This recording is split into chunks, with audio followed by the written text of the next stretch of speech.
Hello! Hi everybody!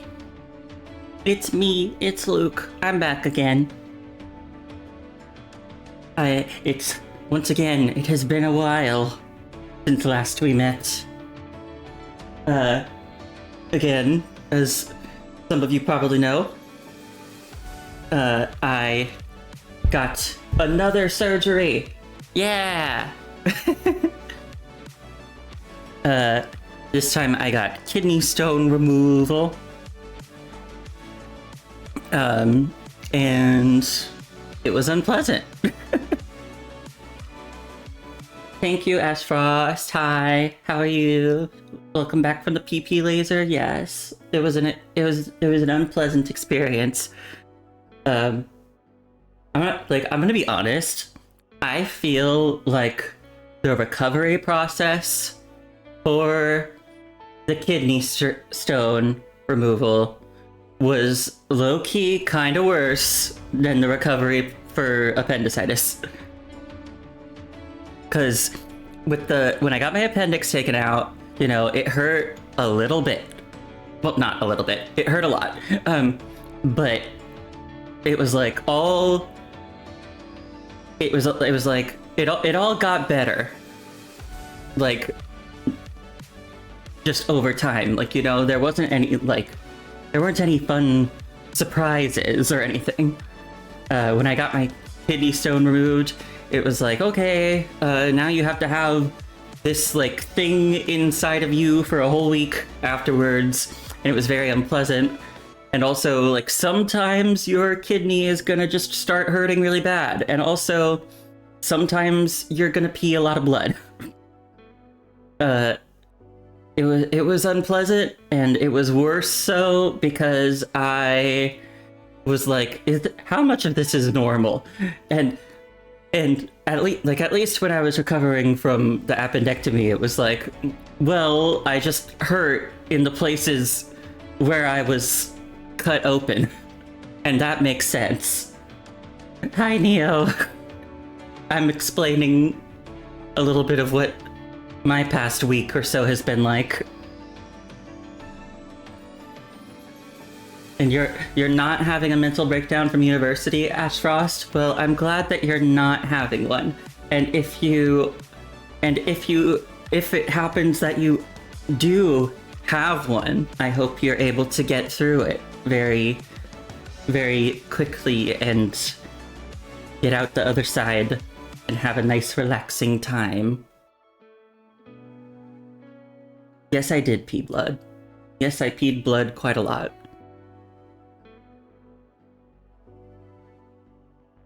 Both. Wait, when did you ask that question? Was that on Twitter and I just didn't respond to it? Because if that happened, I might have just been... Yeah, I probably saw it and I was just like, I can't right now. I'm miserable. And so I just like probably like went to bed or tried to go to bed. It was hard to go to bed when I was feeling very uncomfortable and in pain. But yes, it was both.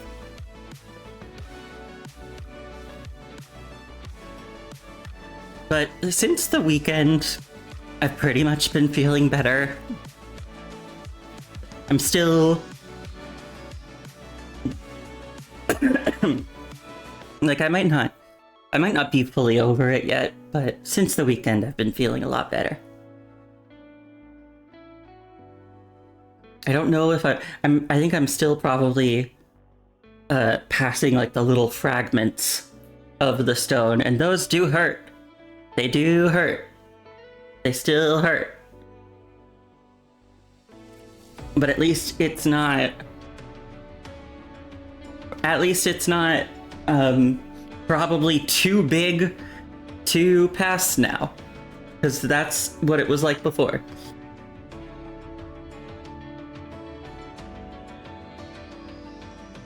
Oh, Coral! 25 stream streak? That's crazy! That's crazy! There's so many streams. How Now I'm wondering like how far back in the year you'd have to go to get to 25. That's crazy. That's crazy. But enough about my medical misadventures. We have another Punishing Grey Raven chapter. This one is not a main story chapter, it's a side story chapter. But this one is very significant to very many people. And for those of you who weren't there when I explained why last time, you might be able to guess. Just from this art here. Because we've got one of the rarest things of all. A man. It's been 2 years since we got since a male construct in this game got a new frame. It's been 2 years. That is too long, in my opinion. And they used to give them like a good. They used to give the male frames like a good amount of frames in the olden days. I don't know what changed, but at a certain point, the male characters just got sidelined so hard. But look at him. It's Kamui. And Kamui is also significant because he's one of the characters who's been in the game since launch. And he's also, until now, the only character in the game since launch who has never gotten a new frame. It's his first time. The game's been around for 6 years and he's been here for all of it. And it's his first time getting a new frame. He deserves it. And all the Kamui fans have been waiting so long. I'm so happy for them.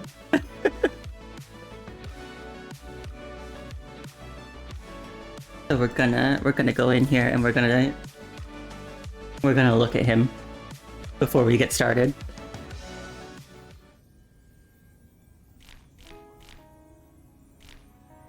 I did, in fact, get him. Where is he? Here he is. This is he.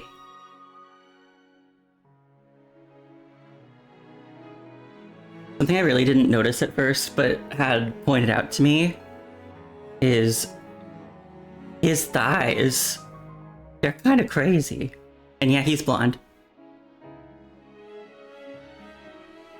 And once again, I do kind of just have to pull out his like older construct models because it's been 6 years. So the model quality has improved a lot. This is what we've been working with for now. This has been Kamui for the past 6 years. Bro, that's just a whole other art style? Yeah, it kinda is. It's been 6 years. And he's also had this one. He's had this one too.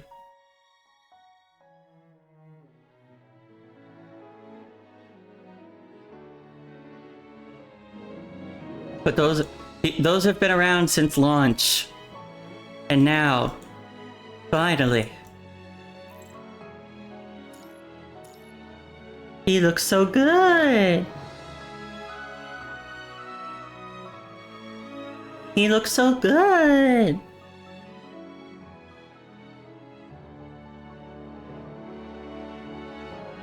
He's such a dweeb. He's such a dork. I love him. And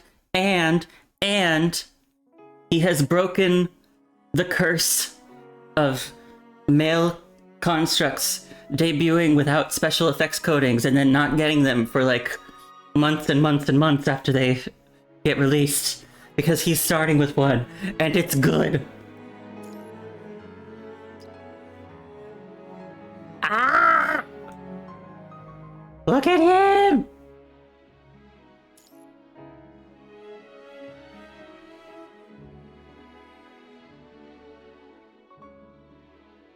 This game just hates men, I guess. It has felt like that recently.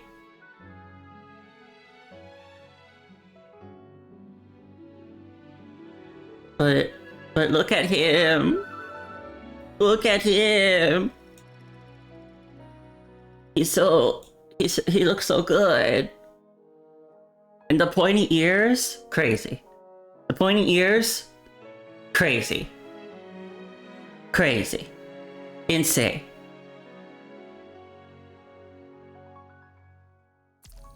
Also, he's like such a dork. Thank you, I'm glad I'm doing better too. I want to show off like some of his interactions because he's such a weird guy. You want to know if I ever run out of energy? Of course I do. I gotta recharge sometimes too. You want to know how I recharge? Come on. Come a little closer. Let me show you, okay?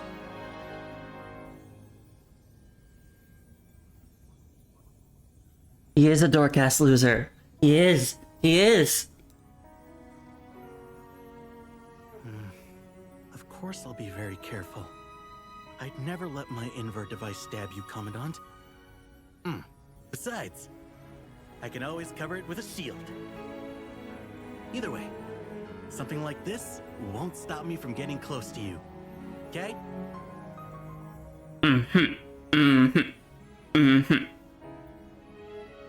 Being everyone's son is not so bad. But you know what, Commandant? Even the sun can be selfish. Some of this light shines only for you. I'd probably have to like level up his bond a bit in order to see it, but I saw one interaction that is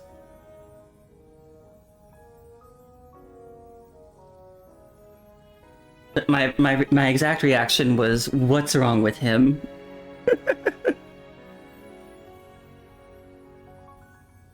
This one's crazy. Oh, no way! This is what I've wanted since... Huh?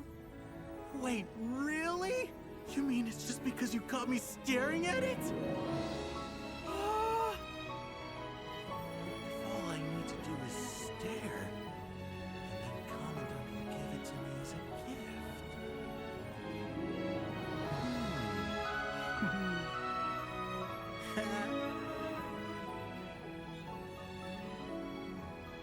Crazy, crazy, crazy, insane.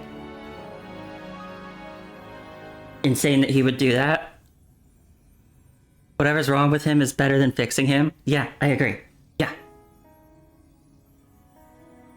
Oh. Cuckoo. Cuckoo.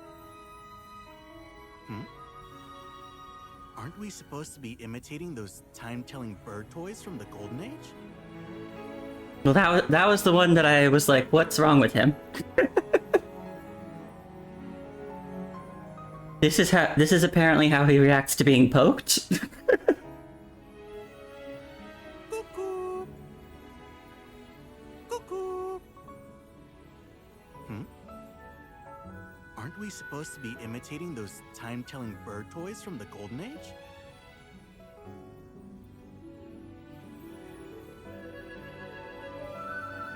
Maybe he needs slight medication. Would that even work for? Yeah, I guess it would actually, because just last chapter, Nervatia suffered from PTSD a lot, and tranquilizers seemed effective on her. So, I guess medication would work for him. But yeah, that's him. He's so good. He's so good.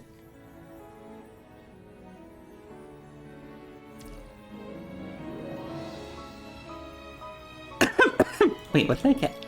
Oh. I do kind of just want to like show off his gameplay just a little bit before we go in. Also, this music! I've been thinking recently. It's been a while since we've gotten like real good hard trance music in this game. and then I heard this and I was like, oh yeah. We're back to basics. Yeah, his design and art is so badass, and then he opens his mouth and he's just the biggest dork you've ever seen.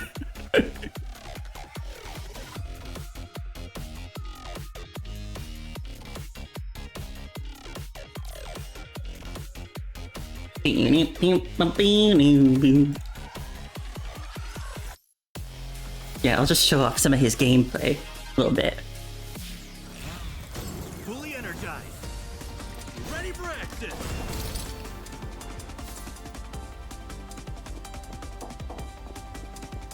This is everything I hold dear. Yeah.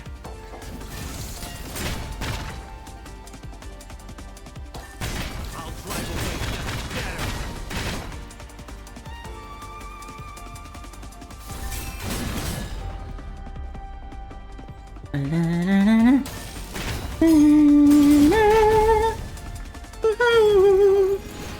Hope you like being incinerated. He overrides the background music for his ultimate. That's so cute.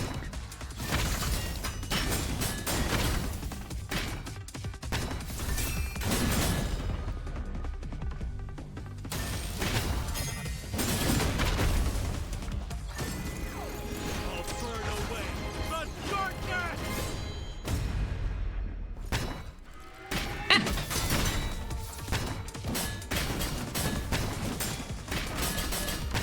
Yeah. This is everything I hold dear.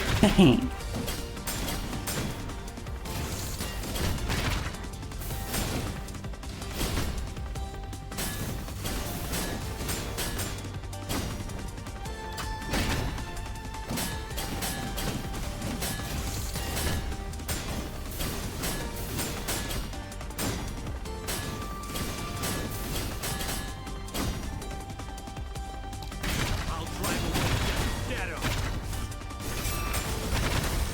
Yeah.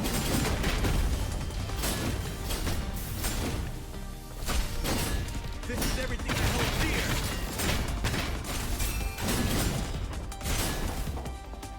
Oh, dang it. I'll burn away the darkness. Yeah. So that's him. This is Kamui. And part of why I'll also say part of why I wanted to show this off is because, well, one second. Come hell or high water, the sun always right. Part of why I wanted to show him off is because I also wanted to show off the skin he got because I don't know if I've shown it off much, but the skins in this game, the special effects skins in this game go so hard, and you kind of have to see like what the original looks like to understand the changes and like how big they are. Fully energized. See already. For action. Already.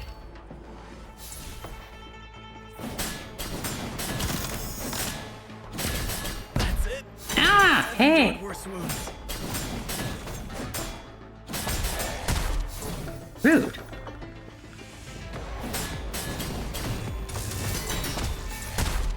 How dare you?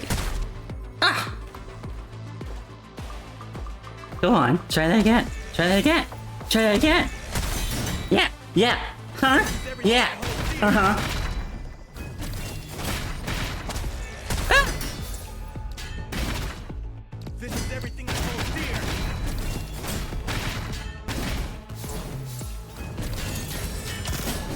GG.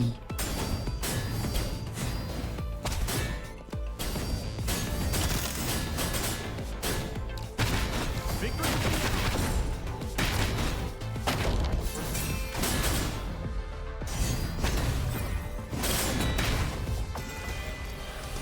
Hope you like being incinerated. What did Big Ben do to him?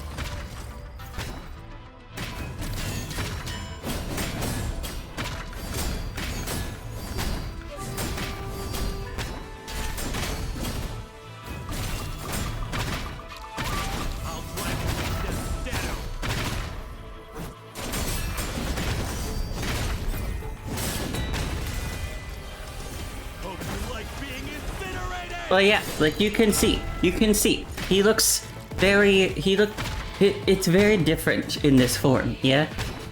All his animations look really different. And it's neat. It's neat how they do that. I like it.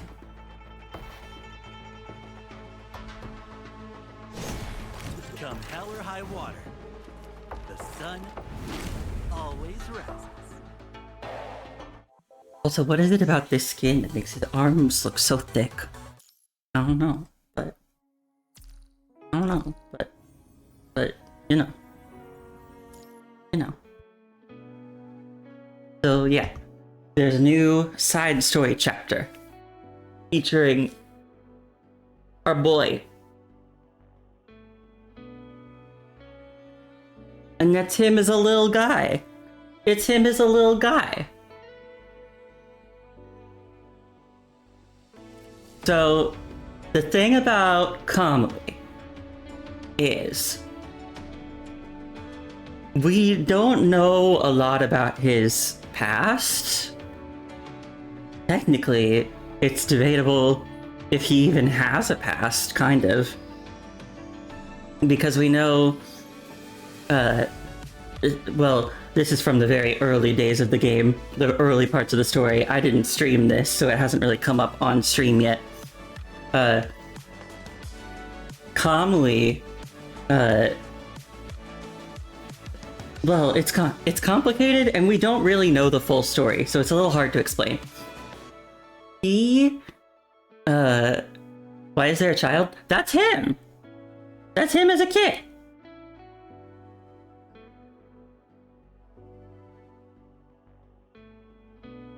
But yeah, so Kamui, originally, well, the construct Kamui, originally, there's another character named Kamu.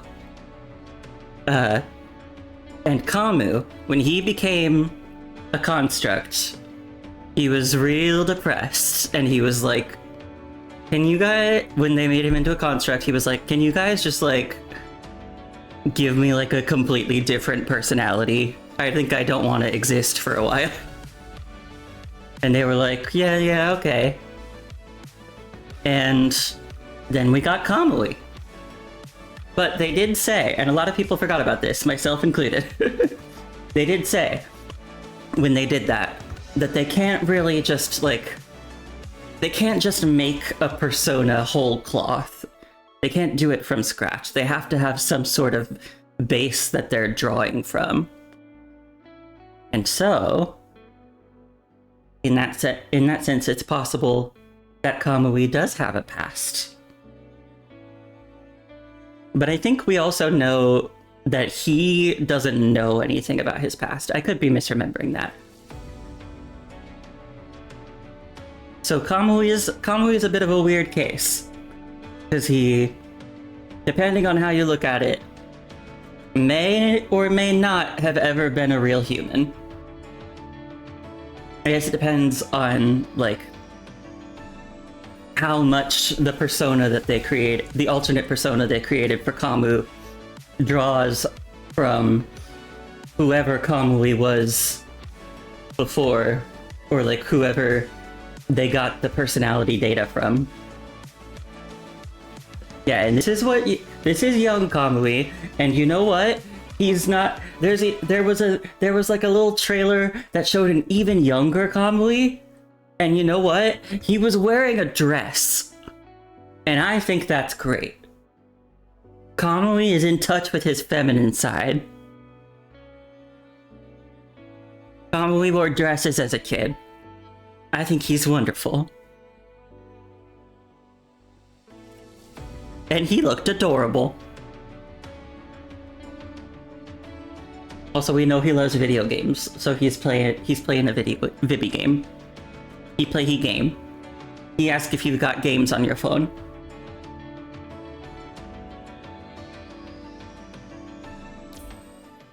So, new chapter. 25 stages, it looks like. Pretty standard number. You got games on your phone? Asked while playing a phone game. So, from what I understand, based on like the trailers, we are going to learn about Kamui's past, if you can call it that.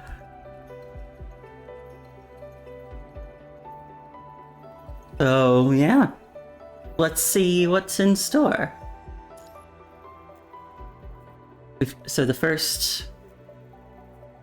We've got Fantasist, not Fanaticist, like I almost said. Hello, Kamui. Nice to see you again, Kamui. Good night, Kamui.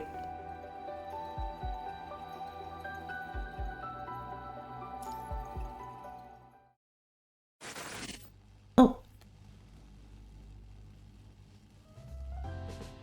Oh, here we are. Okay. I don't know how well my Kamui impression is gonna hold up, but we'll see.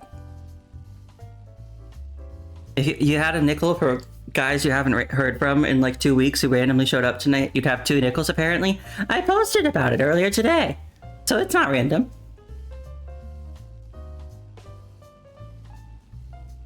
Okay, let's see. I don't know. I'm not confident in my ability to do this guy, but I'll try. Yo, what's up? Current time is... We're posted up in Babylonia's... As for the weather... But as my stream showed up, another friend of yours just randomly messaged you. Oh, I see.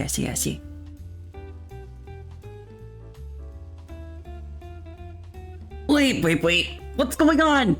Oh, the good parts got all scrambled up.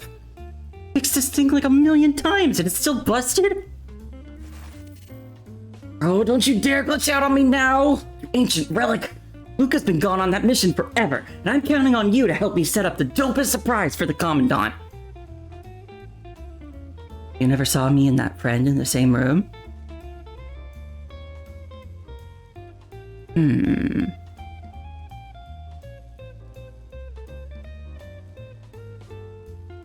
This recording is the welcome home gift I slaved over! Better not mess this up for me. The ancient machine ignores his complaints entirely, churning out disruptive noise as if to flaunt its venerable age. That's it! Time to give you some old school golden age percussive maintenance!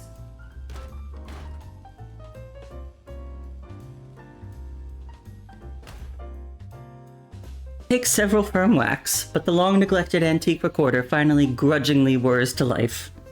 The impact, however, disturbs its thick layer of dust, which erupts into a cloud that Kamui inhales without warning. He doubles over with a couple of forceful coughs, their raw echo resounding starkly against the walls of the empty room. Do constructs have to cough because of dust? Huh. Oh, okay, I get it! Payback? That's cold, man. Real petty. But hey, no hard feelings. You're finally working, so we're cool. To make up for that little stunt, you better be on your A game and capture my best angles. 'Cause...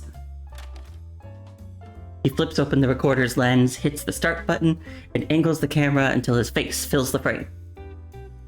A brilliant, exaggerated smile beams back at him from the electronic screen. Today is the big day! Luke is finally coming home! And this welcome video I'm making has gotta be the ultimate surprise! As if in answer, the recorder's disruptive noise finally stops. Their motherboard gets covered in dust so they overheat. Oh, yeah, that does make sense, yeah. Because dust is bad for machines as well.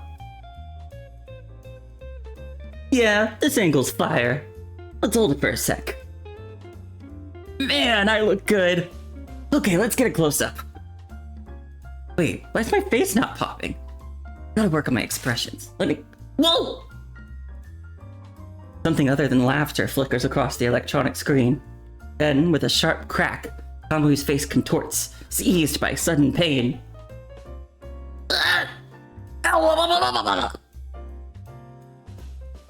Is this what happens when you skip frame maintenance? Nobody told me constructs could get dislocated jaws. Kamui tenderly rubs his metallic jaw, though it needs no such attention. He remains oblivious to the blinking red light on the recorder. After massaging his jaw repeatedly, he checks the terminal in his hand. The message he sent early this morning remains unanswered. He refreshes the screen several times, but the hoped-for notification never appears. Time passes. When his attention finally returns to the recorder, its screen is still running. A series of beeps warns him that the memory is nearly full.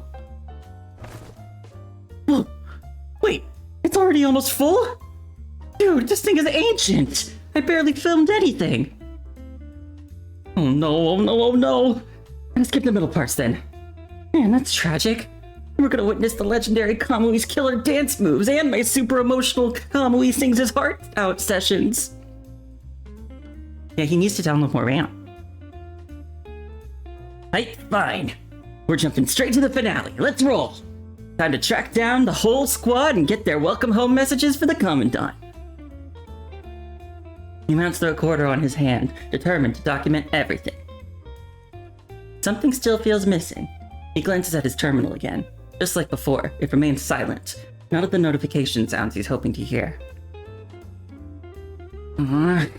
Still no answer.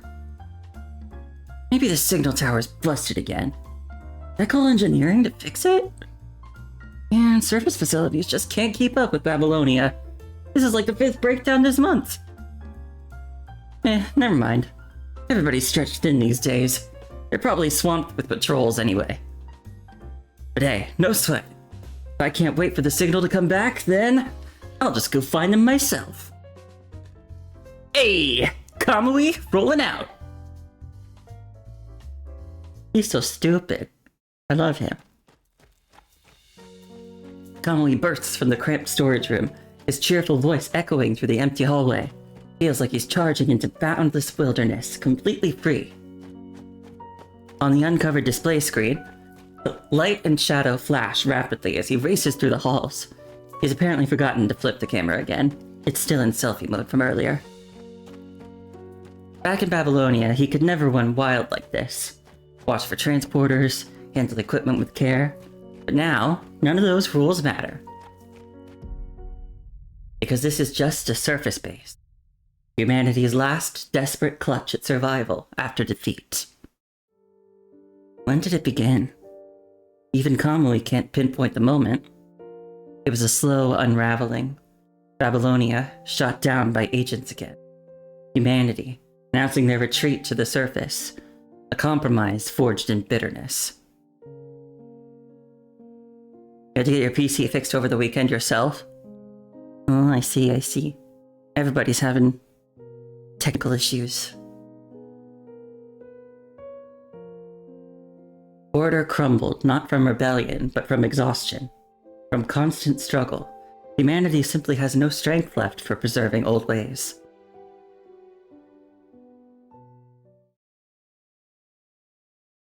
Kamui decides to find Chrome first. Of all of them, his schedule is the most reliably predictable.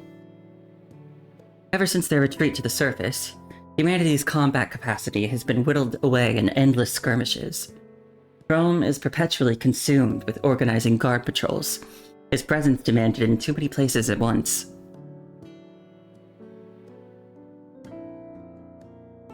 It turns out you set up the operating system on the hard drive instead of the SSD, so it was slowly killing itself. Oh, I see. I think I've heard that that's bad. I don't know a lot about computers, though.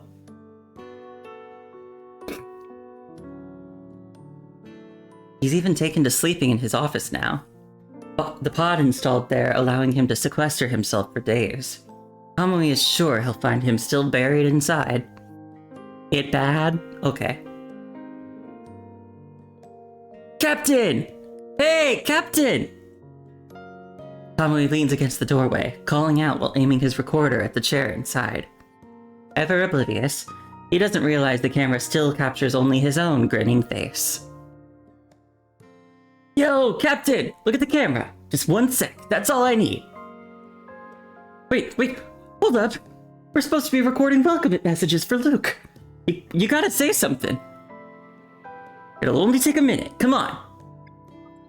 Kamui shouts until his voice gives out, the echo stretching into what feels like eternity. At last, the occupant offers a grudging reply, yet even then, the electronic touchscreen never ceases its steady ping of activity. Whoa, stop right there! That's way too official! This is a welcome message, Captain! Ditch the mission briefing vibes! Remember to smash that like button! Yeah, I feel like I could see him saying that. Now, as you, Chrome, not as Captain Chrome on duty, what else have you got? Like... But faster and faster the notifications come. A rising tide that slowly submerges his questions, the murmured replies, until nothing remains but the sound of their absence. I get you're busy. I'll round up the others first. Swing by when you're free, Captain. We'll all meet at the base entrance and welcome Luke together. This time, Kamui leaves faster than ever before. He doesn't want to leave traces of his gloom here for Chrome to see. What choice is there? The surface has only grown harsher. Everyone still able to carry weight has long since stopped counting hours. Time and energy must be devoted to battling hunger, disease, invasion, and death. Survival itself has become the most exhausting endeavor. But it doesn't matter. Kamui knows Luke will understand the situation. Besides, there are still others around, so it's not a complete disappointment.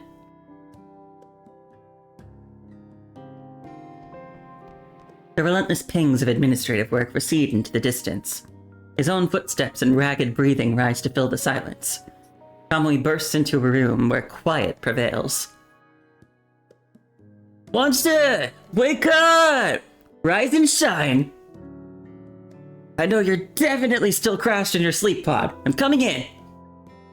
Wansha moved his pod out of Strike Hawk's lounge as well. Back on the surface, he returned to being a doctor, and the work never stops.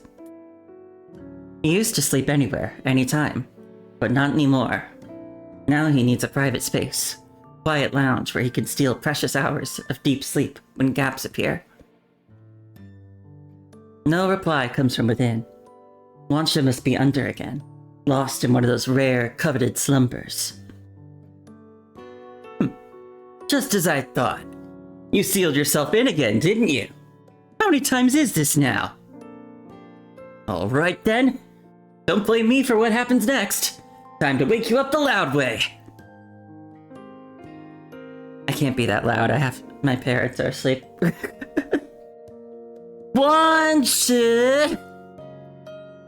Wake up! Woo! The deafening noise activates a hidden device. With a shuddering crash, a massive metal door plummets downward, sealing the entrance just as Kamui's foot begins to cross the threshold. What? Wait! Hey! Wansha! You hearing me? Open up! Come on, man, open the door! I lost the key you gave me like 2 days ago. I can't get in without you. Wansha! Unfortunately, not even the faintest whisper can breach this meticulously engineered barrier. His voice crashes against cold metal and dies, destined to go unanswered. Ugh, forget it. That door's no joke. He's not hearing a thing. But if the system kicked in, that means he's been pushing himself way too hard again. Had to lock himself in just to actually sleep. Alright. Fine. Since you've been working that hard, I'll let it slide that you forgot our plans. Let me just leave you a note on the door. There. Perfect. So yeah, Wansha, just head to the entrance like Captain. Kamui and I will be waiting for you there. Oh, and get some real rest, okay? Once Luke comes back, we'll all come visit you together. When that happens, I'd better see a fully charged, wide-awake Wansha. Been working way too hard. Last time I saw you, you looked like a zombie. It's impossible not to worry about you. Luke, me, the whole squad. None of us want to see you running yourself into the ground like this. He could say more. So much more. But the metal stands mute between them. The words will wait for when Wansha can actually hear them.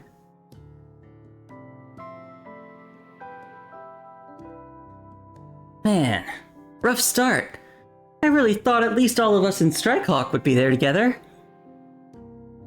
Wait, that's not true. What am I even saying? The captain and Wansha are just running late, that's all. No biggie. Oh wait. I just realized. Are either of them like actually there? Like we didn't actually see Chrome at all. Is he just like talking to himself this whole time? Is he okay? Is he like stranded all alone? Cause that'd be really sad. Still, it's kind of a bummer. Kamui, you gotta be here. We're the only partners in crime left to hold it down. Please tell me no emergency missions grabbed him today. Kamui! Kamui! Kamui treads, thinking about Kamu's usual schedule. Down on the surface, Kamu's partial immunity to the punishing virus makes him more valuable than even Chrome and Wansha. Eden lost its light when it fell. Now it navigates shadows, probes darker spaces. And Kamui goes wherever the darkness is. Every department, every division, treats him as their most precious asset. His availability is assumed, his presence demanded. Finding him has become the exception rather than the rule.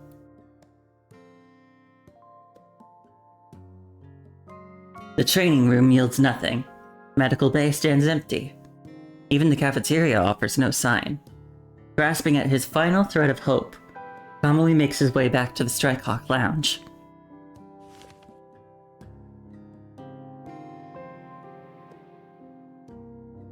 The message stares back at him, left on the same sticky notes Kamui always uses.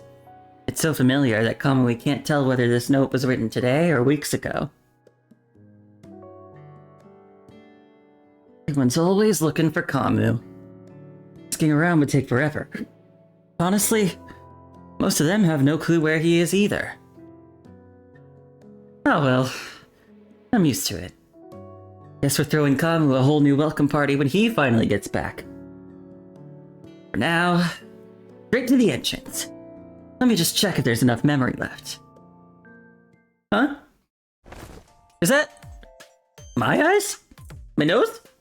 My mouth? Wait, hold up! Does that mean all the footage earlier was...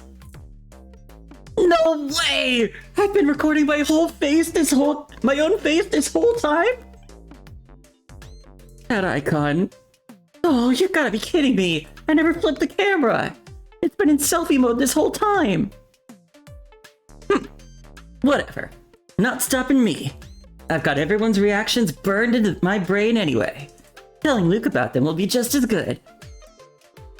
Okay. Memory's barely hanging on. Recorder's still kicking. Now, let me check the time. What? Time flew by how fast? Luke's gonna be back in 3 minutes? If I haul butt right now, I can still make it. Let's go, Kamui. Time to welcome Luke home. Woo!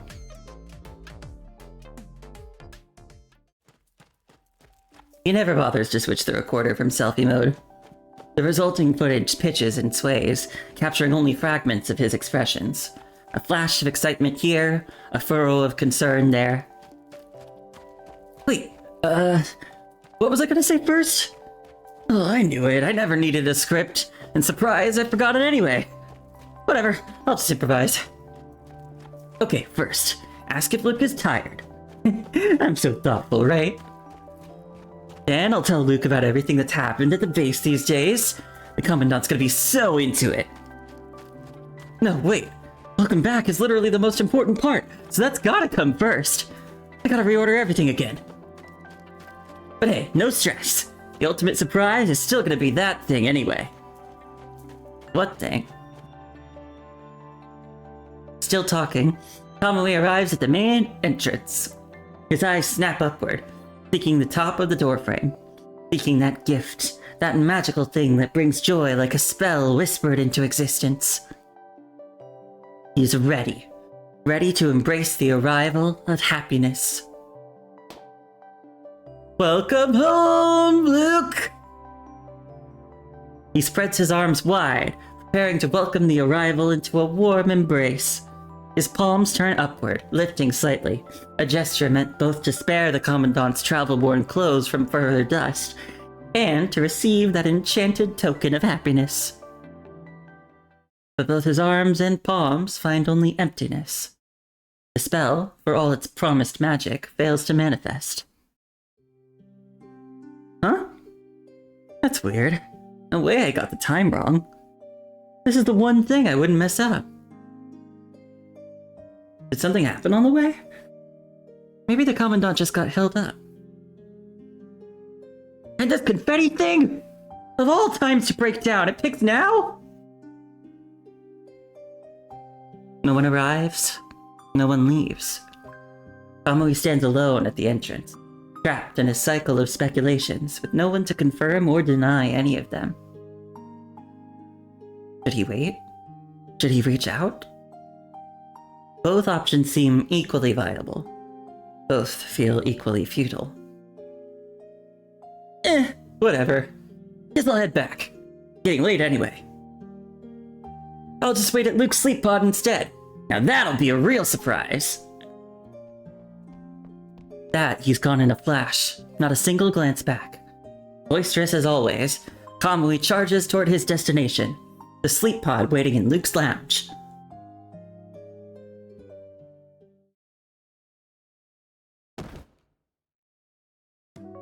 Kamui collapses onto the customized bed, its softness swallowing him whole. Tension drains from every fiber of his being. He arches into a luxurious stretch, then inhales deeply, filling his lungs with the room's unmistakably familiar scent. So comfy. I sneak in here so much this bed's practically my second sleep pod now. What do you mean you're sneaking into my room?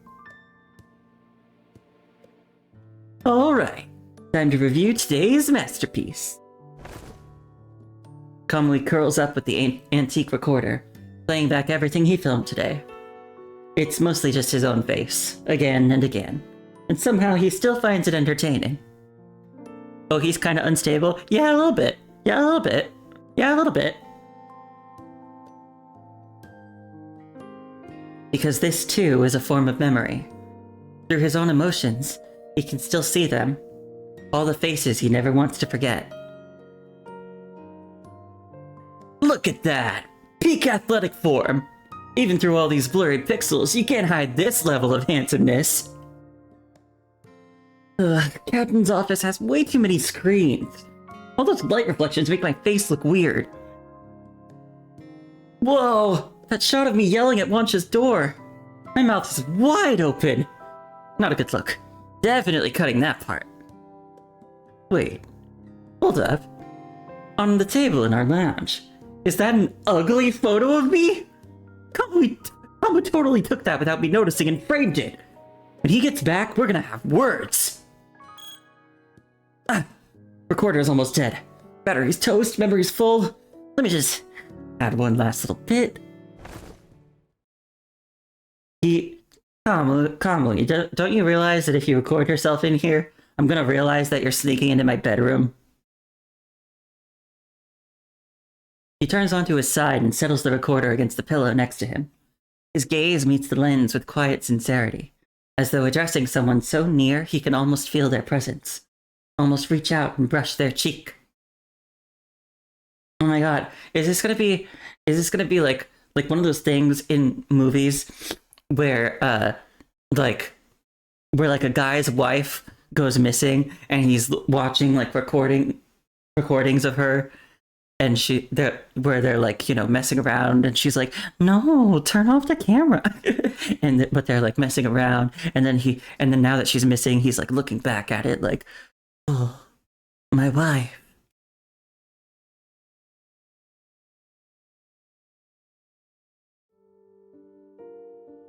This part is just between us, okay?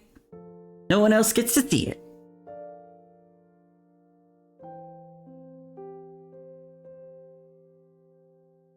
The video of the wife before she dies, or after she dies. Sometimes it's a dead wife. Sometimes it's a missing wife. Sometimes it's a dead wife. Or sometimes it's like a parent. Sometimes it's a dead parent.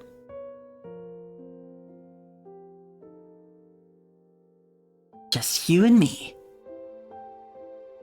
You've been gone so long on that mission. I know it's important, I get it. But waiting is hard. It's been so long that some people started saying you might not come back at all. Like I'd ever believe that. I've been waiting this whole time. And then finally you sent that message about coming home. I've been getting ready for so long, waiting for this day. Why'd you break your promise again? Something happened on the way? Okay, getting sleepy. Might just pass out mid-sentence. Fair warning. Good night.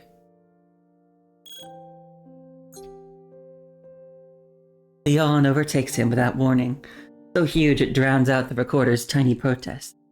His eyes grow heavy, vision blurring. In the shadowed room, he doesn't see that the recorder has gone dark, its power spent, its silent witness finally stilled. Okay. You told me once.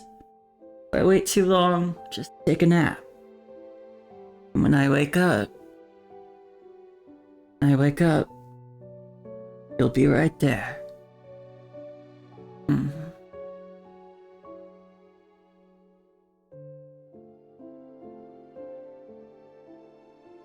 His voice trails off. Sleep takes him.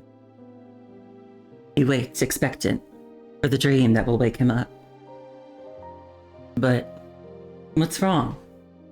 He's mimicked everything so carefully. The slow breaths, the stillness, the surrender. Yet it remains mere imitation. He cannot dream. Dream never came. It never will.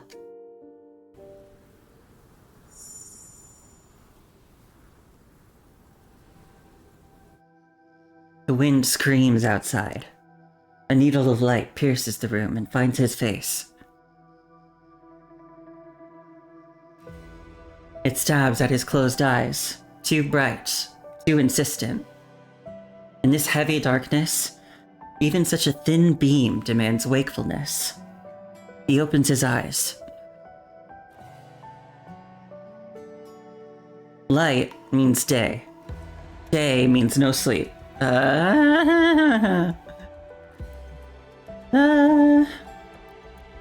Some of us would beg to differ. No sleep means no dreams. And no dreams means waiting. Though he knows Luke will not come back. Consciousness returns, and with it, the familiar impulse to reach for the recordings. But the moment his fingertips meet unyielding metal, he remembers the truth. How many versions has he recorded? Countless. Each is indistinguishable from the last. Why persist in this theater of self-deception? Same thing, every time. A welcome ceremony. The only difference is that in every previous recording, the camera was focused on Kamui himself. Those recordings show nothing but empty, abandoned areas, and him pretending at reunion, performing a one-man show to an absent audience. Yo, Captain! Look at the camera! It's 1 sec, that's all I need! Kamui stands in the doorway, calling out while aiming his camera at the empty office. The chairs wear thick coats of dust, exactly untouched as they have for ages. Woncha! Wake up! Rise and shine! I know you're definitely still crashed in your sleep pod. I'm coming in! His gaze drifts to the sleep pod standing open in the distance. He sees clearly that no one rests within them anymore. They wait in silence, like heavy tombs. Please tell me no emergency missions grabbed him today. Kamu! Kamu!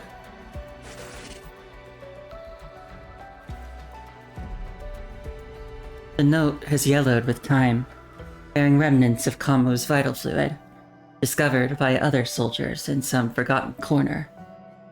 A final message from the departed.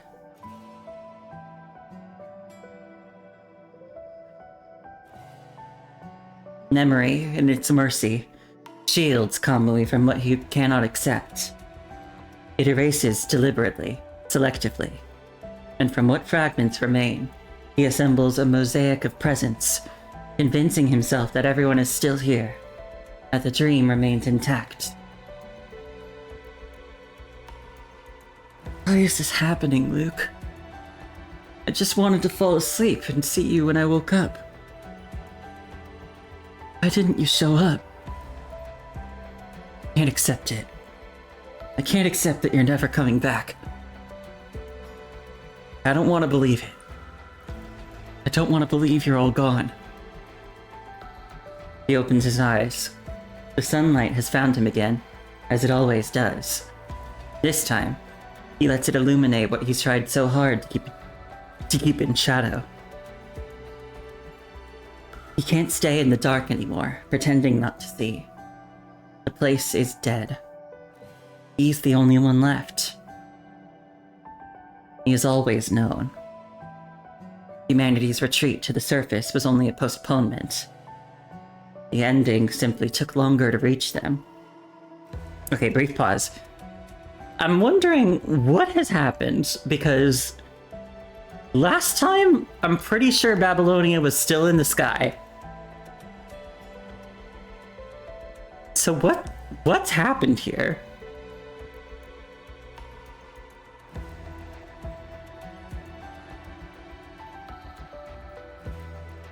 Chrome ran himself ragged across battle lines until the virus caught up. Wanship poured himself out for others until there was nothing left to pour. His frame gave up before anyone could mend it. He sleeps permanently now. Kamu walked into the dark and kept walking. No word returns from where he went. And Luke? Luke never sent a message. Never named a day for coming home. The file had already marked the Commandant deceased, but Kamui held his post anyway, waiting for a ghost. Yesterday, at the last edge of this empty place, the waiting ended. He found what was left. A human body, broken apart, returned to the earth in pieces. He can't keep the truth out anymore. There is no one else. No humans passing through. No constructs pausing to rest. Not a single living thing shares this world with him. Only Kamui remains.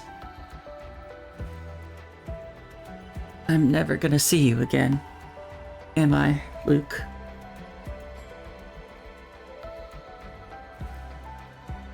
It's okay. See you in my dreams. So please, let him dream. However it must be done. Let sleep claim him quickly. He's tired of being this dead place's fantasist. Tired of one-sided conversations, pretending they're still alive. There's only the dark room, the loneliness. Countless goodnights whispered to no one but himself. He misses talking with everyone. Hello, Kamui. Nice to see you again, Kamui. Good night, Kamui. Good night. He reaches into memory, grasping for the echo of everyone's voices as they wished him good night. Yeah, good night.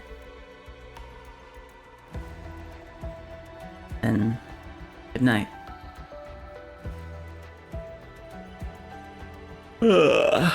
Good night.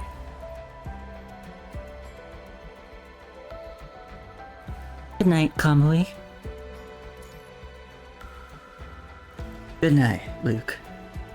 Wait, does this mean I'm the dead wife? No way.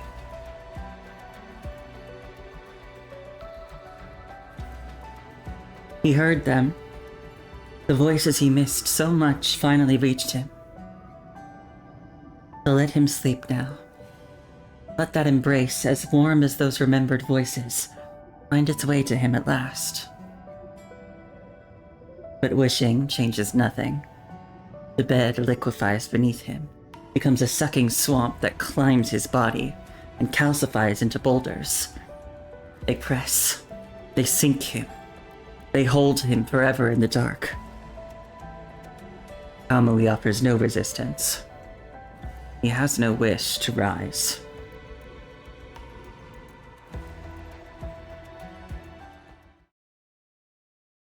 Kamui? Kamui! Oh. Someone's calling me? From that voice, he somehow finds the strength he didn't know he had. He extends his hand through the weight, pressing him down, and finds another hand waiting. It's reaching for him, pulling him into light. Kamui? Time to wake up, Kamui. Luke? Oh. It happened again, didn't it? Yeah. You're right, Luke. Time to wake up now.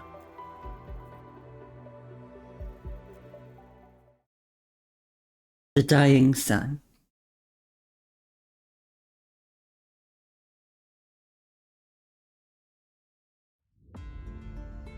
His eyes open on a world no longer composed of darkness and its poor imitations of light. The familiar mind beacon draws him upward toward warmth, toward wholeness, toward himself. Okay, so that was all just in his mind then. Once again, he climbs the stairway Luke built, rising from the depths that sought to keep him. The familiar Babylonia laboratory, the familiar Grey Raven commandant. Thank goodness. None of that nightmare was real. Everything, everyone is still here.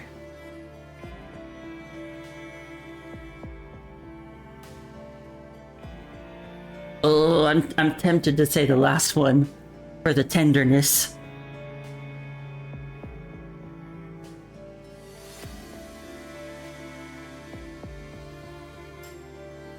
Don't worry.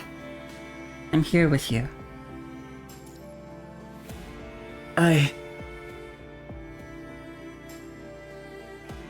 But the nightmare has carved itself into his bones, its shadows still moving beneath his skin.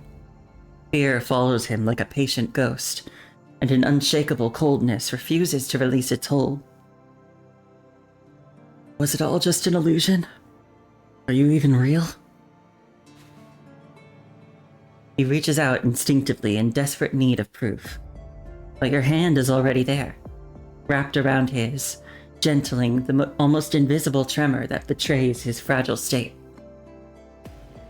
I think I saw something this time. I've recorded the entire process. No need to repeat yourself. There's some improvement in your mind recovery, but still minimal. As for the pseudo-nightmare phenomena caused by mind turbulence, they're consistent with previous occurrences. And from what we can observe, there's no sign of improvement in either the frequency or severity of these episodes. Remember, Kamui, though this is hard, let's try to overcome it.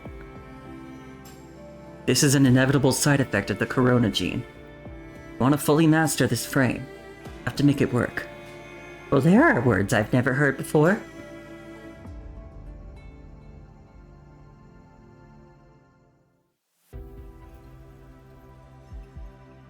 Once again, they're doing the thing where the background changes as you go through the story. I liked when they did that last time, so I'm glad they're keeping up with it.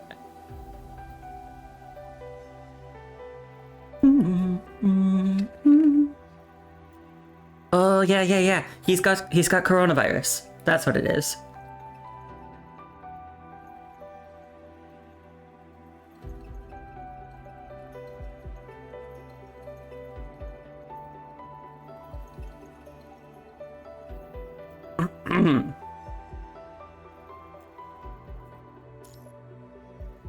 False son. After all, I was the only survivor back then.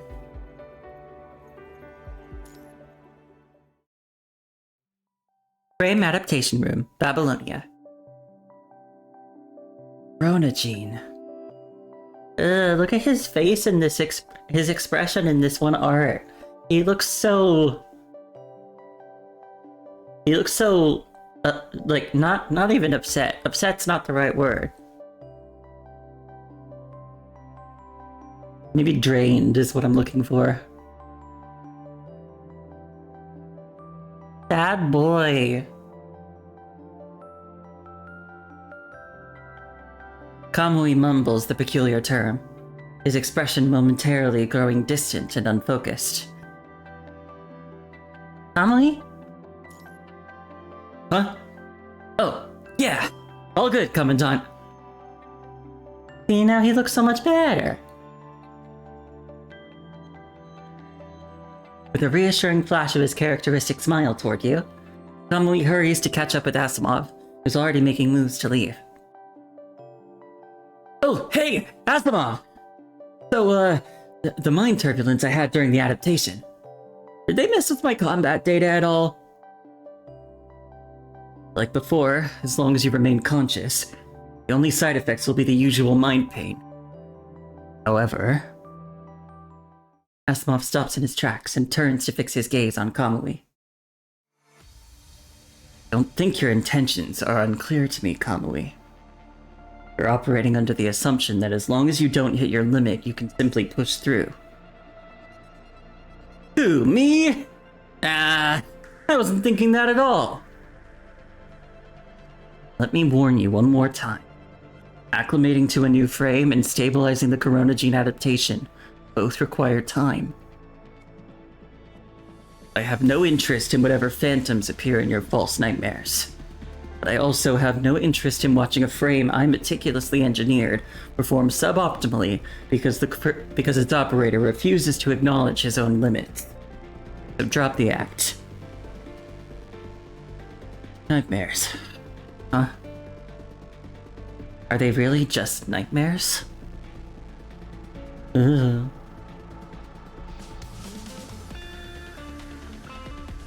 Maybe he's getting a look at, like, one of the other timelines. Ever since adapting to his new frame, he's lost count of how many times this has happened. The dreams are always largely the same, and they almost always involve them. He can't wake on his own. Only when Luke establishes a connection does he surface. The fallen warn those who follow, yet history repeats its sorrow. A gentle tap on his shoulder returns him to the present.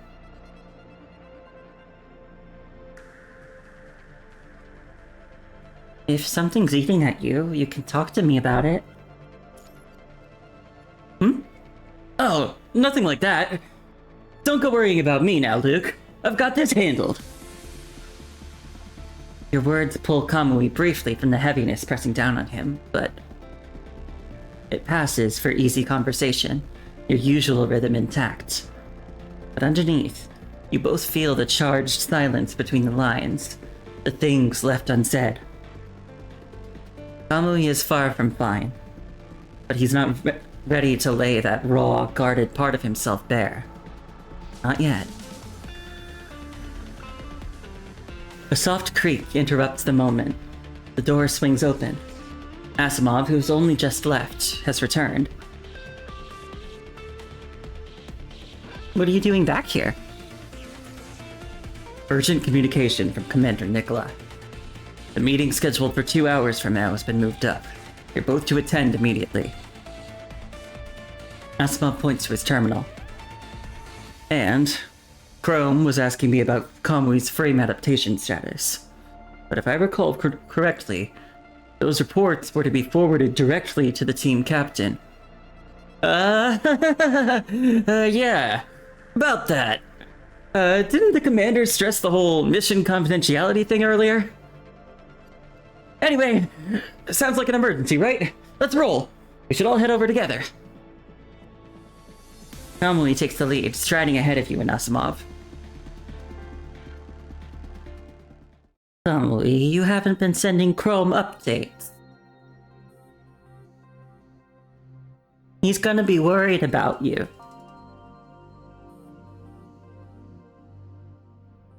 Conference room, Babylonia. Nicola is already waiting in the conference room. Everyone's here. Nicola's eyes settle on Kamui first, examining him with an objective scrutiny that lingers on the frame. A relic of an era long past, now reborn. In terms of appearance, it's identical to the frame design Izette submitted to Babylonia back then. As for the other adaptation parameters... Silence hangs for a moment as Nicola considers. When he looks up again, his gaze finds Asimov. Combat performance meets baseline standards. Mind recovery, however, is progressing slowly. So the Corona gene underperformed? No. If anything, it overperformed.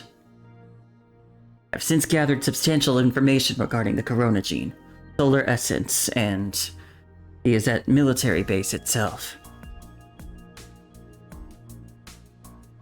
When I was brought in to assist with the adaptation process, those details weren't exactly front and center.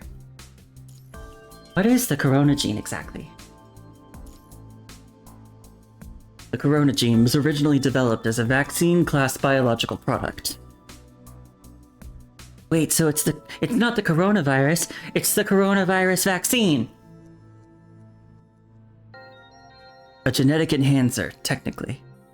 It was considered a failed project because its effects were narrowly limited to the human brain, enhancing consciousness without producing any other physiological benefits.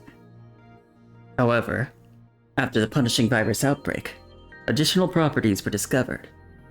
According to the final files from Izette, it could be refined. From individuals who had received the injection, to a substance similar to what we now know as the immune serum. And that refined substance was designated solar essence. I had no idea. Its efficacy was notably inferior to modern serums, hence it was never pursued for mass implementation. The Corona gene was detected in Kamui's biological tissue upon his arrival at Babylonia, when he was still human. Eh? Kamui was on Babylonia as a human? How long ago was that, though?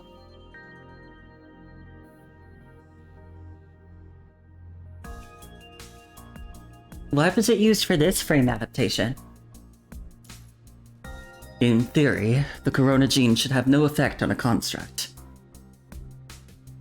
It's possible that during his human phase, Kamui's consciousness had already integrated with the gene to some degree, and that unique signature was preserved through mind transfer.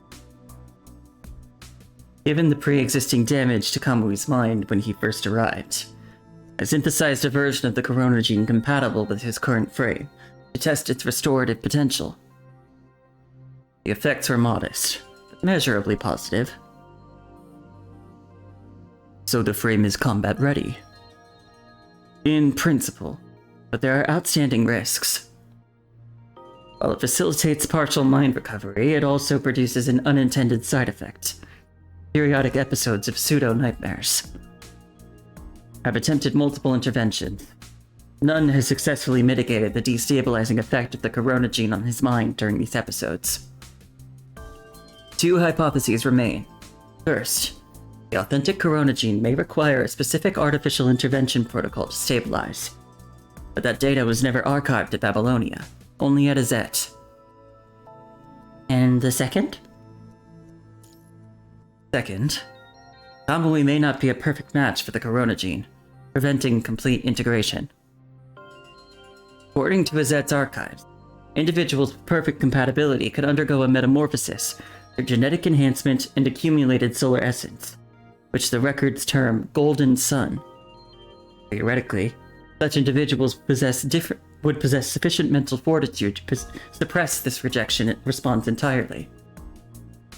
But at present, we lack the means to determine which hypothesis is correct. Golden Sun. Do you remember something, Kamui?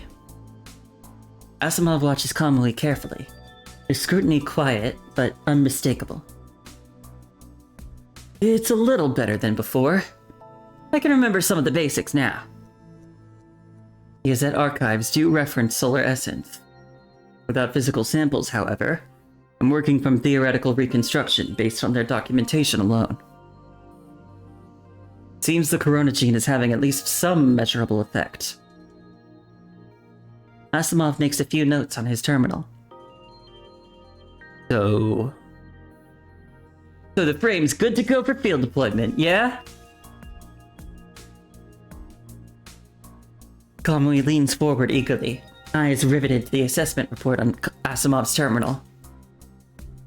If the frame's combat ready, then Commander, I'm formally requesting approval for my solo retrieval mission application. The one I pitched before? I can bag whatever Babylonia needs from that run. Quick and clean. Guaranteed. What mission? About Azet. The Azet military base? You should be aware of it. Azet, FOS's affiliated installation. A hatchery for humanoid weapons by design. It's also where Kamui was sent from. Where Kamui was sent from? Azet was the first official test site for the corona gene modification. The archive designates it Project Barleycorn. Kamui, when he was human, was one of the modifiers produced there. Years ago, Azet was overrun by unknown corrupted on the surface, resulting in total personnel loss. Kamui was the only survivor, covered in critical condition and transported to Babylonia, where his consciousness was preserved. Oh, okay, so that's what happened. So maybe his consciousness was just, like, preserved but inactive for a long time before Kamui gave him a chance to have a body again.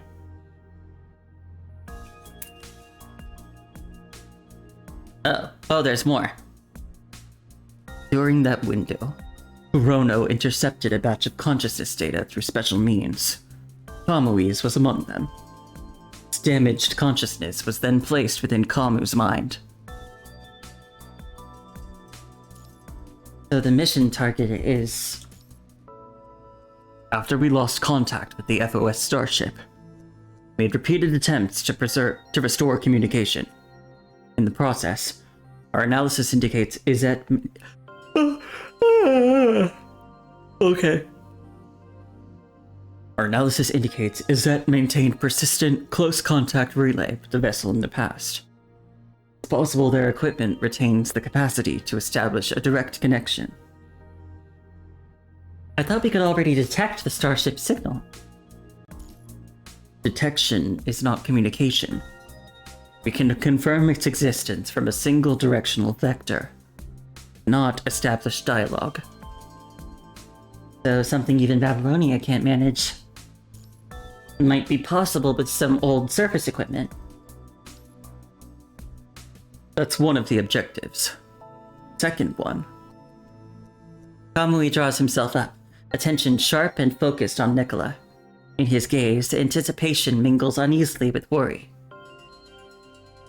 Not long ago, Babylonia received a distress signal. The terminal chimes softly as the information syncs to everyone's screens. Signal sender? Is that? That's impossible! Babylonia's archives say that place should be... Years ago, Izet sent a distress signal to Babylonia reporting a massive corrupted assault. Afterward, they dispatched an escape pod with only a severely wounded Kamui inside. Afterward, Babylonia attempted repeated contact. No response. FOS deployed surface teams, but Izet was gone. Vanished without a trace. However, 3 days ago, he received this. Izet was under attack, requesting Babylonia's support. Intelligence has repeatedly verified the data signature and the equipment identifiers. They do match Izet's original archives. In subsequent communication, they explained there was a misunderstanding. Years ago, they sent you to Babylonia, not as an escape pod, but as a messenger to request reinforcements. When the signal was lost and no help arrived, they assumed Babylonia had rejected them. Relocated to survive. They claim most survivors persist as constructs through crude modifications, by our standards, sustained by some residual solar essence. Furthermore, according to them, Izet's Project Barleycorn succeeded. The Golden Sun remains active on the surface to this day. Can we verify their identity? Not with absolute certainty, but the signal originates from Izet's authorization protocols. That much is confirmed. You made something silly and sent it on social media when I next visit it?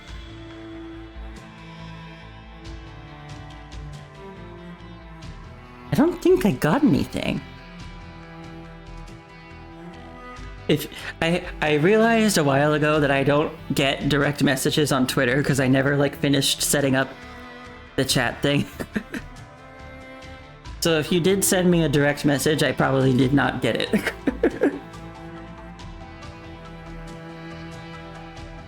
And to be honest, part of me... Oh, you forgot to tag me. I see. To be honest, part of me doesn't really want to fix that DM thing because it gives me an excuse to ignore certain individuals. I'm sure some of you have seen in the past when who I imagine to be bots come into chat and are like, hey, do you want art from me? I'll send you a DM on Twitter with my information. Did you get it? Did you get the DM? Have you looked at your DMs? And I'm just like, nope, didn't get anything. And for a while I was just like, okay, maybe, I guess I'm just not getting them for whatever reason. But I think it's because I never finished setting up my DM things. But it gives me an excuse when bots try sending me DMs to be like, oh, I don't know, I don't know, I didn't get anything. I have chats disabled. I see.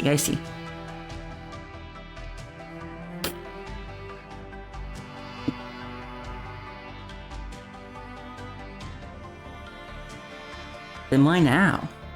Why reach out to us after all this time? Oh, they filters that stuff out? Oh, I see.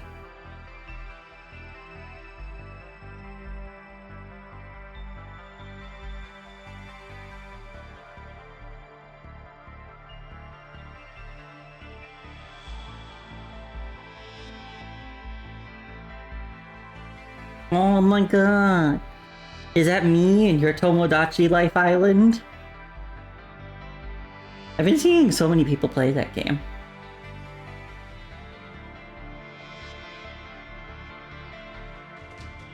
I don't know a lot about it myself, but it seems silly. I've been seeing a lot of people do stuff with like characters they like, putting those.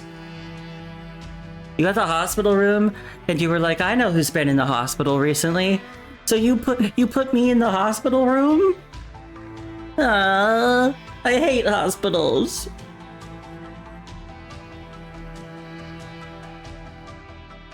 Speaking of depressing games, you've been playing Nier Replicant? Ah, yeah. That one's notoriously depressing. I've never actually played Replicant or Gestalt myself. But I did play Automata. That one was fun. It was fun, but it was also depressing. Because of course.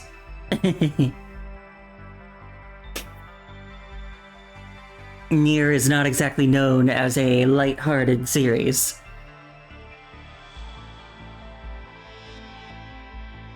Replicant was fun, but you only did Route A. Were you one of those people who got to the end and thought that that was it, and didn't realize that you were supposed to do it again?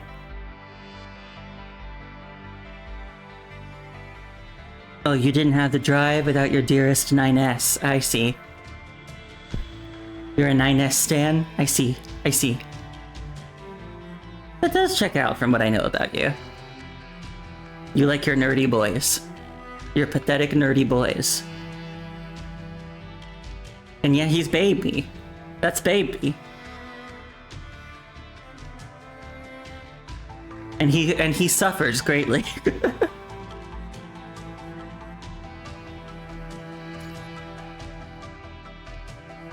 Reportedly, the old Izet site is under attack by an agent.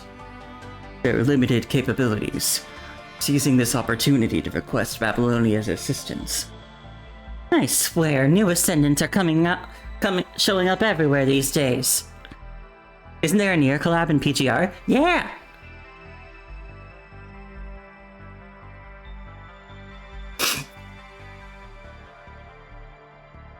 Maybe I could get it when it goes on sale and play it for myself? Maybe. I don't know though. I've already got so many other games that I still need to get to. And I already know what happens in Replicant, so I don't know if I'd want to play it just to do it myself, but you know, maybe I would someday.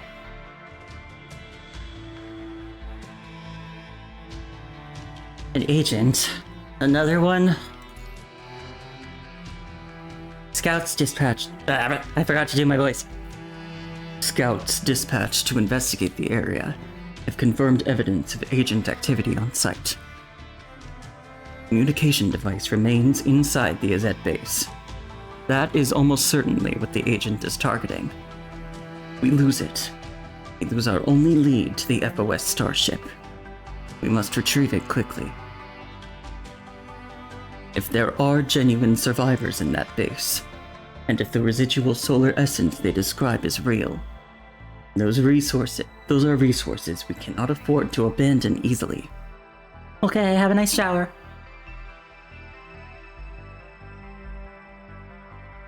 I still want to do this alone, Commander. Then give me something solid. Reasons and assurance. Nicholas stares at the terminal, still weighing his options. Babylonia's got almost nothing on Izet's eternal layout, but I do. What I've recalled so far, anyway. The place was built tight for solo mobility. Sending in a squad that's never seen it, that's just asking for friction. You're worried about my mind acting up. Asimov already confirmed it won't mess with combat performance. And I've recalled enough basic intel on Izet to operate in this mission. And the communication device? Since it's Izet's classified intel, no outsider's gonna walk in and spot it on the first pass. And if that signal's real, there really are people still alive in there. I'm the best person to talk to them. After all, I was the only survivor back then. Asimov, your assessment?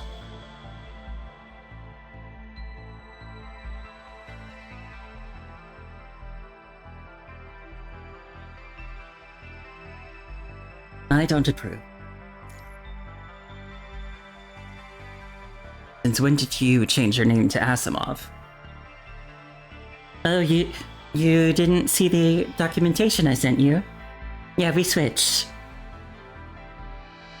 You're Luke now. Luke.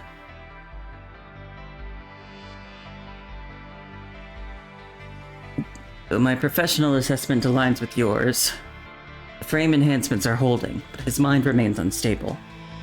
Solo deployment to the surface would be inadvisable. I can go with him. Together, you would substantially improve the operational safety margin. Yes. Because I'm able to help him with his nightmares, right? So if something bad happens, I could be there and I could help him again. After a moment's further contemplation, Nicola reaches his final decision. Kamui of Strikehawk, your frame adaptation procedures are suspended as of now. Begin immediate preparations for surface deployment. Commandant Luke will accompany you into the AZ facility. Primary objective: recovery of the FOS communication equipment. Boy! Commander, I object! Kamui furrows his brow, clearly displeased with the outcome. I promise you, I'm capable enough to earn your trust on this. I can handle the risks and the responsibility. All of it, by myself. Babylonia cannot afford another loss. Not another person, not another combat asset. Every single one of us may be the difference between survival and extinction. Furthermore, EZ was a military subsidiary of FOS. EZ was a military subsidiary of FOS. Connection protocols between the base and FOS personnel were standard procedure. They were not maintained after the outbreak, but according to assignment and rotation protocols, my designation was theoretically mapped to Luke from the start. Precisely. Which is why this configuration is optimal. We need someone who knows AZ, and we need someone who carries FOS clearance. Together, you are the complete package. Kamui, what's worrying you? You've already noticed the conflict churning inside Kamui. It's just...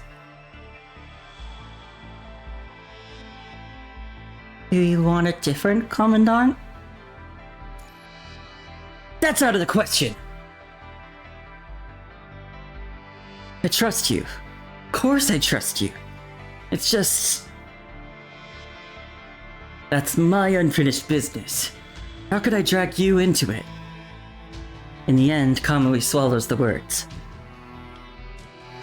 Military reconnaissance has swept the area repeatedly. Apart from suspected agent activity, no high-threat signatures have been detected. EZ's internal structure is narrow, unsuitable for squad tactics. Rome will deploy with Strikehawk shortly after your insertion, provide guerrilla support nearby. If you encounter anything anomalous, request backup immediately. You're on a timeline, Kamui. Luke. This is the most efficient configuration available with all factors considered. He hesitates, caught in a brief internal struggle, fighting down the desperate desire to search for the perfect solution, the one that keeps everyone else safe. I accept the mission. I'll go prep right away. I believe in you, Luke. But if anything goes down out there, I'm first in. I'll keep you safe. Fighting for Babylonia and humanity is my absolute duty, no matter what. Besides, perhaps he did see a way to clear away the mist entirely. Amid the shadows of a past he cannot quite grasp, in the future he now rushes toward. They're really out there, the survivors. They've been waiting for someone to come back. I swear, I'll give everything I've got to bring them back. He can barely recall their faces now, but the weight of what they mean to him has never faded.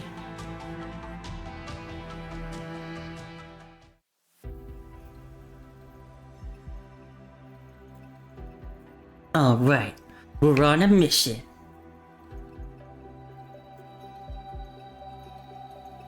We're on a mission. Bam, bam, bam. I'm just gonna have a drink.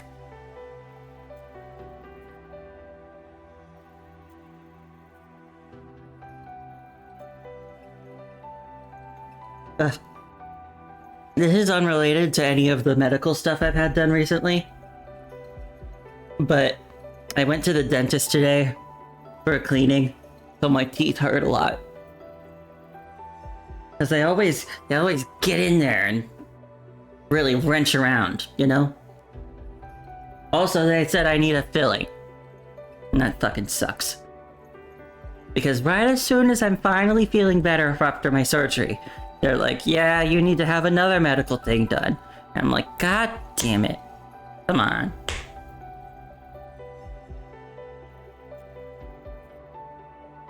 Ugh. But anyway.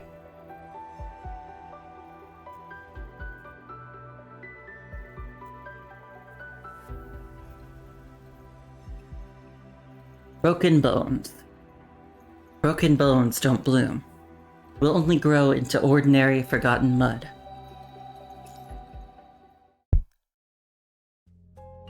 Kamui? He strains to make out the face before him, but the features stay frustratingly vague. Jeez, would you stop running off ahead all the time? How many times do I have to tell you? The others can't keep up like that. You wait for them. That's how it works. No matter when, no matter what's happening, we never leave a single family member behind. Family? Where is my home? And you? Who are you? But no answer comes. The figure turns and walks forward, receding steadily until the distance finally takes them. The world government never intended to abandon you. Just arrived one step too late. This voice, deep, husky, unmistakably male, stands in stark contrast to the rugged female tone from before. Yet still, the face remains hidden from him. Maybe someday, you'll understand. When it happens to you, you'll see that no one's to blame. Not me, not yourselves. But I still need to say it. To all of you. Sorry. Oh boy, there's more people. I feel like I'm gonna lose track of the voices here. I don't want your sorry. Listen to me, Kamui. If you ever dare to leave us behind, none of us will forgive you. No, we stay together. Keep your word, Kamui. Don't leave us behind. Don't abandon our home.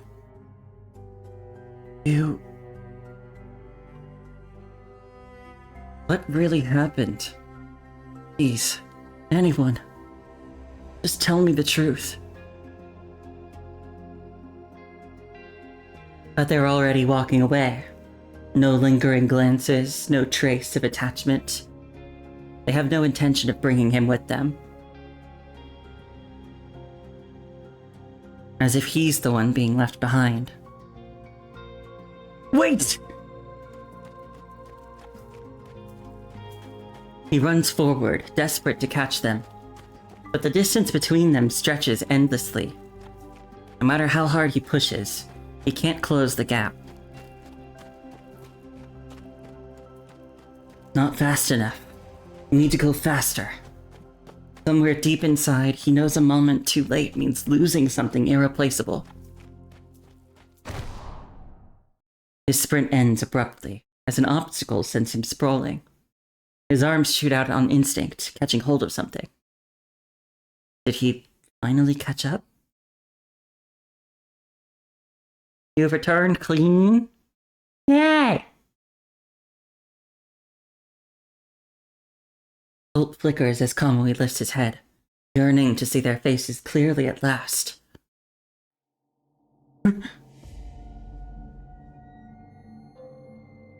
They lie fallen beside him on the cold, harsh floor. No breathing, no signs of life. They are clearly dead.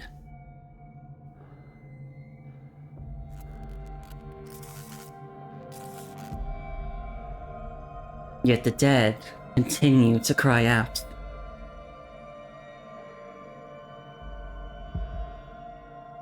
Kamui, you left us behind. Forgot us. You abandoned us. Traitor! Kamui!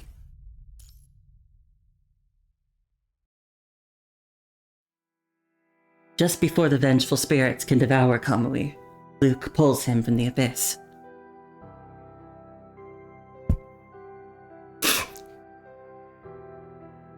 Perhaps it is the solar essence that has restored fragments of his mind, allowing him to sink deeper into memories once locked away.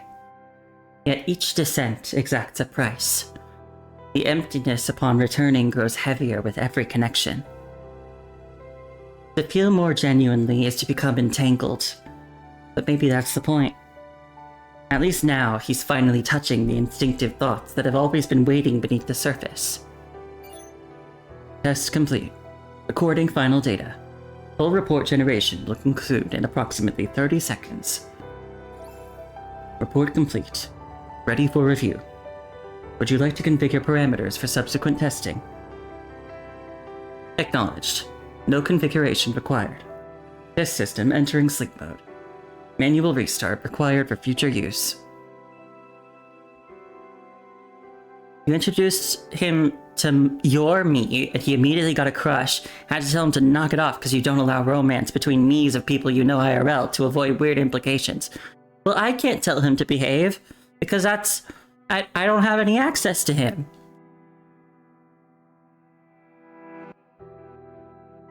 That's not me, that's just a guy you made that looks like me. I don't have any connection to him. I can't tell him to behave.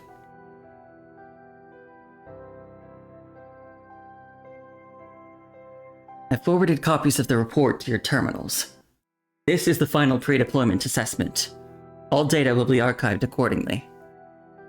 Willpower it, he's only allowed to kiss fake boys? Okay, I'll try.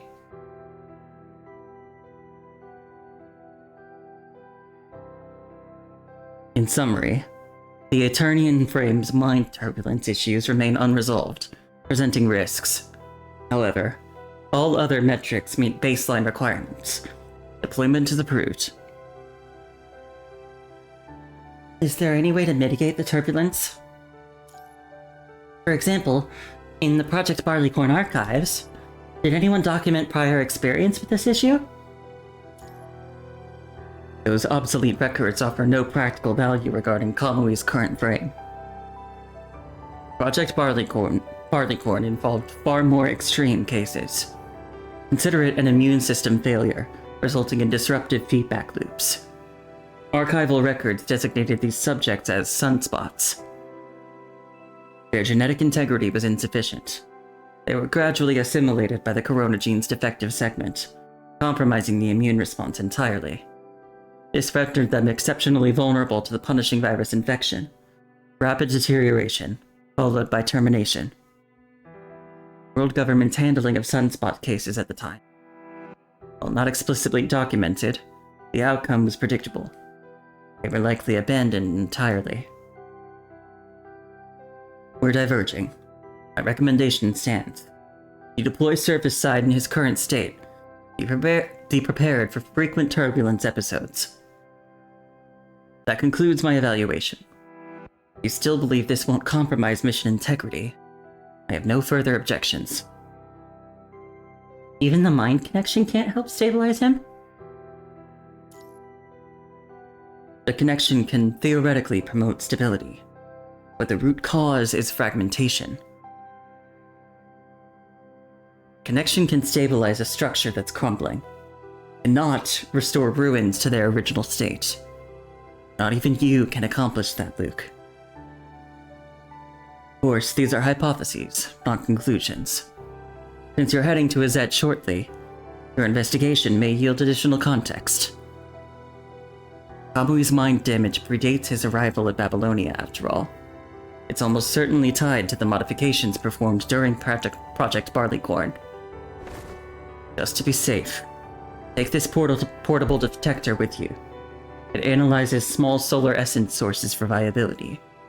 Gold readings indicate safe consumption levels. Red readings indicate punishing virus concentrations exceeding critical thresholds. See red, cease all contact immediately.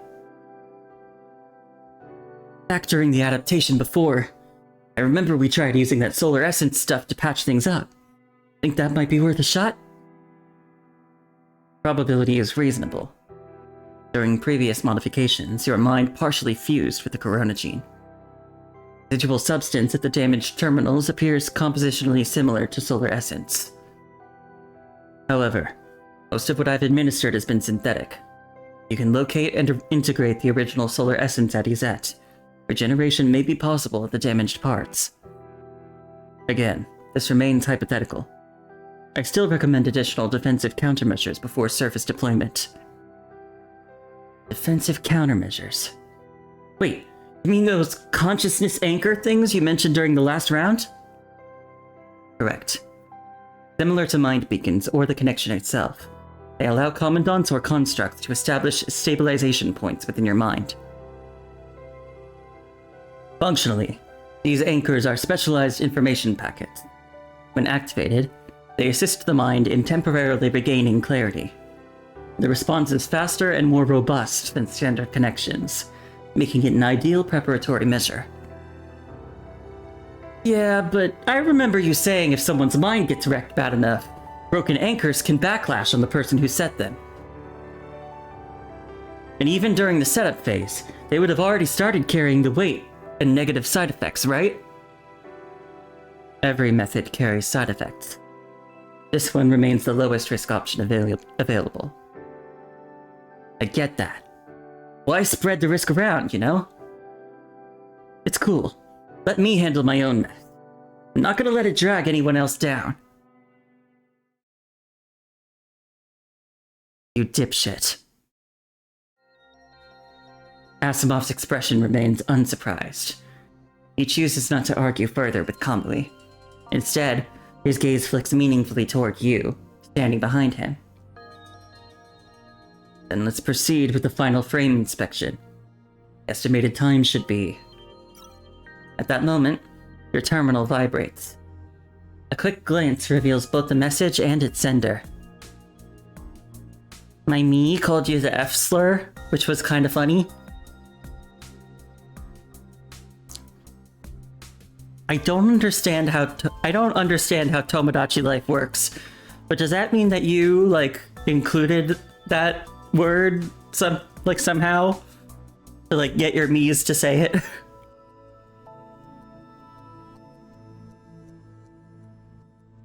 Yeah, I see.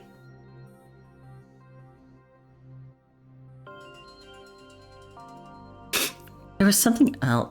Oh, yeah. I've seen other things people have posted. They all refer to you as the F slur, but it's still funny. I see.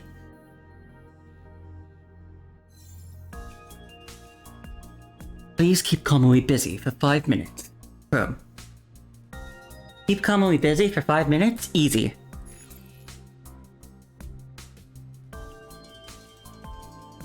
Five minutes. We'll start with the mind connection. Luke, I need your assistance. Understood. It's just a fancy sea monkey-like game. You shove the bees on the island and see what happens. I figured it was something like that.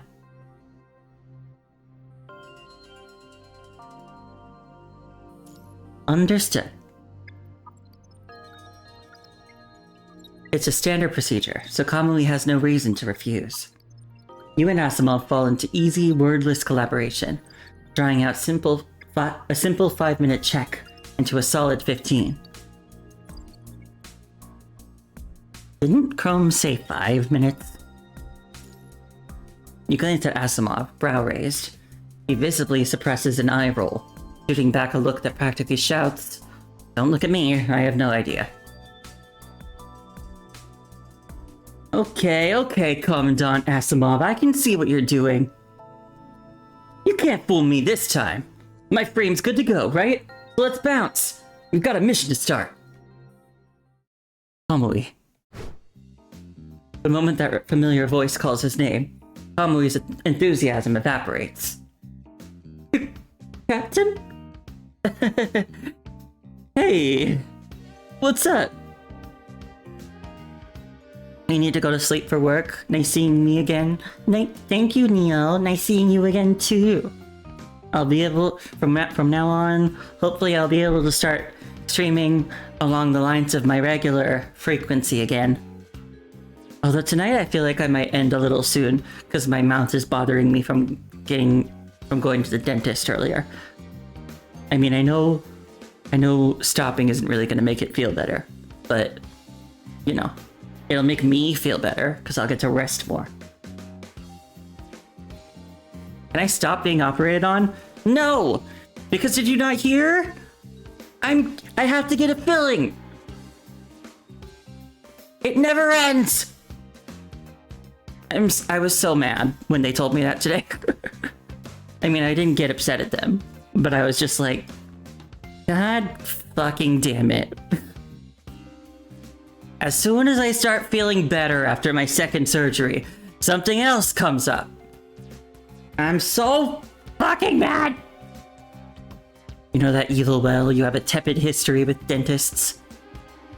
I see. Yeah.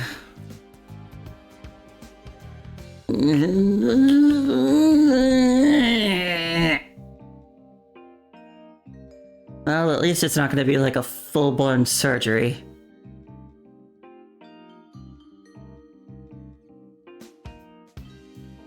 Okay, good night.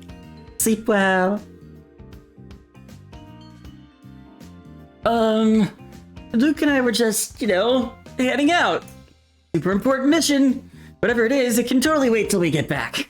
Yep, that's the plan. Kamui grabs your hand, making a break for it. But he barely takes 2 strides before Kamu steps directly into his path, blocking any hope of escape. Your new frame should not be ready yet, right? You're not going anywhere.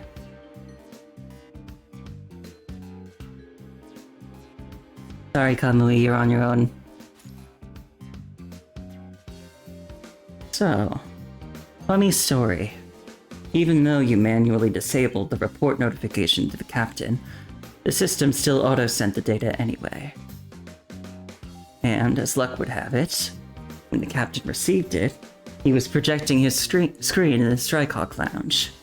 Kamu and I were there. Even more coincidentally, Asimov then sent over a consciousness anchor suggestion mail, with your rejection attached to it. We all recognize the benefits anchoring could bring to you. After seeing those risks in your report, decided to come together. We respect your decision, Kamui, but we can't just stand by while you face something like this alone. I hope you can trust us the same way we trust you. Solemnity settles over every member of Strikehawk. Not one of them has ever treated this lightly. I'm sorry. I didn't mean it like that. The anchoring thing. It's gonna affect you guys too. If someone's gotta pay the price, it should be me. Just me. Trust me, I'll crush this mission and be back before you know it. And when I get back, I'll definitely... Enough. Cut the crap, Kamui. Don't you dare underestimate us. Answer me this. If the situation were reversed and we needed your help, would you hesitate even for a second? Of course you wouldn't, because you're a big idiot. So if you'd help us without question, why the hell do you think it'd be any different when it's us helping you? We're not blaming you, Kamui. Think of this as a promise you're making to us, and as our way of keeping that promise to you. Promise us you'll take care of yourself, find what you're looking for, and come back safe. Everything we're giving you now. Gets rough. Just let Strikehawk be your shield.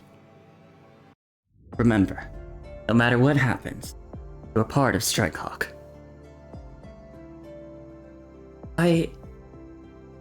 After a moment's hesitation, Kamui decides to abandon all the excuses he had prepared. Then, you guys gotta promise me you'll take all the safety precautions too. And don't worry, I'll protect those anchors with my life. No way I'm letting them get hurt.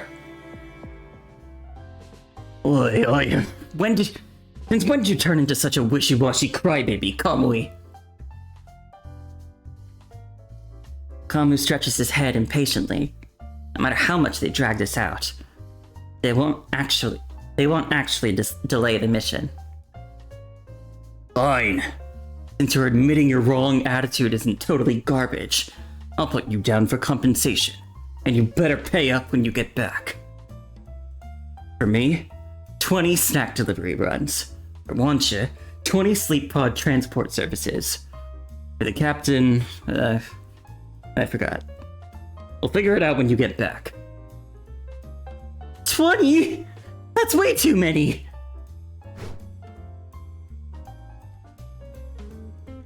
Kamui and Wancha simultaneously fix Kamui with a deadly glare, and whatever protest he had dies instantly on his tongue.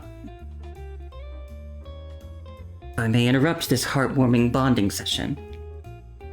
There are precisely 30 minutes remaining before they depart for the transport craft. Shall I continue with the inspection, or will you handle it? And regarding those consciousness anchors, have you reached a final destination? Or a present decision?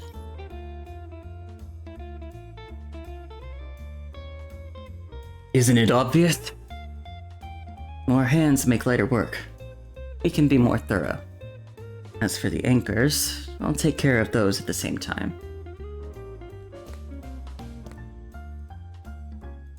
Huh? Wait! Kamui Wancha, stay back! Too late to beg for mercy now.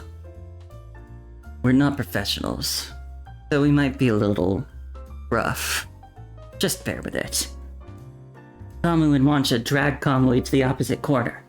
He's about to undergo what they promise will be the most thorough frame inspection he's ever had, whether he likes it or not. I'll go over the previous test reports again. I like how that's happening and Chrome is just here smiling.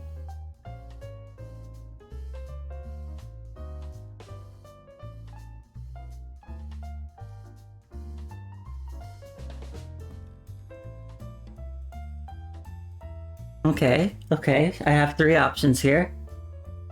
I can object, I can ask to help with Kamui's torment, or I can join Chrome and just pretend nothing's happening.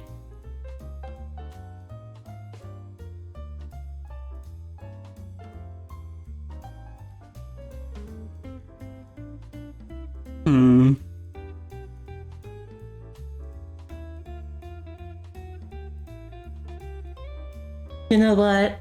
That's their business. Lovely weather we're having today. How could this happen? Commandant! Sorry, you're on your own, buddy. Commandant! A half hour slips by. Now, Kamui sits intact inside the transport craft, waiting to depart. Given the torture he suffered just 30 minutes prior, intact is probably the most accurate description possible. Kamui and Wancha were way too rough with me, and you just stood there and totally left me for dead. Everyone's just looking out for you. And besides, you shouldn't have been silencing their notifications. Commander has granted special communication access for this mission. Please complete... complete Please complete authentication and verify everything's working. Once confirmed, we can depart. Understood. Kamui drops the act immediately, attention sharp as he begins operating his terminal. Verifying identification. Please wait. Verification successful. Special communication access granted to the Eternian frame. Connection setup complete. Connection designated as SU0. Would you like to modify this name? No need. This is fine. At the name, Kamui falters, though just for an instant. Then he steadies himself and presses no without hesitation. I remember this is... Yeah. That's the designation they originally planned for the first successful Golden Sun of Project Barleycorn. During the Eternian Frame's research phase, they used it as a codename. Guess that's why the comm line ended up with it. I vaguely remember Izet even designed a medal for it, engraved with that designation, specifically made for the first Golden Sun. Whoever earned it could wear it right here on the chest for everyone to see. Like this! I can't really remember for sure, but hey, maybe I even got to touch that medal with my own hands back then. With a flourish, Kamui lifts his hand to his chest, pretending to pin on the medal. But his smile flickers, as his fingers find nothing there. The medal isn't his. Not now. Maybe it never was, even back then. Slowly, he traces 3 characters against his chest, letting their meaning settle into him once more. Second Unnatural Zero. That's the full name. The first 2 words. They had probably been with me for a long time. Second-gen modified subjects in Project Barleycorn. Those of us who started transformation later in life, through artificial intervention.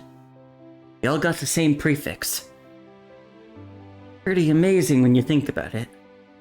Just 2 simple letters. Somehow sum up most of my time at Izet. And the 0 belonged exclusively to the Golden Sun, right? To be precise, exclusively to the first Golden Sun. Izet thought 0 looked like the outline of the sun, and it represented limitless possibilities. Starting with the first Golden Sun, humanity got hope for rebirth and a breakthrough. We got new power to create countless more suns, to drive away the darkness called the Punishing Virus. This special number was a unique honor, one no other transformed subject would ever possess again. It should be proof of Kamui's former glory, if he truly was that sun. Ever since I got briefed for this mission, I've heard that designation so many times my ears are practically falling off. You must know exactly how I feel, Commandant. I mean, you've definitely heard it plenty of times yourself, right? According to the Izet and FOS matching system, SU0 is a weapon exclusive to Luke. It was the destiny of every Izet member to serve FOS, and such a Golden Sun, their crowning glory, was made to fight alongside FOS's chief elite. When I first heard that, I was absolutely thrilled. Felt like you and I finally had this special connection. Something no one else has. Something only you can give me. Plus, SU0 is a symbol of incredible power. It means in future battles, I'll have the strength to protect all of you. This feeling is just amazing. So good that I want it to stay with me forever. I know what that signal the commander mentioned could mean. Till we confirm the truth, nobody can guarantee I'm still SU0. Of course, I'm not that upset about it. Even if it's not me, there are definitely other Golden Suns out there. Humanity will still have its protectors. It's just... call it my selfish wish. If I really am SU0, that'd be perfect. That way, those people I keep failing to remember, if they're still alive, I could definitely bring them back. His mind is shattered, a broken bone that never quite healed. This mission carries all his hopes. To recover what was lost. To piece himself back together. But he knows. Weakness has no place when disaster strikes. His past coils around him like doubt made visible, whispering that light may not reach this deep. Broken bones don't bloom. You will only grow into ordinary forgotten mud. But Kamui refuses to be a mere mud. Mud cannot become the sun, nor can it chase away the darkness that clings to the world. But if he isn't SU-0, then how? How does he reach the dream? How does he reclaim what's already gone? But I don't know any SU-0. Our paths never crossed, except in FOS's matching system. The only one I know, the only one I understand, has always been Kamui. As long as you're Kamui, that's all that matters. Strike Clock also said they'd wait for Kamui's return. When this mission was first conceived, they stopped calling him by name. SU-0. That's what appeared in reports, in briefings, in every mention of him. He heard it so often that eventually he started to believe it. But today, everyone calls him Kamui. Kamui of Strike Clock. Kamui of Babylonia. Kamui who was once a human. Yeah! Luke, you're right. I am Kamui. No matter what happened before, or what comes next, I'll always be Kamui.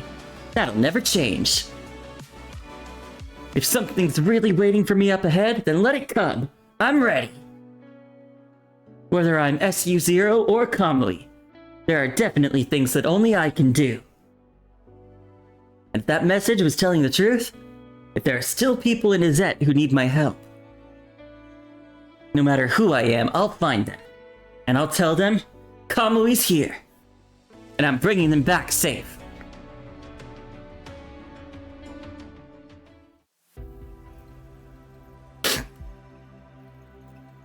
Okay. Izette. Match successful. Designation SUE-03. Member Kamui. Or would that just be Sue? Like the name Sue? I don't know.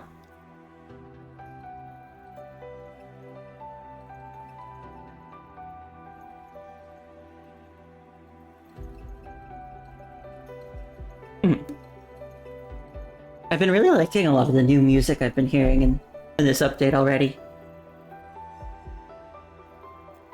Obviously there was the cool, I assume it's a battle theme that I heard on that one menu screen.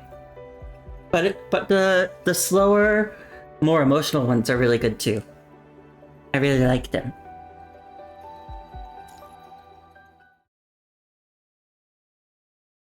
Near the ruins of Izette. Surface. A small pebble arcs through the air, striking the metal door ahead. It poses no threat, yet its dull clank carves a brief sound into the silence of the rock desert. Is this Izette's version of a doorbell? Yeah, and there's another way too. You could shout at the entrance, "Open Sesame!"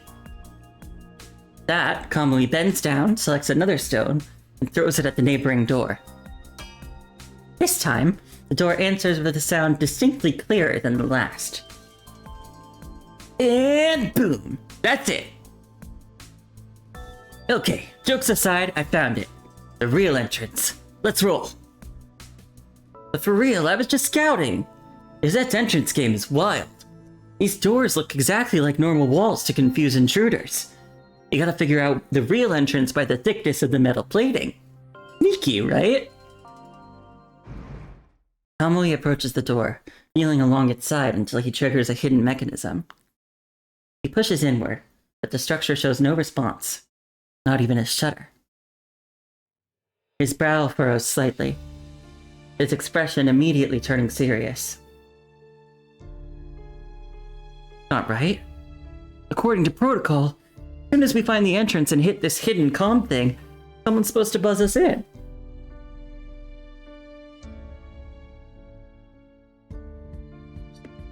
But now... You press the switch, but nobody's opening the door. If the signal that contacted Babylonia is solid, then Izette's got survivors. And they should know we're coming. Just to be safe, let me double check. Kamui pauses, considering, then brings his hand down against the metal plate with increased force. The reverberation sings back to him, clearer now, revealing the rough thickness of the barrier.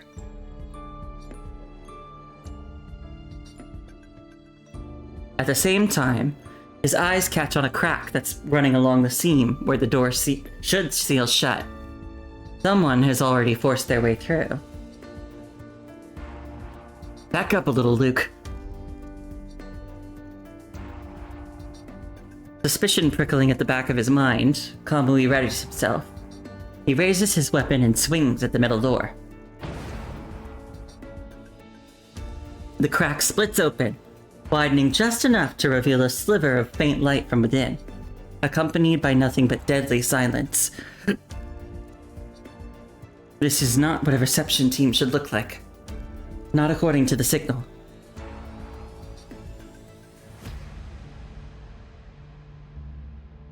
Be prepared for engagement. On it. Kamui peers through the gap for a moment, then pulls hard to widen it. The metal door's structure is already damaged, so it takes him little effort before it gives way completely.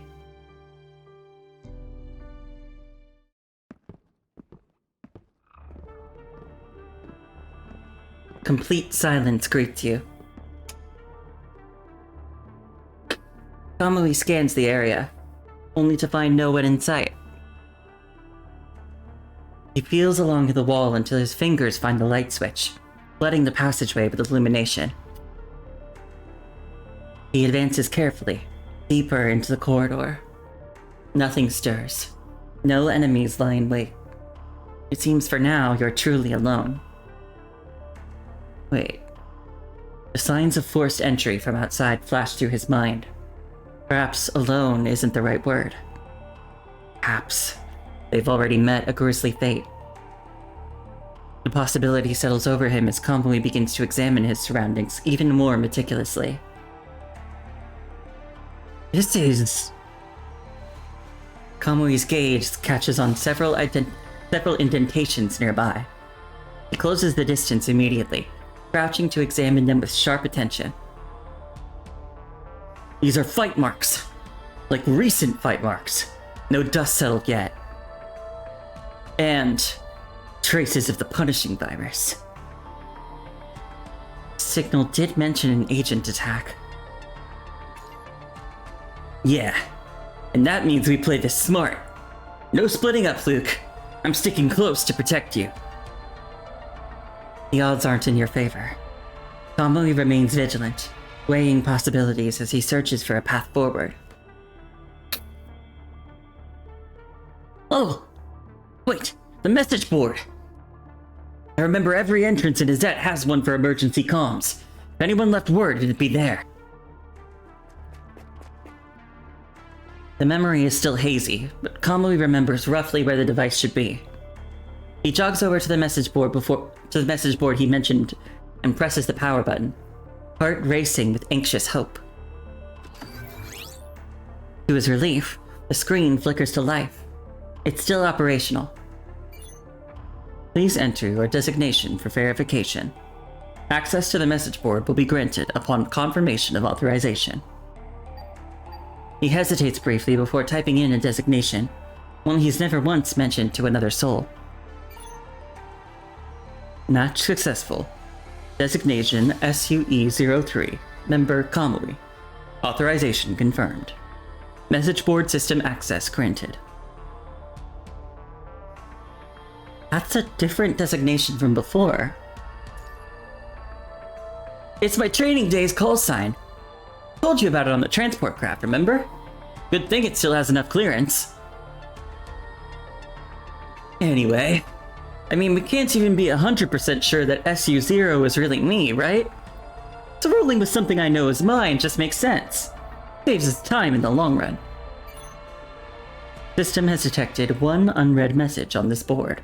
Would you like to view it? Yes. Acknowledged. Displaying unread message content. Kamui, it's a relief to know you're still alive. We'll skip the formalities for now. Plenty of time to catch up once we're together. We were ambushed by an agent. After contacting Babylonia, we made the call to fall back to the comms room along with the device. We are aware of the situation. The solar essence we left for you should come in handy. Things are tense out here. Make your way over as fast as you can. We'll hold out in the comms room until you arrive. Watch your back. Leaf. Leaf, huh? Sounds like someone from your past. Yeah. But I only remember who he is for now. After Project Barleycorn kicked off, the world government sent him to Azet as a military commander. And even though I can't remember much else, just hearing his name is weird. Makes me feel safe. Like I trusted him, you know? But that's assuming this is actually Leaf himself. You want a minute to think this through? Nah, appreciate it though. But here's the thing. I'm not letting my guard down just because the name feels familiar. Before we jump to any conclusion, I'll check everything and make sure you're safe, Luke. I won't let you fall into any possible danger, no matter what. This solar essence they mentioned is real? That's our first test. And here it is. Message boards in Izet typically have storage compartments built into their base. Kamui searches, and sure enough, inside one of them, he finds the solar essence mentioned in the message. Whoever left that knows about the Corona gene, at least. That's how they know your frame still has issues. Good thing Asimov gave me this portable detector. Let me test it first. Take a small sample, drop it on the test strip, and wait 20 seconds. We've got a result. Gold, we're good. Alright. Small dose first. See how you handle it. Stay careful. Yeah, I'm all set and ready for the connection. Alright, I'm with you.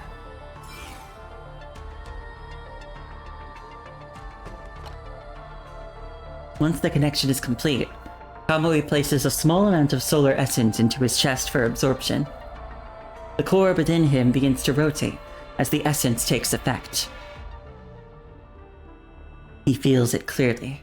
The essence spreads outward, gradually flowing through every circuit in his body. It's incomparable to Babylonia's synthetic essence. This surge feels different, more alive. It might finally be enough to break through the limitations that have bound him. Suddenly, a weight like thousands of tons of stone crushes down on him, forcing Kamui to one knee against the wall. At the same moment, piercing pain drills into his brain, violently tearing his mind apart before brutally fusing it back together. He knows this sensation all too well. During his adaptation to the Eternian frame, he endured this same tearing multiple times before his mind finally recovered to its current state. But this time, it's far more overwhelming than anything before. Kamui recalls an archive he once read, detailing the training process of Project Barleycorn. During the transformation process, subjects must endure the extreme agony caused by the punishing virus. Only candidates who successfully resist will become ideal Golden Sons. Was this what he experienced back when he was still in Izet? What's happening? Don't... Don't worry. I'm okay, Commandant. It's... like before. My mind... it's fixing itself. Just more... The words die in his throat. Another surge of agony tears through him, feeling what little strength remains. Deep within his mind, the scattered shards shudder, then pierce, as needle-thin threads impale them. Like surgery without anesthetic, his memories are forced together, stitch by agonizing stitch, each seam weeping blood. Kamui looks up, and there they are. Two faces, once shrouded by the intangible mist of his memories, now clear before him. He knows what he should call them, but until now, he could never recall a single detail of their features. Until now. Finally, he sees the complete picture. Mom. Dad. But he only remembers their faces, nothing more. His red-haired mother and silver-eyed father simply stand there motionless. This is as far as his repaired mind can take him for now. Damn, his parents are kind of fine.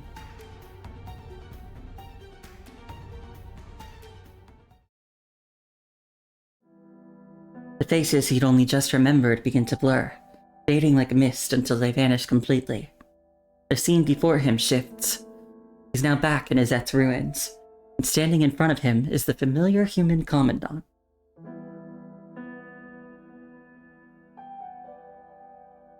Do you remember something? Yeah. Finally, having endured the agony of his torn consciousness, Kamui slowly rises to his feet. This essence stuff is actually working on my damaged mind. And that message board, it had Izette's internal code markings. So I'm thinking... Unable to overcome his hesitation, Kamui swallows the rest of his words. So I'm thinking... maybe these people really are from Izette. Not enemies trying to trick us. So maybe we really can trust them? Even he knows this reasoning isn't convincing enough. So I'm thinking... I'll leave it to you, Luke. You decide. That way I don't lead us wrong just because my feelings are all mixed up in it.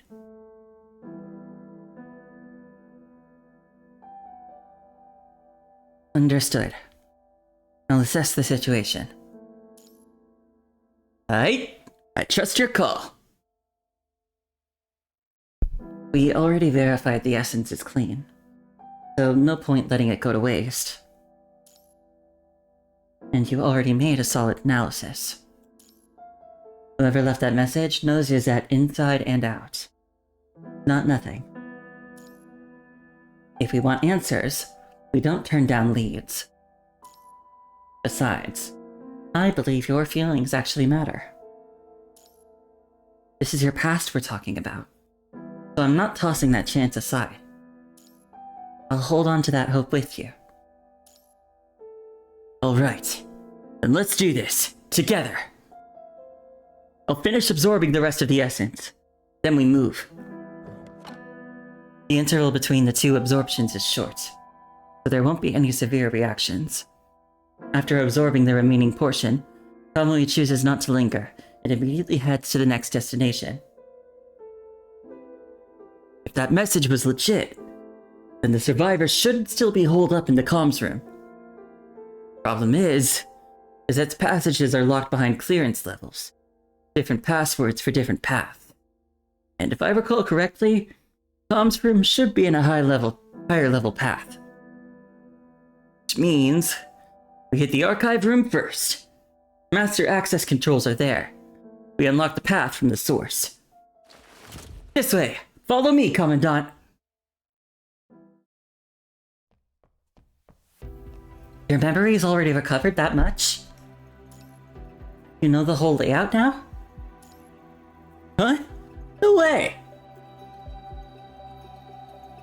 So, are we still trying to find our way then? No. Okay, so here's the thing. Izette doesn't have maps. Let me think. What did they say back then? A map for your own home? Only a fool with no sense of north from south would need that. Izette has no place for those who can't find their own way. Yeah, so they've got these signposts, but they're written in this specific code. You just gotta know how to read them. Maps don't exist. That's kinda throwing shade at a lot of people. Like, poor Lee. He has no sense of direction. Harsh, right? When I was a kid learning this system, I got chewed out constantly. But as far as I can remember, this was just how it worked. Check it. See this symbol? That means archive room. And this little symbol next to it is telling us to take the left corridor. Let's roll. They're using Greek letters?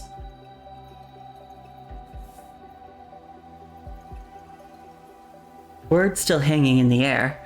Kamui's hand closes around yours and tugs you onward, tracing the path you just described. Oh hey! Want to try guessing what the symbols mean, Commandant? It's actually super fun, and once you get the hang of it, you can navigate Izette like a total pro. Solo mode unlocked! Oh, perfect timing. Check it out. 3 pathway signs right in a row. This is literally the best teaching moment ever. Just a tiny hint. Try using those coding patterns you already know, Commandant. You examine the signs for all 3 pathways. Sure enough, traces of familiar coding patterns reveal themselves in each one. The prefixes. Only 2 types. Probably logical functions? Affirmative or negative. The second sequence looks like accessible locations. This is why you're you, Luke. Your brain just works. You're totally right. The last sequence is the route directions. Like this one? That's the yes, this is the right path symbol. And the one after, that's the archive room. This last bit means follow this corridor all the way to the end, then hang a right, and we're there. I think I'm starting to get it. But the third pathway symbols, those don't look like directions at all. Oh, that one? That's a special creation. One of a kind. It basically means this path just loops you around in a big useless circle and dumps you back where you started. So maybe don't be that big dummy. Still fits the original purpose of the system. Someone who could modify the whole system like that. That had to be the leader. The archives are right. Izette's last leader was Odile, your mother. Yeah, I've been getting little pieces back about her. That's exactly the kind of thing she'd do. Apparently, her first idea was to just blindfold herself and scribble randomly. Whatever came out, that's the symbol. She said it'd be a secret code no enemy could ever crack. No one objected? She never even got to pitch it. Dad intercepted that plan immediately. Talked her down to something that actually, worked. Eurites? Is that how... I think that's how you'd pronounce that? Eurites? The deputy leader, correct? Yeah, that's my dad. Speaking of these memories he'd never shared with anyone before, Kamui's mood visibly brightened. Still can't remember most of it. More like a feeling, Like I just know back then life was good, happy. That's probably because of how his Zet was set up. Different from other military bases. Here, it was all about families. Family garrisons, little units coming together to make a big one. I really hope I get it all back someday. Even these little pieces, though, just thinking about them makes me happy. It must have been really worth holding on to. Kamui talks as you walk, offering up fragments of memory. Some real, some maybe imagined. He doesn't stop to notice until the archive room door looms before you. He's been spilling his thoughts the entire way. Commandant, have I been talking your ear off? I'd like to hear more about your past. Then when I remember more, I'll tell you. Every little bit. For now, let's head in. It is the joy of rediscovering something he thought was gone forever.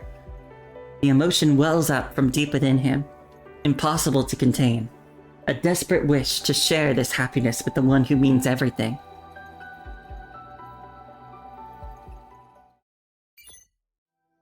Identity verification complete. Authorization confirmed. Opening entrance now. Welcome back. Ooh. Cool. You slip into the archive room without incident. Screens hum with light. Machinery turns quietly. Everything here is still running, still active. Someone's been using this place. That big hologram thing. It looks like what was outside before we went in. And does that mean that this whole place is shaped like some kind of weird spider thing?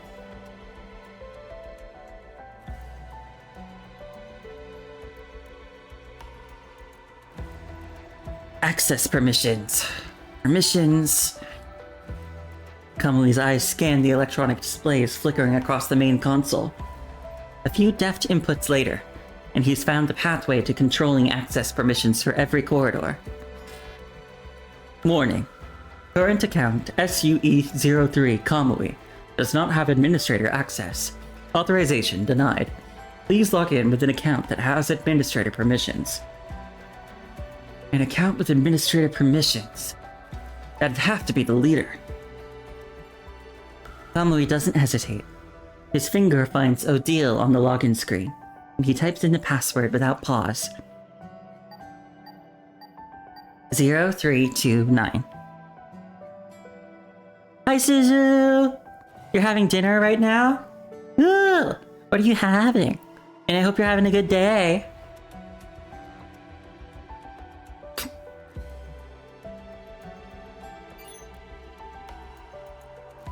Logged in as Odile. Identity level, leader. Access permissions granted. You made udon soup with veggies, and it do be raining over there? Is it still raining here? Actually, did it rain? I'm not sure.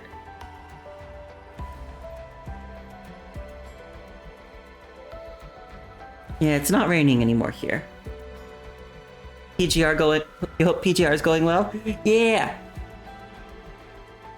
I've been doing the new story chapter. I'm still in the very early part, but I'm having fun so far. I'm really excited, because I think I told you yesterday, Kamui is finally getting his new frame, and I'm so happy. We finally get to get more Kamui focus in the story.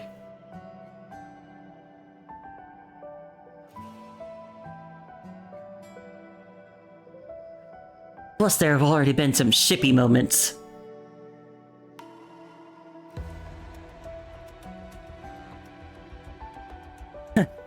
Of course that's the password. Mom never changed it. Ever. Yeah? Yeah? Yeah, he looks so good! Kamui's voice carries a warmth he can't hide. The number tugs at something deep, and suddenly he's back in that afternoon, feeling it all over again. Honestly, we're all kind of the same. Every place in his that needed a password from me, I use this same date too.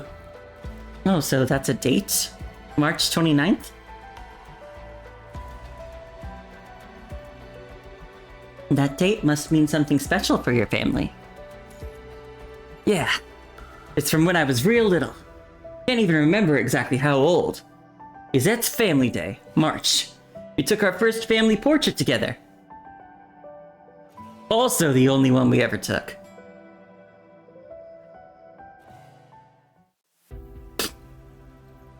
Okay, hang on. I gotta take a second and show you his full... Not right now, Bianca. I gotta show you his full model. Because he looks so good. Oh, first, you should look at one of his old models, just so that you can see the glow up, you know? So here we've got old Kamui from 6 years ago. Been so long.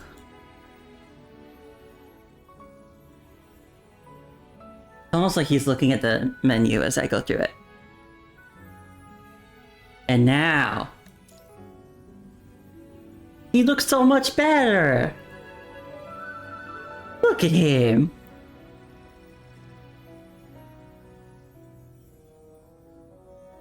Also, some of his interactions are so good.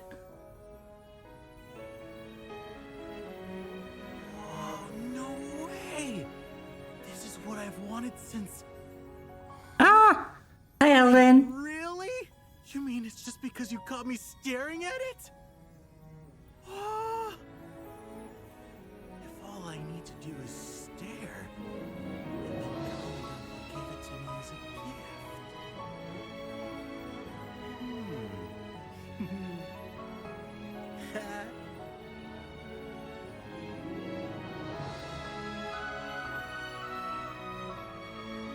I know what you're doing.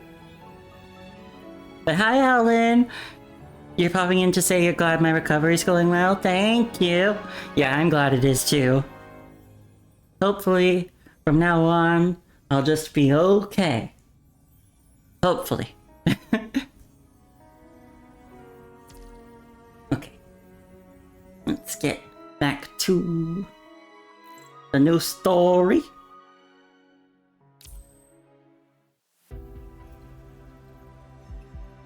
Blood tide. I don't want to wear a dress. Oh, but you're gonna. You're packing for a vacation right now. Ooh.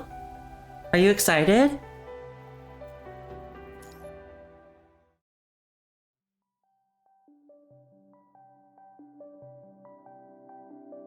I would ask where you're going, but I don't know if that's weird.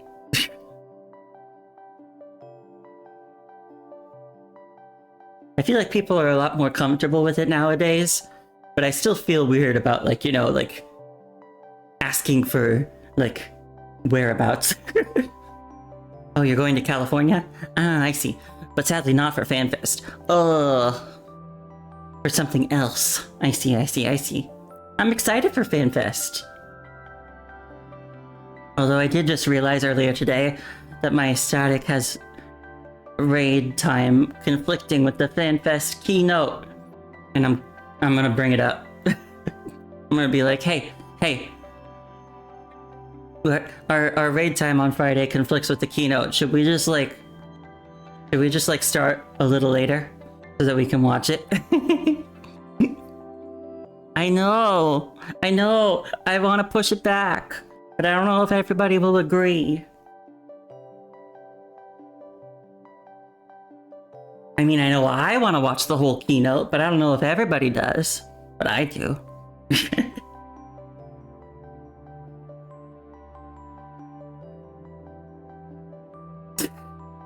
Why is this thing harder to operate than the latest issue weapons?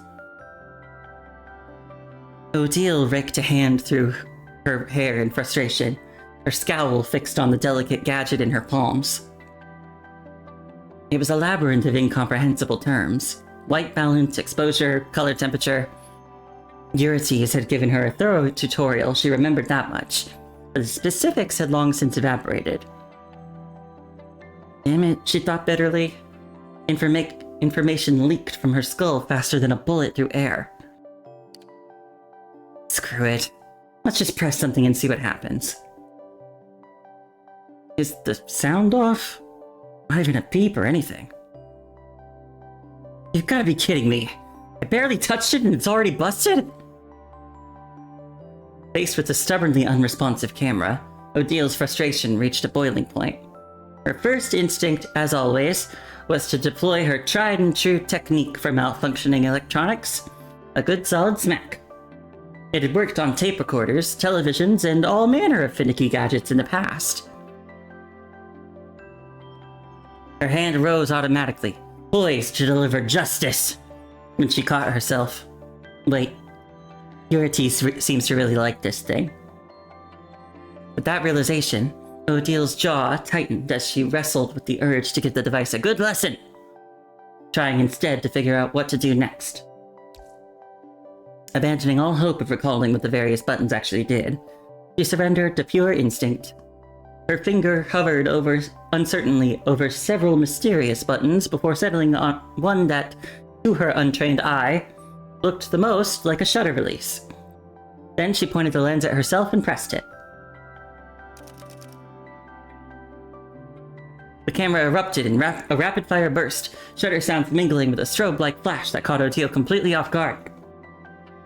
Shit! The hell? Feels like a flashbang went off in my face. I can't see anything. So, ready to let me help you adjust it now? Eurites, watching from nearby, laughed despite himself. He didn't mean to tease. It was just that seeing Odile so thoroughly undone was a novelty he wanted to savor. Don't move. I'm trying again. I refuse to be outsmarted by a glorified toy. Whatever you say, boss lady. And wipe that smirk off your face. Every time you make that expression, I know you're scheming. First part, I'll oblige. Second part, I object. It's just rare seeing you like this. It's almost... The harsh sound tore through the air as Odile, shooting a glare at Eurites, shredded the instruction manual she'd been about to consult. Finish that sentence and I'll make confetti out of you next. Got it, Mr. Deputy Boss? Alright, I'll behave. The sound of Eurites' laughter washed over Odile, smoothing the rough edges of her irritation. She couldn't stay mad at him, wouldn't waste the energy. Truth be told, she treasured moments like this. His laugh was so rare in its fullness, so unguarded, so utterly him. This is what family feels like, she thought. The little spats, the teasing, the forgiveness that followed. It was the texture of a life shared. Without it, existence would be terribly bland. We're gonna run out of time at this rate. Hey, Eurites, you didn't forget something when you explained the functions? Feels like a piece is missing. Now that you mention it, I think I did overlook one thing. My bad. The knob on top. Turn it 2 more clicks clockwise. That switches it back to auto mode. That'll disable burst shooting and allow you to take normal photos. At least you can still read the room. At that, Odile snatched up the camera and jabbed at the gallery button. Sure enough, the screen filled with a collection of her angry-faced selfies. Delete, delete, delete. Done. I knew it wasn't that hard. Hey Eurites, what if I just grabbed some tech from the base and had them mod all the cameras to full auto? Wouldn't that save everybody the headache? Eurites rose from his seat, gently pried the camera from Odile's hands, and set to work adjusting the more intricate settings for her. Worth considering. We could bring it up another time, but not today, remember? Today's is at Family Day. Once a month, military orders are suspended. Only family matters. Everyone's supposed to spend it with their own, even for us. Pulling rank to order soldiers around on a day like this doesn't feel right, don't you think? Hey, I know that tone. You think my idea is ridiculous, don't you? You're always so damn serious. I wasn't actually gonna do it, I was just thinking out loud. Anyway, I'm a pretty humane leader, all things considered. You know what some other bases are like? Last time I did a supply handoff, one of their commanders actually told me that once you join them, you leave your old self behind. No past, no family, no individuality. Just service to the military. Ugh, that sounds awful. What kind of crap is that? We're human, not weapons. Of course we've got feelings. Right. Compared to other places, because that's always been different. It has a certain kind of strength. A power that changes people and things. It's called family. Gentle and a little magical. Maybe that's why we've held strong all these years. Because we never lost it. So, as our leader, you especially can't break that rule, right? Why are you being even more long-winded than when you're filing reports? At this rate, Family's Day is gonna be over before it starts. The words had barely left her lips when Odile felt arms wrapped tightly around her from behind. Eurytes rested his head gently on her shoulder. The camera now sat abandoned on a nearby stand. That won't do. His whisper tickled her ear, soft in volume, yet every word rang crystal clear. I already share you with the whole base every other day of the year. On Family Day, I want Odile all to myself. Odile allowed the embrace to linger, but when it became clear he had no intention of letting go, finally reached back and pushed his head away from her shoulder. She's stronger than me.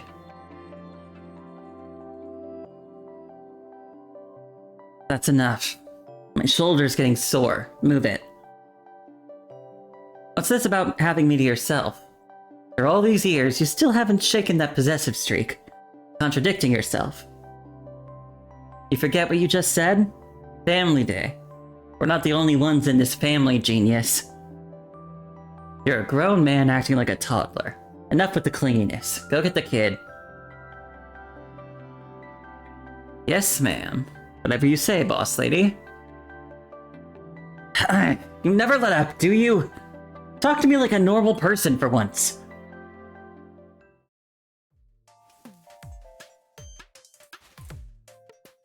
As he listened to Odile, Eurytes' gaze drifted and caught something in a nearby corner. Tiny, round, golden head peeked out, only to immediately duck back into hiding. Perfect. This saved him the trouble of searching. He let out a soft chuckle, already turning over how to coax the little one out of hiding. No need to go looking. But getting him to come over might take a different approach. What are you... Eurytes' words put Odile on alert. Her gaze swept around, scanning. Sure enough, she spotted it too. That little golden head, peeking in and out. She'd always had good instincts for spotting things others missed.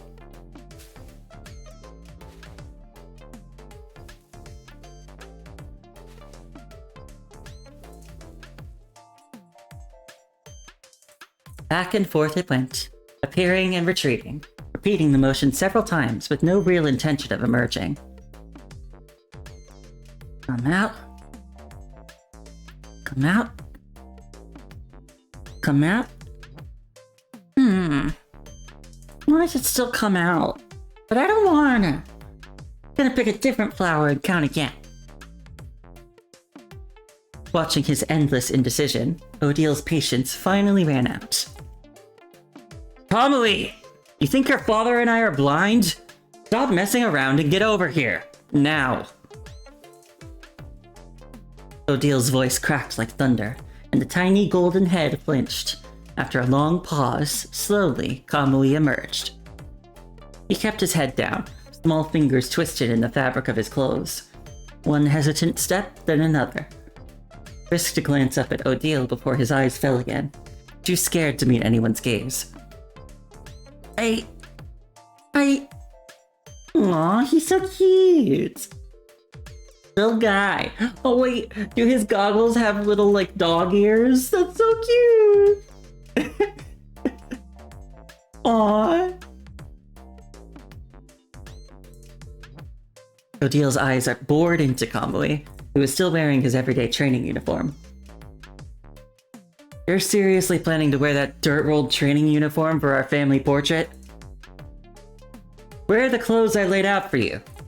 Don't tell me you managed to lose something that size. The words landed like a fresh wound. Kamui's face crumpled, his lower lip jutting out as he muttered something unintelligible under his breath. The dress... I can't hear you. If you've got something to say, say it loud. I don't want to wear a dress. He'd said them silently 100 times. Now, finally, Kamui gathered every scrap of bravery he had and hurled the words at Odile with everything he had. I heard people make fun of me. I don't want to wear it for the picture. That's what this is about. Too bad. A deal's a deal. You made a promise and you're keeping it. Today, you put on that dress and take the family portrait. End of story. No! I don't want to get laughed at. I won't wear a dress. Who's gonna laugh at you? Whining won't change a thing. You've got exactly 2 choices today. Put on the dress like you agreed, or take the family photo and nothing at all. Your call. Fine, I'll wear nothing. You better mean that, kid. I'll strip you down myself right now. The moment Odile raised her hand, Kamui darted behind Eurytes. Eurytes held up a placating hand to Odile, but he didn't play the role of human shield. With gentle persistence, he coaxed Kamui out from his hiding spot and positioned him squarely in Odile's line of sight. Kamui, didn't you say you wanted to be the bravest warrior of Izet someday? True warriors don't hide behind others. Stand up for themselves. Fight for what they want. Know what you need to do, don't you? Don't be afraid. Speak up, bravely.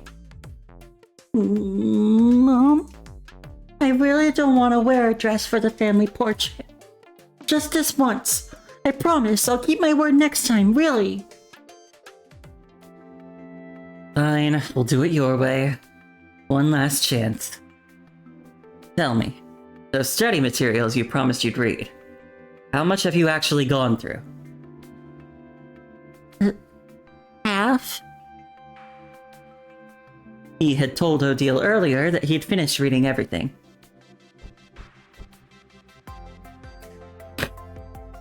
Now she scratched a symbol into the dirt with a stone. Kamui's brow furrowed.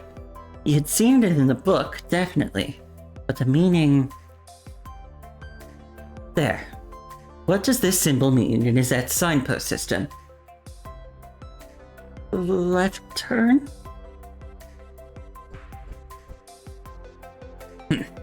And this one?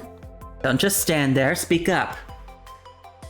Then Odile added a second symbol. Kamui's eyes darted to it, then away, then back. Each look draining more confidence from his voice. It means... step back. Odile tossed the stone aside. There was no need to continue this pop quiz any further. Lying to my face. I bet you don't even remember where you dumped that book. The first symbol means no entry. The second means continue forward. Both of these showed up in the treasure hunt the day before yesterday. You got them wrong then, you're getting them wrong now. No improvement at all. You made me a promise. The treasure hunt was your test. If you knew the signpost rules, you'd reach the endpoint with the clothes you wanted. No matter what was there, you'd wear it. That was the deal. You'd read the book and memorized all the symbols. You'd have followed the right signs. You'd have gotten the clothes you've been begging for. But you slacked off, so you got a dress. Kamui, neither your father nor I ever taught you to run from the consequences of your choices. That's not what warriors do. Right or wrong, you face what comes. I told you that when we started the game. Yeah, I know. But the dress... The protest died in Kamui's throat. He knew he'd made a mistake, and the lesson Odile had driven home was one he couldn't argue with. But knowing and accepting didn't make it hurt less. He was a child after all, and in a child's world, there was no wound quite like losing faith. His mind drifted to illustrations in the books he'd read, to the combat suits displayed in Izette's armory. He wanted to wear those clothes. He wanted to look like a warrior, like a hero. More than anything, he didn't want to be different from that person. He didn't want to be laughed at for it. Eurites lifted Kamui onto his lap and gently wiped away the tears he could no longer hold back. Clothes aren't what matter, Kamui. Courage, strength, kindness, gentleness. All those things are what make a hero shine. Whether they're wearing rags or armor, skirts or pants, none of that changes who they are. Exactly. Look, your mom here once got ambushed in the middle of the night wearing nothing but an undershirt, and I still kicked their asses. Like this! Odile launched into a dramatic reenactment, jabbing and swinging at imaginary foes. Her performance hit its mark. Kamui's tears stopped, replaced by a small, watery laugh. Besides, Eurites placed a gentle kiss on Kamui's cheek. No matter what you wear, our little sunbeam is always going to shine the brightest. There was something magical about the way a child's sorrow could dissolve so completely. Kamui's face, still wet with tears moments ago, now shone with curiosity as he raised his gaze to meet theirs. Really? I won't look weird? No one's gonna laugh? I'll actually look good in a dress? Huh? Of course you will. If the clothes look good and you look good, how could the two together possibly be weird? Hi, Peach. How are you? I hope you're having a good day. If you don't believe me, try it on and ask around. Oh, and call Aunt Riley first. She's the one who picked that dress. Said it'd suit you perfectly. Okay, I'll go right now. In an instant, Kamui was on his feet and racing into the room. The rustle and thump of frantic changing echoed out, then voices. Kamui's, bright and excited, chattering through video calls to what sounded like half the Izzet members. As you can see, our little guy here is wearing a dress. And he's gonna be adorable. Well, well, if it isn't our little Kamui, to what do I owe the pleasure of this video call? Aunt Riley, look, do I look good in this dress? You're already wearing it? I told your mom this one would be absolutely adorable. Thank goodness we didn't go with that monstrosity she picked out. Hey honey, get over here. See? I told you little Kamui would end up in this dress. Looks like you owe me, Uncle Bruce, look at me. Hey, you actually called it. Alright, I'll handle tonight's chores. Seriously, Kamui, you're rocking that. Look at you, gorgeous. Kamui, listen to your auntie. Snap a few more photos and send them to Aunt Winnie. She and Morton are hoping the baby in her belly is a pretty little girl. They're convinced that filling their room with pictures of beautiful kids will make it happen. And if they use your photos, that's practically a guarantee they'll get a pretty little princess. Really? Then I'm gonna go call her right now. Bye, Aunt Riley. Aunt Winnie, look at me.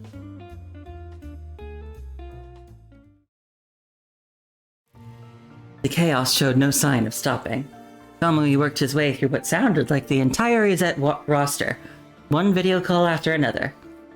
Odile and Eurites waited outside, exchanging amused glances, unable to hold back their laughter at his sheer enthusiasm. Good grief. Crying 1 minute, completely over it the next. Still just a kid. 1 second he's sobbing like the world's ending. The next, he's beaming brighter than the sun. I wonder who he gets that temperament from. Indeed. Who does he take after? Eurites said nothing more and just gave Odile a meaningful look before slipping an arm around her shoulder. Shortly after, his alarm went off. He glanced down at the time. They needed to start shooting now. Any further delay would disrupt their later plans. Their one still won't come out? You know how he is. As soon as he heard family portrait, he shut down, still sulking in his room. And of course, it had to be today. Those higher-ups keep sending their people to bother me again. Every time they show up with their grand theories, it's like a grenade going off right next to my head. Still haven't given up? Last time they came, mentioned a name.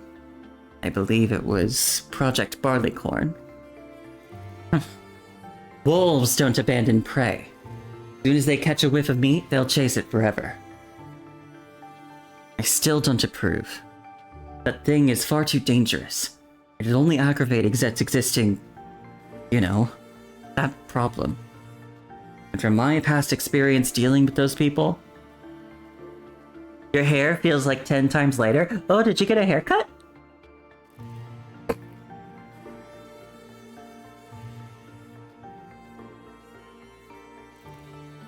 Can't say they don't mean well, but at the very least, they're hiding motives that wouldn't hold up to scrutiny. You chopped off like 6 inches, it's still down to your mid-back. Oh, that's pretty long.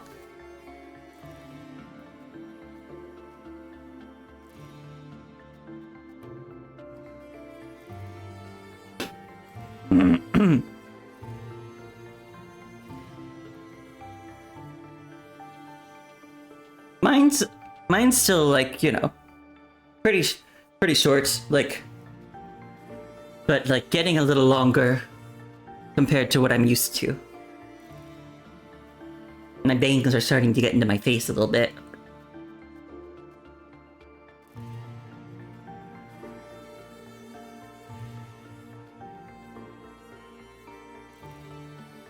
Yesterday, though, I saw the detailed project plans on the table. You left them there, didn't you? You're hesitating? You're not wrong. Those officials and their delusions. They'd love it if we were all nuclear bombs ready to shake the heavens.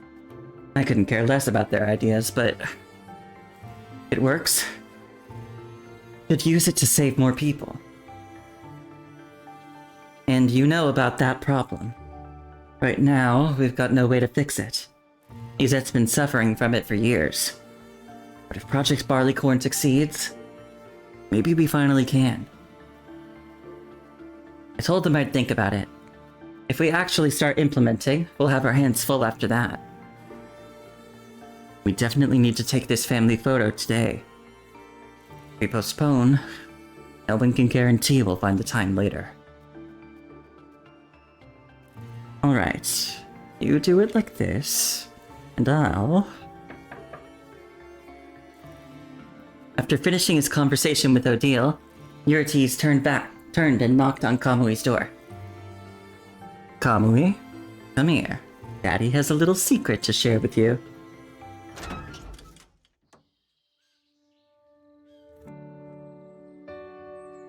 Eurites walked into the room. Kamui was changing into the dress and was now meticulously adjusting every detail. What? I want to hear! Kamui bounded over, his steps light and quick, and pressed his ear close to Yuriti's.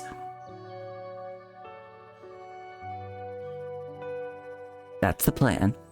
Once everything's gathered, you sneak over to the camera and press the timer button. Before he has a chance to escape, come back and stand with us. We'll snap the family photo quick. Sound good? Consider it done, sir.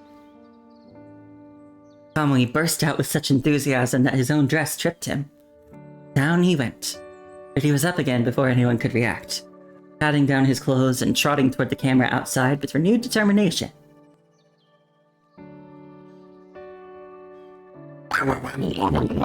Get over here! What do you mean, no? Try saying that again. Hey, don't move. Your clothes are a mess. Stand still and let your father fix them. That voice. He's here. Watch me go. Dad said the timer needs 20 seconds. I press it now. Timing's perfect. This one up here, or that one down there. Probably the top one. Yeah, definitely.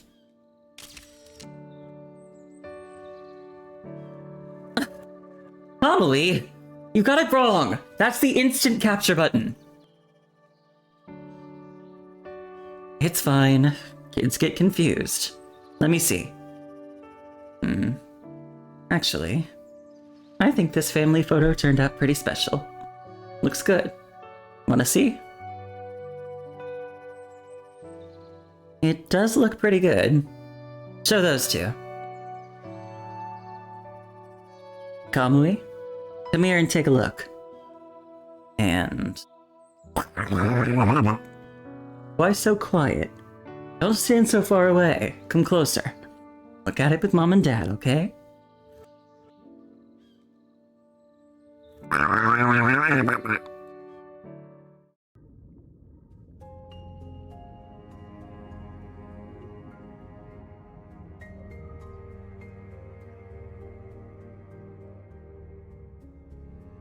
Who is that? Why can't Kamui recall his name? Even his face remains an indistinct blur, as if some crucial piece of the puzzle has been lost. But his voice, that he can almost hear still, echoing faintly in the recesses of his memory. Kamui! Kamui!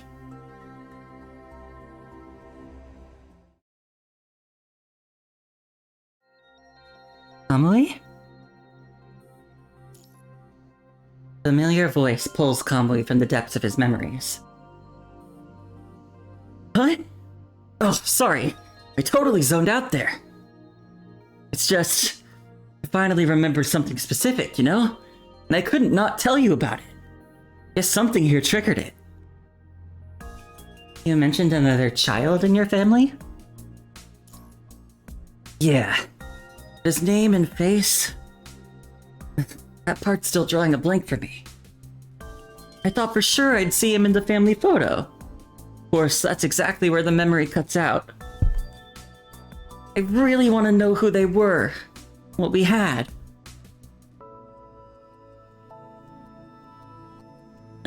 Whatever. We'll deal with that later. Once my mind recovers more, it'll all come back. I know it will. Okay, so the archive room. Right, we need intel. Project Barleycorn, Philo Tree stuff. That's all high clearance, so it'll be tucked away somewhere secure. How about we split up? You keep digging through the electronic data, and I'll hunt down any physical docs I can actually remember existing. And hey, if we find my personal archive or something, we might just crack this whole thing wide open. Without another word, you both settle into the search. The electronic archives prove more orderly with neat directories and a logical structure. Kamui's personal file is exactly where it should be, found in mere minutes. Kamui, come here, look at this. Huh? What's up? You find the answers already? Kamui bounds over excitedly, squeezing in beside you to peer at the electronic screen. That's my commandant. Found my personal archive just like that. Let me see. Oh, this thing is detailed. Like everything since I was born. Livery physician, primary education instructor, my parents. Huh? Mom! Dad! In that instant, memories surface.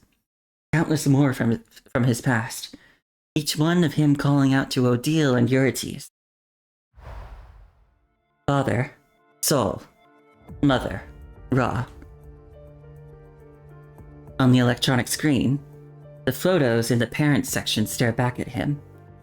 The two faces are clearly not Odile and Eurytes, the parents he remembers.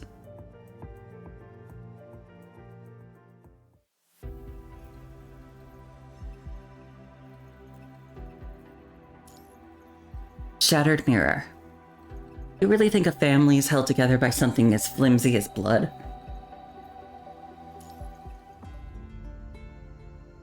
Mom? Dad? Kamui wants to call out to Odile and Eurytes the way he did as a child. It's instinct, etched into him since his earliest memories. From the very moment he began to understand the world around him. Whenever parents were mentioned, they were the only two people he could think of. But the archive tells a different story. Biological parents he's never met. Strangers whose faces mean nothing. So which memories are real? And how did he end up here? Caught between two sets of parents. Neither set of parents is here now. No one can answer Kamui's questions. He stares at the two smiling faces in the family photo. That memory should be his. It is his. But somehow, it no longer feels that way.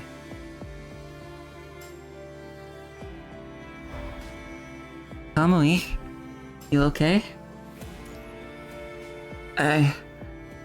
It'd be a lie to say I don't feel anything. But don't worry too much about me, Luke. With how my memories are right now, I've got, like, vague impressions. Just nothing too clear. Seeing all of this, here and now, just makes me feel a little... I just want to know who they really were. Who I really am. I guess those answers will have to wait until my mind recovers. Huh? The unfinished question sends ripples through his mind. Then a sudden weight comes crashing down on him. That familiar tearing sensation returns to Kamui's mind. He knows it's the essence he just took. It's starting to work. Kamui! Sit down. Easy. I've got you. Your help. Kamui staggers to the wall. His memories are like a dust-covered puzzle. And now, at last, the shards are fitting together. Mom. Dad. More memories of them surface. Of his origins, his parents, and another child in his family.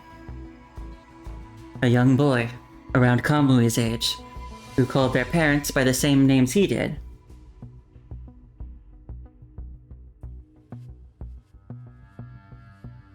Mom. Dad. At last, his name comes back to Kamui. Azael?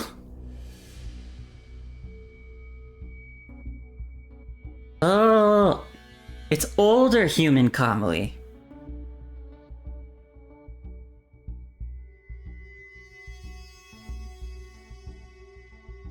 Don't say my name. Who the hell do you think you are? You think your little fake gestures are gonna make me accept you? You're not part of this family. Stop acting like you belong here. You've already taken everything from me. Their attention, every moment that should have only been mine. Even our only family photo. What more do you want? Now Kamui sees him clearly.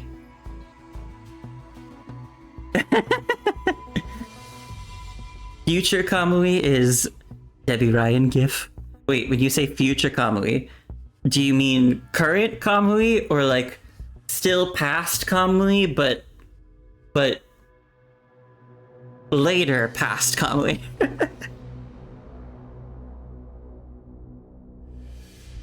Robo Kamui. Yeah. So that's now Kamui. But I guess from this Kamui's perspective, it would be future Kamui, yeah. Now Kamui sees him clearly. The boy bears Odil's fierce red hair and Yuriti's silver eyes. He's their child, marked unmistakably by both. And himself, he looks at his own hands, his own reflection. He has no echo of them, no genetic thread tying him to that family at all. He should have known. He should have remembered earlier. Kamui remembers the day Azael finally relented and let him into his room. Before he could even celebrate this small victory, his eyes caught a glaring red line slashed across the family photo on the desk. The stroke was childish, full of anger. It was probably drawn, he realized, right after the photo was taken. That red line carved a stark boundary, separating Kamui, stood closest to the camera, from everyone else. On one side stood the three of them, a complete family. The red line formed an impassable chasm, a silent rebuke. You don't belong here. He had once believed in that warmth, convinced himself those were happy times, flawless and bright, like an unbroken mirror. But Azael's words cut through. Maybe Kamui was never part of that reflection. Maybe the crack was always there, waiting to be noticed. A shattered mirror can't be mended. To that so-called family, he was an outsider. Get out! Get out of here, Kamui!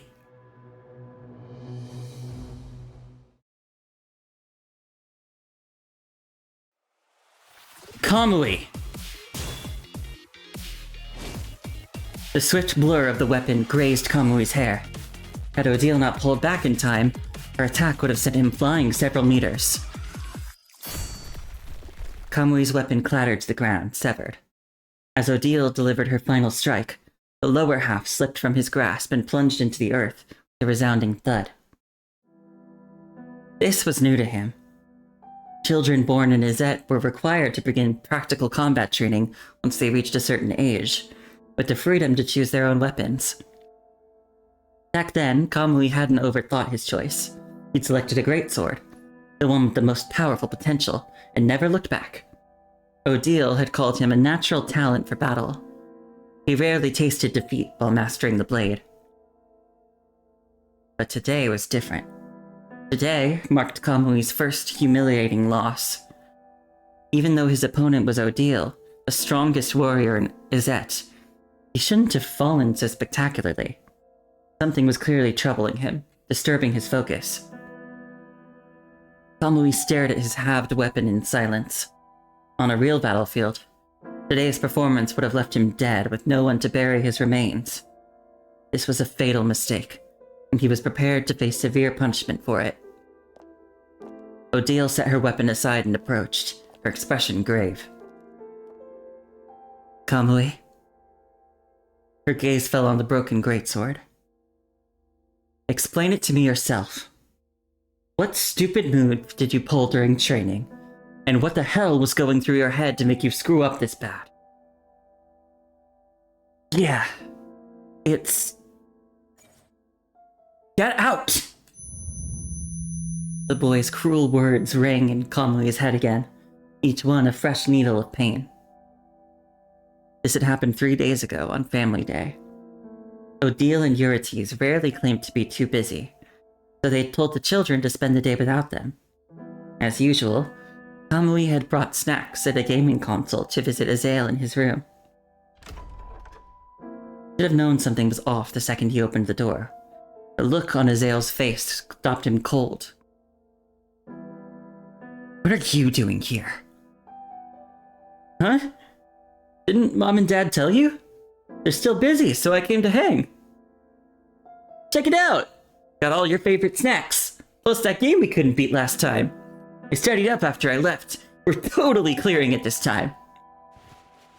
Azale? You okay? You seem kind of down. This stupid kid stuff all you ever think about? Huh? Oh, I get it. You want to do something different today, right? We can switch games.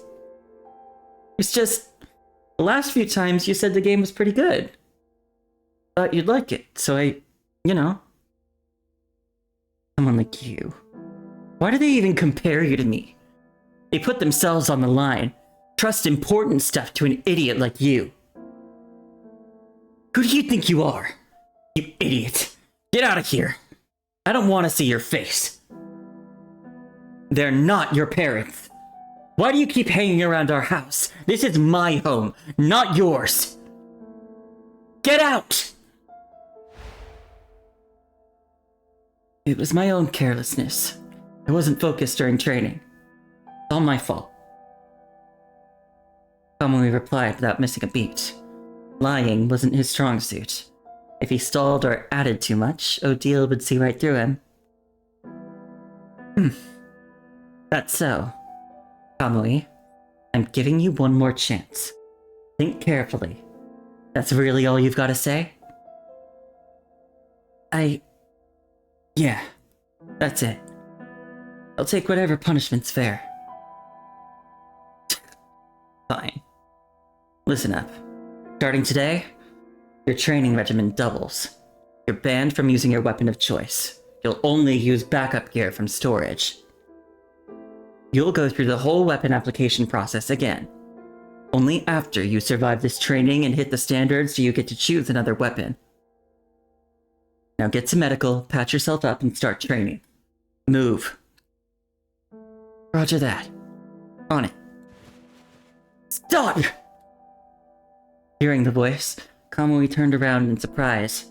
He never expected Azale to show up here, much less burst in to defy Odile's orders.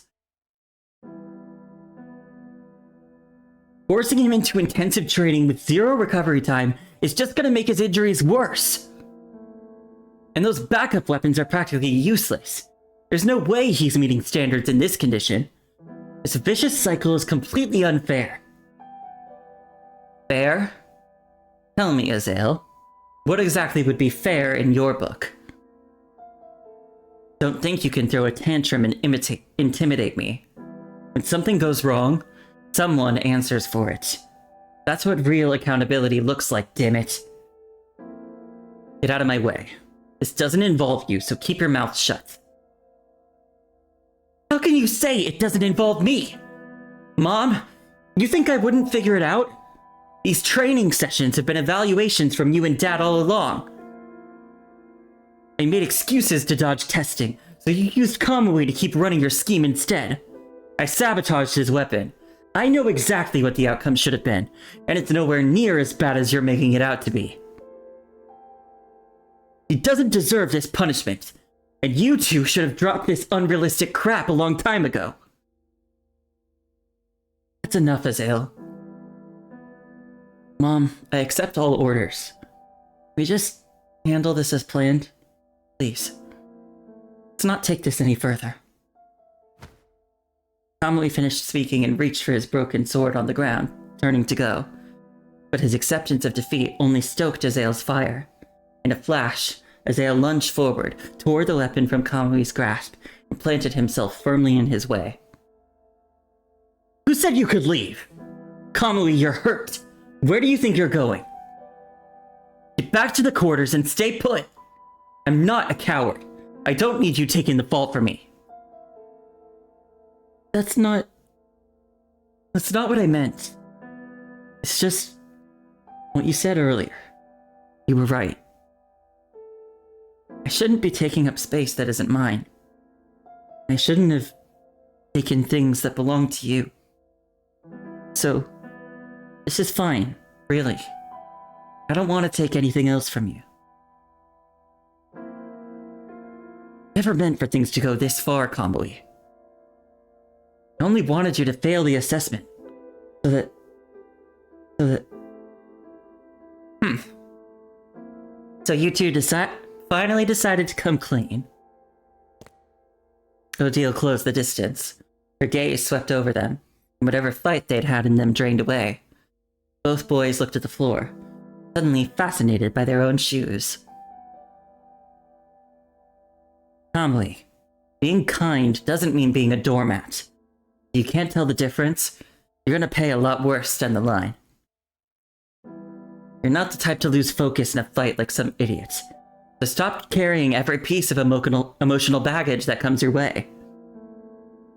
You've had this habit since you were little. You think if you don't tell us what's wrong and just patch yourself up in secret, everything will magically be fine once the wounds heal. Keep bottling up the small stuff, and it'll fester into something you can't heal.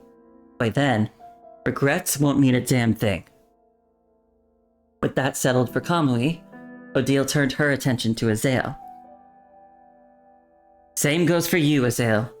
You better hear this too. You thought a little sabotage wouldn't do any real harm, is that it? Who the hell taught you that twisted logic? Who the hell do you think you are? Like you said yourself, if I'd pushed Kamui through that intensive training, or if Izette had been ambushed today, and he'd faced real enemies instead of me. Think about it. How bad could he have gotten hurt? Worse, would he have died out there because of this? Once you start hurting him, intended or not, no one can guarantee those wounds won't break him. That's why Izette's always had one rule. You never deliberately hurt family, no matter how small it seems. If something had happened, when that moment came, you'd never forgive yourself. Ever. I'm sorry, Kamui, Mom. I didn't want it to go this far. I'm not gonna run. I'll own it. Whatever punishment, I'll take it myself. At least you've got some spine. But you're still naive. You're both getting punished. No special treatment. I told you, you've both got issues that need fixing. So neither of you get the pass. Both problems get handled. I don't want to be lumped in with him. And why are you still treating us the same? Azael, have you lost your mind? You'd rather we play favorites with Kamui instead. You are playing favorites! Having those high expectations for him, treating him like he's me. Why? He's just some adopted kid. I'm your real child. He's not even family. Why waste so much effort on him? I'm the only one who should matter to you. Odile scoffed softly, as if she just heard something utterly preposterous. It's even more ridiculous than what you said earlier. You really think a family is held together by something as flimsy as blood? I'm gonna tell you this one more time, Azael, and it's the last time. You, me, Kamui, Eurytes, everyone else here. We all belong to one home. That home's name is Izette. There are no walls between family, and we all share the same duty. To protect each other. No exceptions. From the seat nearby, Odile picked up a worn book. She found the first page, then held it up for Azael to look. You've been taught Izette's history since you were kids, but clearly, none of it stuck.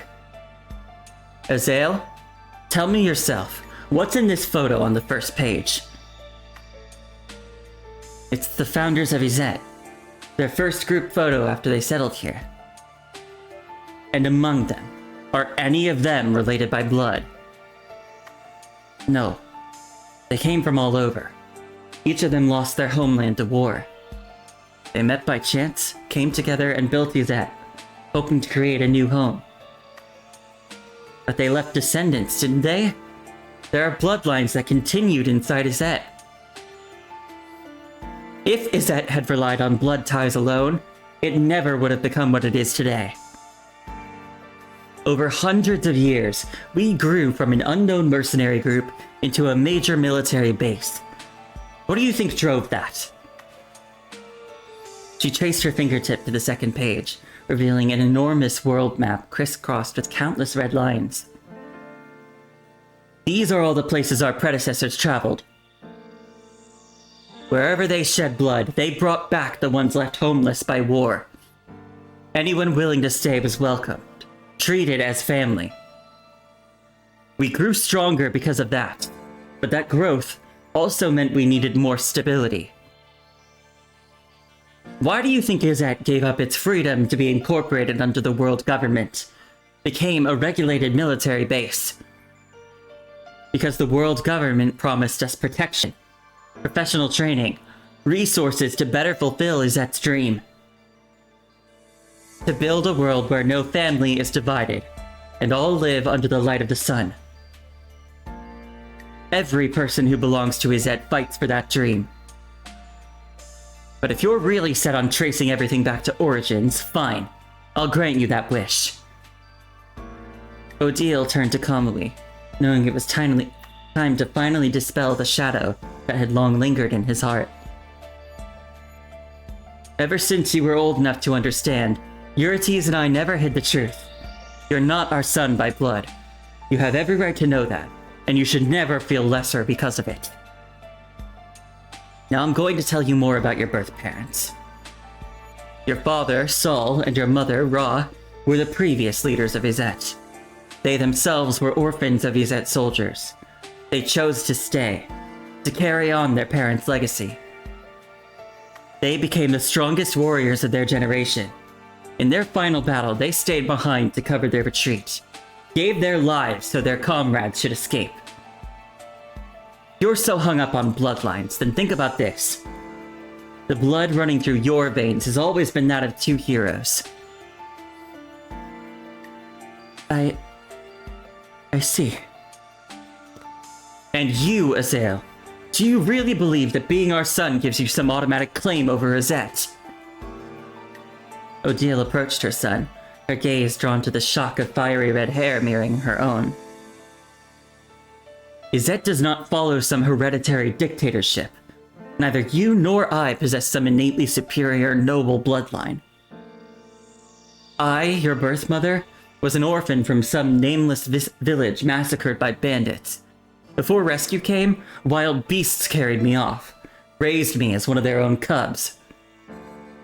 It was Izet's troops passing through the woods who took me from that beast's den. They brought me back and raised me. And your father, Eurytes? He once served an assassin organization. The blood on his hands was no less than mine as a soldier. I found him half dead once and dragged him back.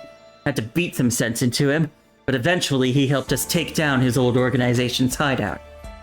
Only then did he settle in Izet. By your logic, would either of us even qualify as Izet's members? Hey, I'm telling you this not to make anyone feel superior or inferior. You both are people of Izet, and you are equals. You truly want to carry the weight of Izet's future, then you'd better fully understand what family actually means. Now, I'm announcing your disciplinary measures. Izet member Azael, for violating Izet's code of conduct, you will report to the trial grounds in the restricted area in 3 days. You will undertake a level 1 difficulty trial. And member Kamui, for being aware of the situation and failing to report it, you will accompany Azael and complete the trial together. This notice will be posted publicly throughout the base, effective immediately. A level 1 trial in the restricted area? That's supposed to be for leader candidate selection. And protocols require preliminary assessments before the trial. We haven't even... This decision was made after consultation with Eurytes. There are other factors involved, but now is not the time for explanations. When you return, we'll explain everything properly. other factors. It's about that thing again, isn't it? Just like the recent assessment proved, you'll never let it go. You won't compromise, even for us. Azael, control your emotions. You want to carry Azet's weight in the future. You need to learn maturity. This weight? You've never once asked what we think about it. You keep everything from us. Make all the decisions on your own. When are you ever going to consider what we actually want? Azael! Odile shouted after him, but her voice barely registered. Azael was already gone, emotions in chaos, feet carrying him out of the training ground before anyone could react. Mom, I'll go after him. Don't worry. We'll be ready to report in 3 days. Then, thank you. You and Dad. For everything. Kamui vanished after Azael into the distance. Odile gazed after her children, lost in thought for a moment, before furrowing her brow as the weight of it all settled in. Forget it. Now's not the right time. I'll deal with it later. And... Hey! Eurites! When are you gonna quit that habit of lurking in the shadows? I swear, Azael and Kamui both got their worst traits from you. Eurites approached her with a gentle smile, his arms full of an assortment of bandages, salves, and other healing supplies. Whoa, Mama? What? About whom? Oh wait, you're in ads? Ah! Oh, wait a bit.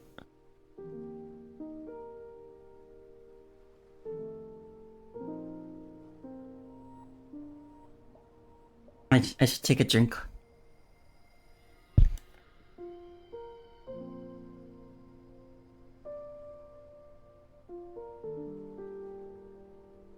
Okay, welcome back. Well, Mama, about who?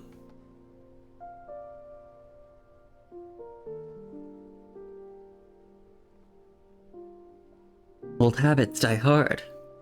Some things are just etched into your bones, I suppose. Odile?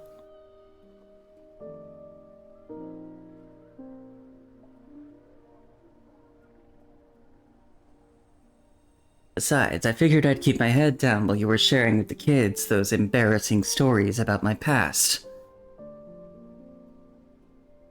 Is being a former member of an assassin organization really something you would think about as an embarrassing story? You want her to bridal style carry you? Maybe she would.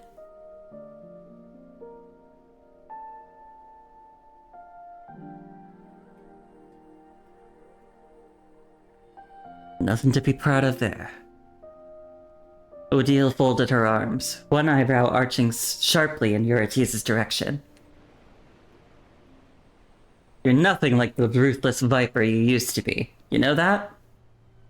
Honestly, I kinda liked you better when we first met. Gravely wounded, but still swearing you'd die before you'd yield.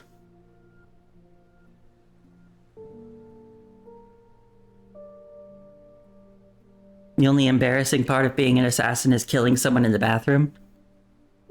I feel like that would be more embarrassing for them. The victim, I mean.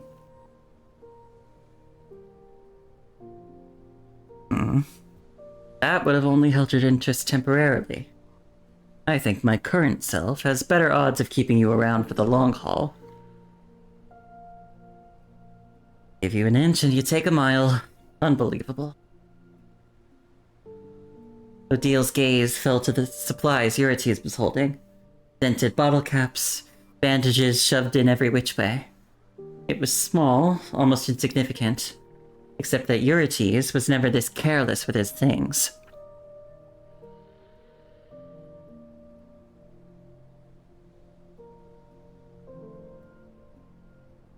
I mean, no, but I don't want to murder somebody in the first place, so I never went there. I never went there in my head.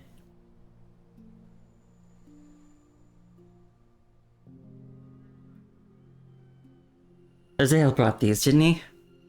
Let me guess, they're for Kamui.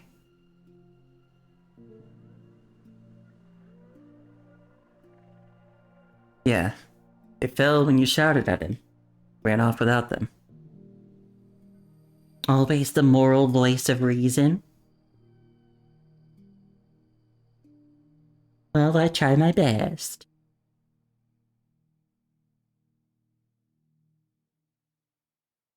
Odile stared at the supplies, her expression pinched with uncertainty. For a moment, she hadn't the faintest idea what to do with any of it. I thought Azael had softened toward Kamui over the years. Gotten into him lately. He's in his rebellious teenage years, it's fine. Been losing his temper with Kamui way too often. Feels like we're back to when they were kids. Normally, he's just stubborn at worst. Lately, no restraint at all. You're never beating all the allegations about you being a crass, lewd murder gremlin? To be fair, most of those allegations seem to come from you.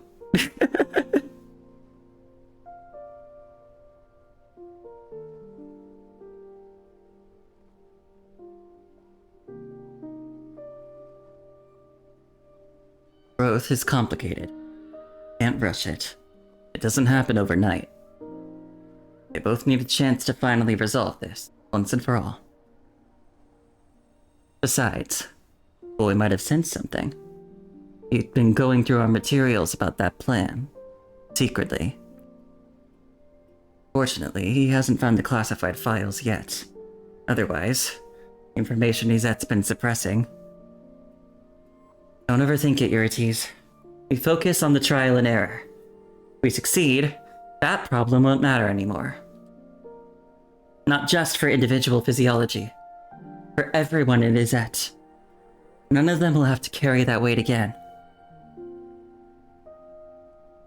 He's always been a sensitive kid. Eurites hoped this sensitivity wouldn't harm him someday, but he kept the words to himself, swallowing his concerns in silence. After they return from the trial, let's tell them everything. Once we start implementing that plan, we'll need people ready to carry it forward.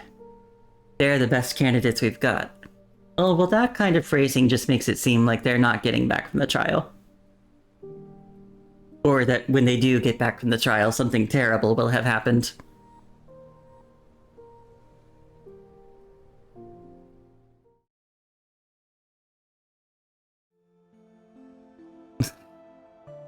They go or not.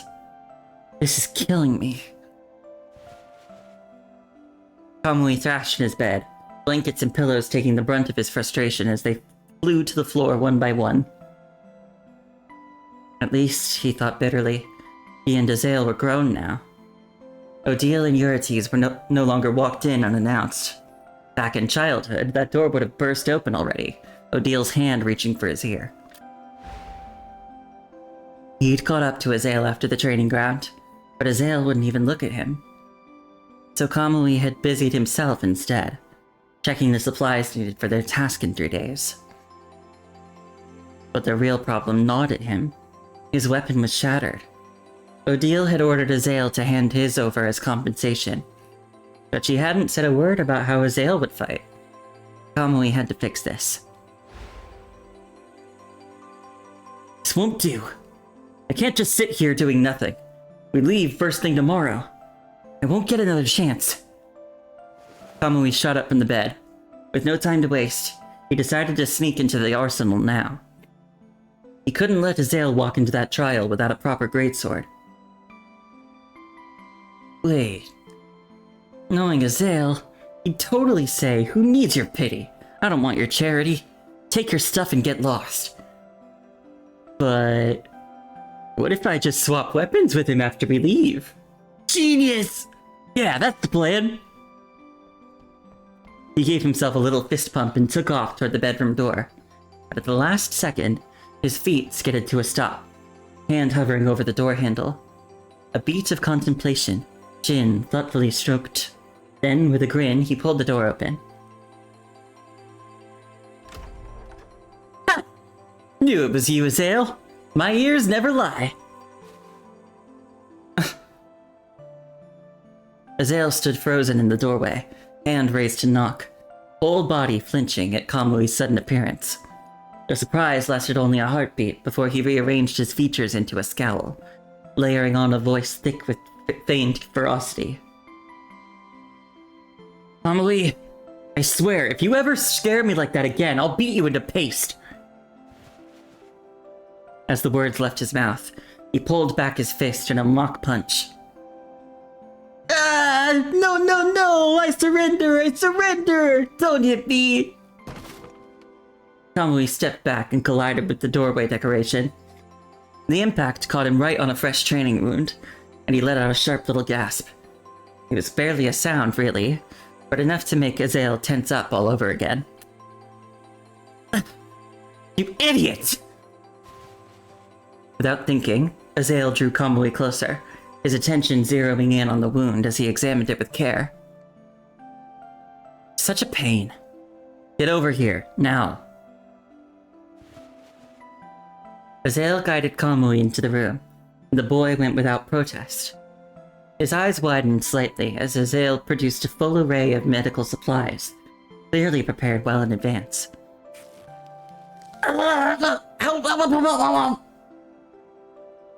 Suck it up. Keep overreacting and I'll make it worse. This is what you get for not treating your wounds properly. Let it be a lesson. You do this every time I patch you up, and a few days later, you're back to being reckless. You never learn. A brief silence settled between them. Kamui didn't dare speak first, afraid of worsening Azale's already fragile mood. And Azale, for his part, carried a guilt he couldn't put into words, leaving him momentarily unsure where to begin. The weapon. Azale spoke first, breaking the ice.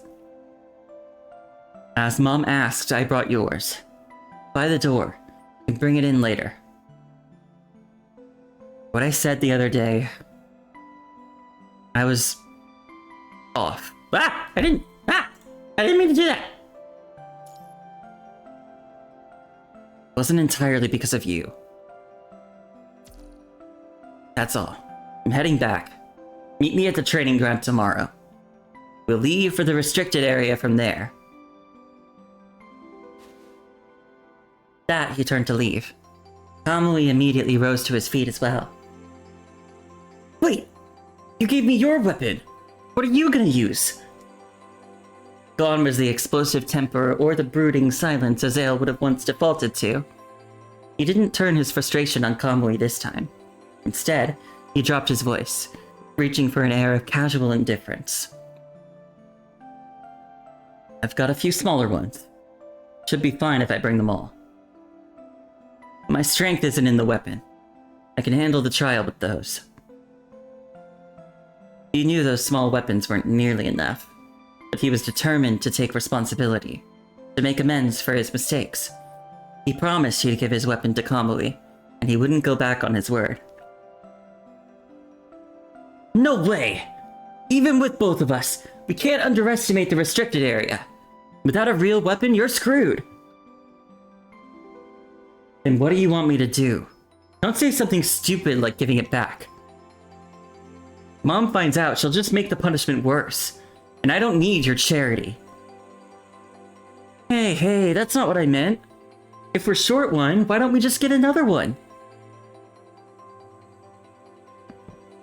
Kamui pulled Azale out of the room and pointed toward the arsenal. You mean steal one from the arsenal? Whoa, steal? It's not stealing. We're family. Mom said it herself.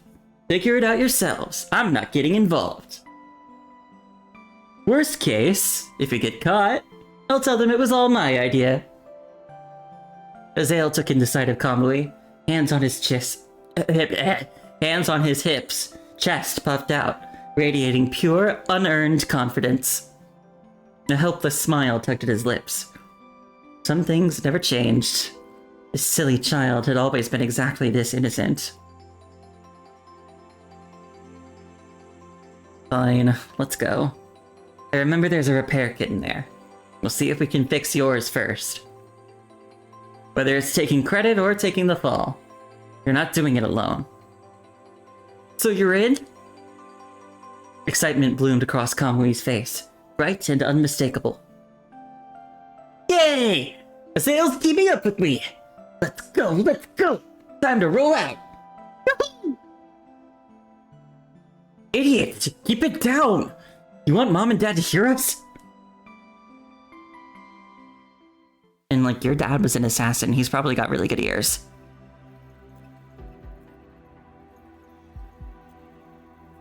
Eclipsed void. The sun that once shone with brilliant gold is now stained black and crimson.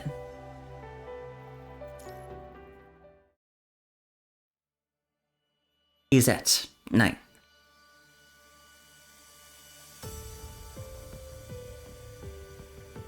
Before long, the two boys found themselves standing at the entrance to the arsenal. I'll go in first. So I confirm it's clear, you come in. Huh? Why can't I scout ahead? A muscle in Azael's jaw jumped. It took him considerable effort not to reach out and cuff Kamui upside the head. As every single time you step foot in the arsenal, you start making weird noises for no reason. We're sneaking this time. I don't have time to help you stress test the alarm system. Got it? If you go in first, the second your restless feet cross that threshold, all I'm going to be thinking about is how to make a quick getaway. Understood? Kamui offered a sheepish smile and an obedient nod. Azael, however, was not fooled. He'd seen that look 1,000 times since Kamui was small. The performance of remorse, the promise of reform, followed immediately by the same mischief, undeterred. Now wasn't the time to worry about this, Azael told himself. Keep an eye on the entrance. If anything happens, come in and tell me immediately. Wait, Azael, I think there's something... No time. Whatever it is, tell me later. Watch the entrance while I go in. But... 3, 2, 1. I'm going in.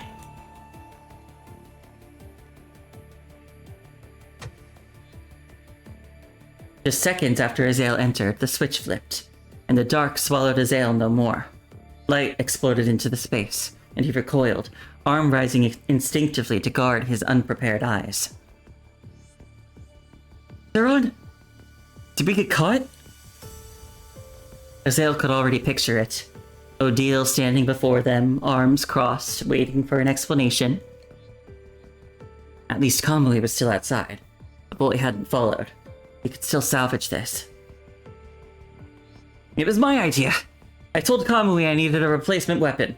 I made him break in here with me. Whatever punishment, put it on me. I'm not gonna run from it. His words hung in the air, met by nothing but an awkward, echoing silence. Azael? Kamui's hand came up to rub his cheek, sheepish, as he met Azael's unwavering gaze. In the silence of the arsenal, no one else around, the weight of being alone together settled between them. So... there was this glow-in-the-dark sticky note by the light switch. It said, all alarms have been disabled. Remember to turn on the lights. So I just... So he just turned on the lights. And Azael, convinced that Odile had caught them red-handed, blurted out all that embarrassing confession. Why didn't you tell me earlier? I tried, but you said, whatever it is, tell me later. Azael would have given anything to rewind time, just for a moment to slap a hand over his own foolish mouth and silence himself before the words could slip out. Come here and get your weapon fixed. Yes, sir! On it! Kamui didn't press Azael with more questions. His subtle yet evident display of concern was more than enough to lift his spirits. The two boys made their way to the training ground where Kamui's broken greatsword had been left, still embedded in the earth. Or so they thought. As they approached, the empty crack in the ground greeted them instead. The shattered blade was gone. In its place, propped neatly against the wall, stood two gleaming new greatswords. Whoa! This is even better than my old one! And they tweaked the details too! Azael noticed a sticky note attached to the sword handle and pulled it off. Don't forget to thank Mom for this. The phrasing was unmistakably Yuriti's. Looks like Mom and Dad knew exactly what we were up to. They've already got us set for the trial. And to think he had sabotaged the sword, then hesitated and lurked at the scene to make sure Kamui wouldn't actually get hurt. But seen through Odile and Yuriti's eyes, it was nothing more than a child's clumsy attempt. They had had everything under control from the start. Kamui had never been in any real danger. Well, yeah, we're family. We all know what each other's thinking. Kamui's optimism remained undented, but his words landed differently on Azael, nudging his mind down a darker path. Know what they're thinking. That's exactly why I've been upset. You're talking about that thing you mentioned at the training ground today, right? You know about it too? You've brought it up a ton. Of course I remember. Plus, I can tell Mom and Dad have been getting ready for something lately. This trial to the restricted area has gotta be connected, yeah? Even you noticed. And they still won't level with us. Hey, don't be like that. From the way Mom was talking today, things might change once we're back for the trial. From the trial. If nothing changes, we'll corner them together. And if they still won't talk, we'll dig it up ourselves. Whatever happens, just don't lose hope. As long as we stick together, we can handle anything. You really haven't changed at all. Standing next to you makes me feel like a coward. But seeing you like this, it's not too bad. I'm sorry, Kamui. For everything I've done before. Azael fell silent. The apology had cost him, that much was clear. Whatever turmoil still churned inside him, this was as far as he could go for the moment. It's cool, really. We're family, right? We'll get through it. Even the closest people clash sometimes. What matters is talking it out. Besides, I've got total faith in myself. I believe we make our own destiny. I'll win everyone over with my actions, so they won't have a choice but to be impressed. Leave this trial to me. I'll protect you, and I'll take care of you, promise. Kamui puffed out his chest and gave it a confident thump, promising Azael he could handle everything. The thump, alas, was a bit too confident. Air caught in his throat, and his grand declaration dissolved into a fit of coughing.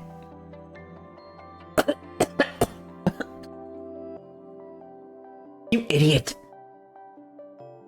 Azael rushed over and began thumping Kamui's back, coaxing air back into his lungs. The poor boy's face was flushed, his breath ragged.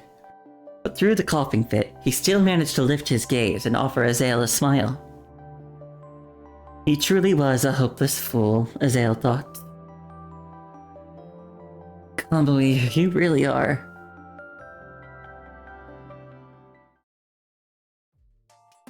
Kamui, you really are an idiot! Is that thing in your head actually a human brain?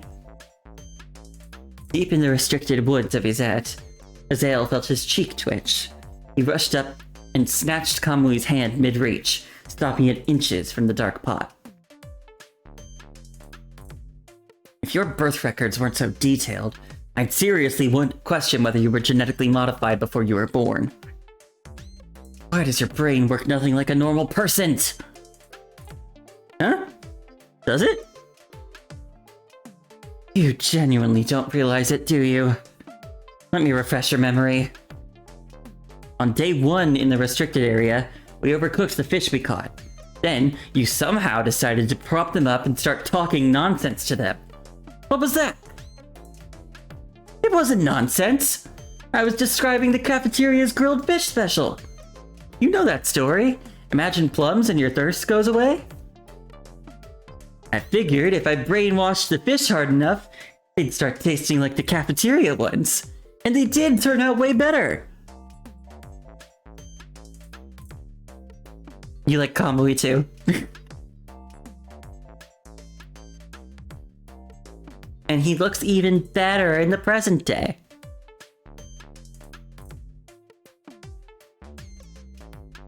That might have been slightly convincing if your stomach hadn't been growling louder than your voice the whole time. Then on day 2, we stole eggs from a wild hen's nest. After we ate them, you went back and replaced them with pebbles. Explain. Well, we already took the ingredients, right? But I felt bad. The mother hen would be lonely. I wanted to compensate her somehow. Pebbles were the only thing nearby that looked kind of like eggs. Figured she wouldn't feel so alone while waiting for the next batch. Oh, she wasn't lonely at all. She was too busy chasing you down, pecking your head the whole way. I spent an hour pulling feathers out of your hair. And day 3. Why did you mock that wild bird? Don't you have any idea how insufferable it was when you started screeching with it?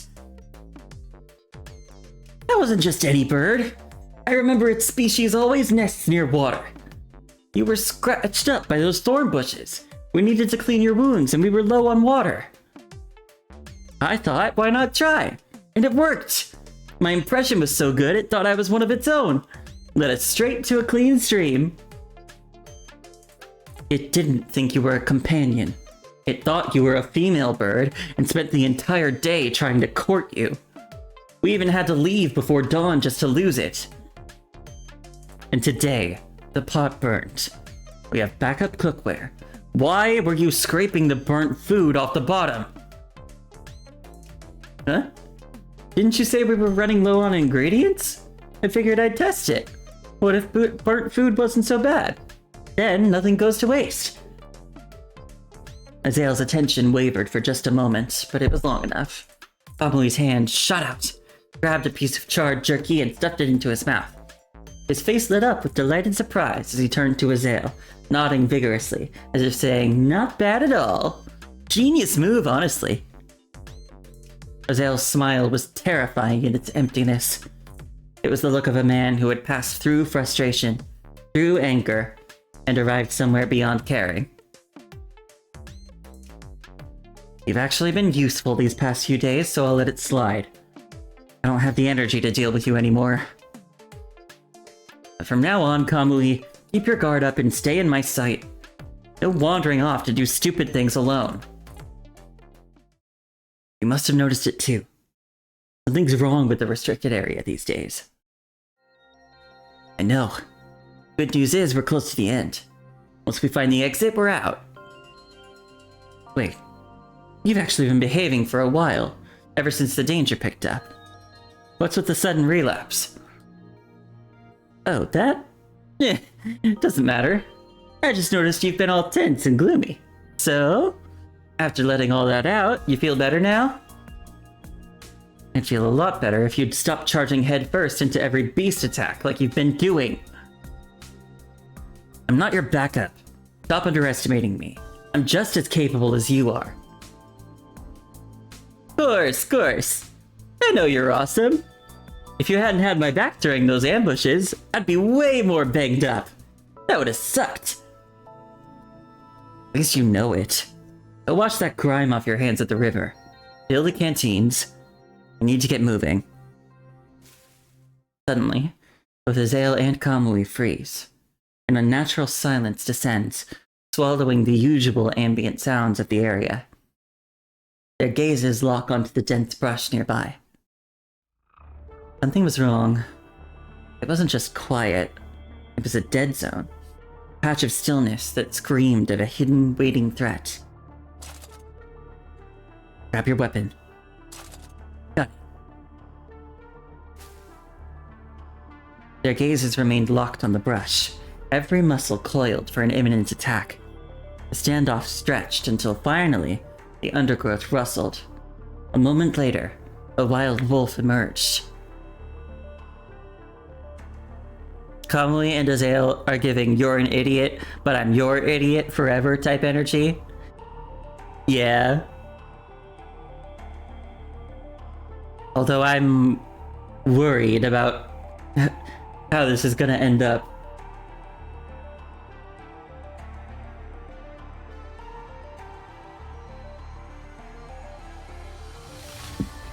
Just a regular forest wolf, and it's alone. If we don't provoke it, it shouldn't attack. Quiet. We move slowly out of its sightline. Azael exhaled slowly, relief washing through him. All the things that could have been hiding there, a wolf was manageable. His coiled muscles began to loosen as he retreated step by step, keeping his weapon trained on the beast. Wait. No! Azael! Don't move! Behind them, danger stirred, and Kamui caught it first.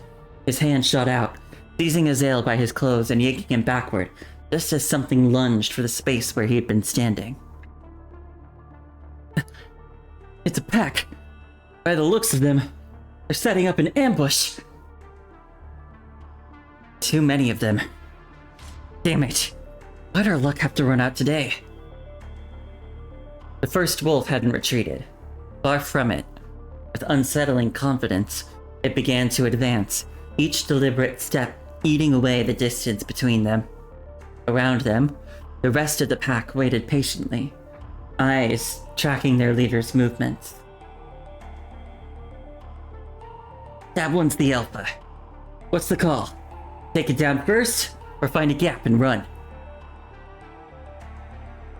Give me a sec to read the pack. Keep your eyes on that one. Got your back.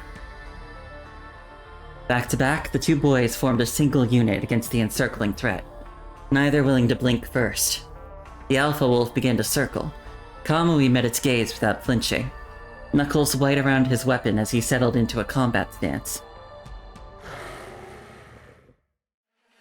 The alpha lunged, but its target wasn't Kamui.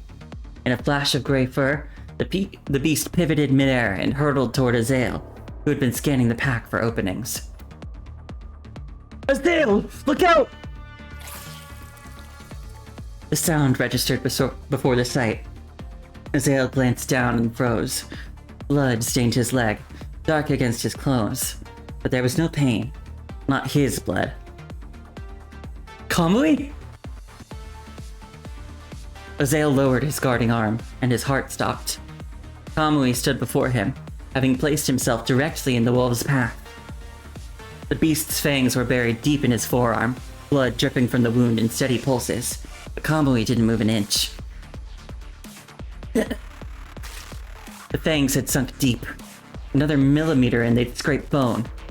Agony laced through Kamui's nerves like fire, but he didn't yield. He held the beast at bay with his pinned arm, buying precious seconds. The wolf, frustrated by its failed strike, reared back and slashed with its claws. Kamui raised his greatsword just in time, the impact shuddering through his wounded arm.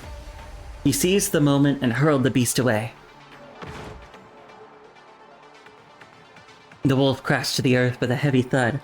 It rose immediately, undeterred, jaws dripping crimson with Kamui's blood. You bastard! Kamui, get back! I'll kill it! Rage ignited in Azael's chest. Without a second thought, he charged toward the alpha, blade ready. Against a single wolf, either of them would hold the advantage. The sneak attack was the only reason Kamui had been wounded. But Kamui didn't retreat as ordered, worried about Azael. Instead, he swept his gaze across the surrounding pack, noting their coiled muscles and hungry stares, and tightened his grip on his greatsword. He wouldn't leave Azael to face this alone. Come on then. You want another sneak attack? Try it. See if I let you touch him.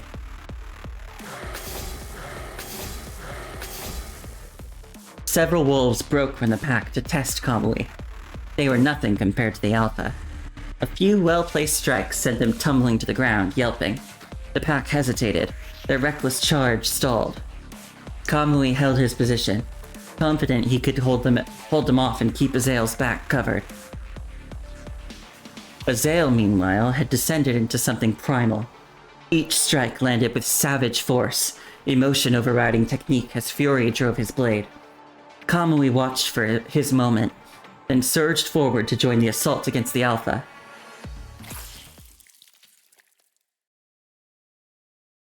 What followed was chaos.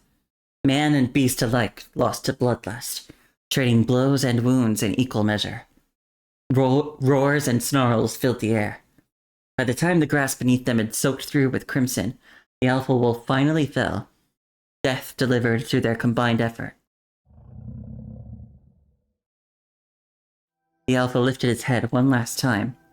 A weak, trembling howl escaped its throat. Pack received the signal and vanished into the trees like smoke, abandoning their fallen leader without hesitation. Kamui's legs gave out. He hit the ground hard, chest heaving, knowing the danger had passed for now. Azael, you... Ow! Only when the adrenaline faded did the pain arrive, a searing white-hot fire consuming his arm. Kamui drove his greatsword into the earth with his good hand, using it as a crutch to stay upright. Then, carefully, he turned his attention to the mangled limb. Don't move! Azael's voice cut through the air, sharp with panic. He closed the distance in seconds, eyes locking onto Kamui's wounded arm. The moment he saw the mangled flesh, he dropped his weapon and began tearing through his pack for medicine. This time, Kamui didn't cry out. As he'd grown older, he'd learned how to swallow pain before it reached his throat, not wanting to worry others. Only when joking, when the act could be passed off as exaggeration, did he let the mask slip. But now he watched the barely contained chaos behind Azael's eyes, and knew that his brother couldn't take any more. The woods had returned to life around them. Leaves rustling, birds calling, the familiar symphony of the wild. Now it mingled with the sounds of medicine being applied, bandages being wrapped. Kamui stared at Azael's shaking shoulders, and found himself utterly silent. Azael? Hey, look at me. We beat it. It's okay now. We're okay. Azael tore off the last strip of bandage. Kamui's words landed like a spark in dry tinder. The fuse, smoldering since the first drop of blood, finally reached the powder. His emotions exploded. Okay. Easy for you to say. If I'd been a second slower, that thing would have had its fangs in your skull. And why your hand? Why do you always protect everyone else first? What if your bones broke? What if you couldn't use it again? Every word cut like a rebuke aimed at Kamui. But it was Azael's own composure crumbling with each breath. Do you know the last time I saw an injury this bad? It was soldiers, carried back from a high-risk mission. They didn't make it through the night. What was I supposed to do if something happened to you? I am the one who dragged you into this trial. How could I ever face everyone if you... How could I ever face myself? Face you? Azael still couldn't forget that scene. It was the first time death had ever stared him in the face.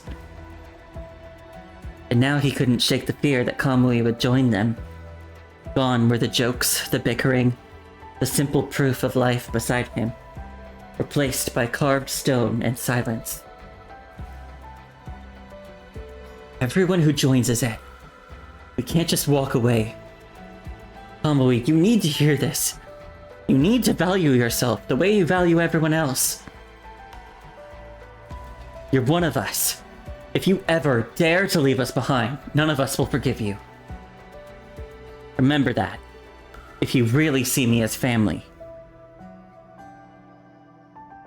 I know, but I wasn't thinking that far ahead.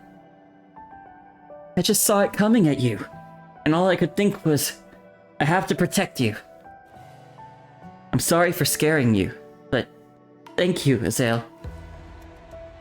Thank you for really seeing me as family now. That familiar, radiant smile spread across Kamui's face, carrying nothing but sincere gratitude and pure joy. And you better remember this.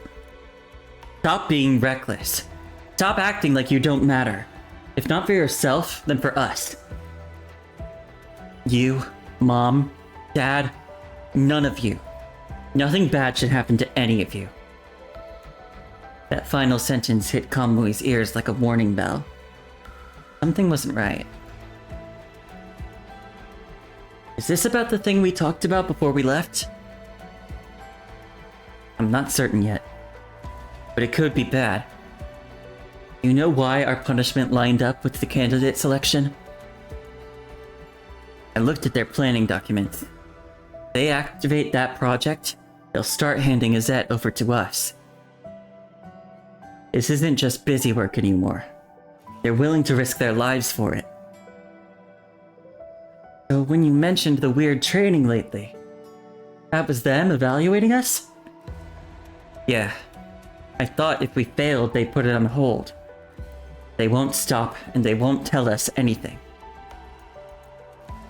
I even saw the death risk documents, signed by them. Couldn't think straight for days. I thought maybe they'd say something on Family Day, but they missed it. First time ever. It looks like that thing is the reason. These days I kinda lost it. You were the only one who came to check on me, and I took it out on you. It's my fault. You really have nothing to do with it. Hey, who says I have nothing to do with it? You just said we're family. You can't shut me out now.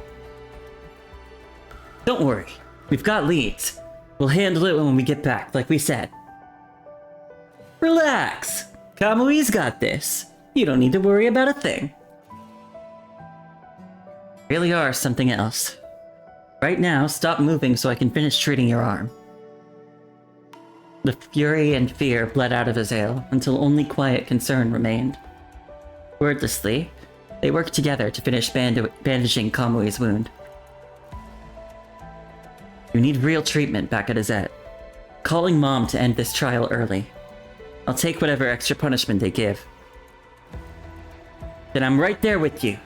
Whatever happens, we face it together.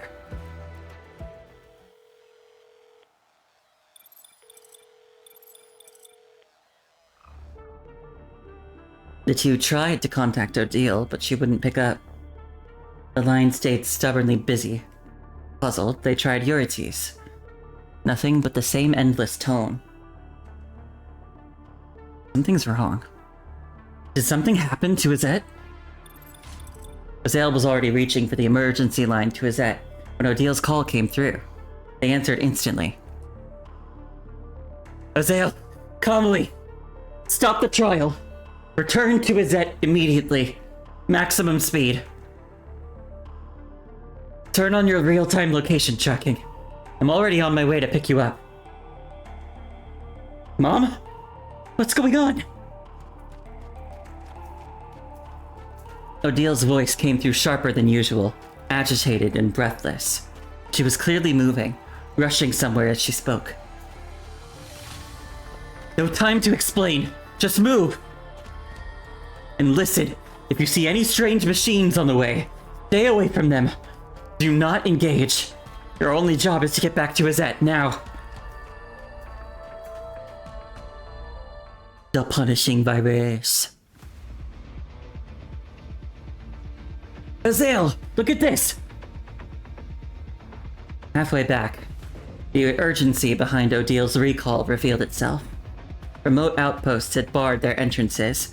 Inhabitants huddled inside, terrified of the threats that lurked in every shadow.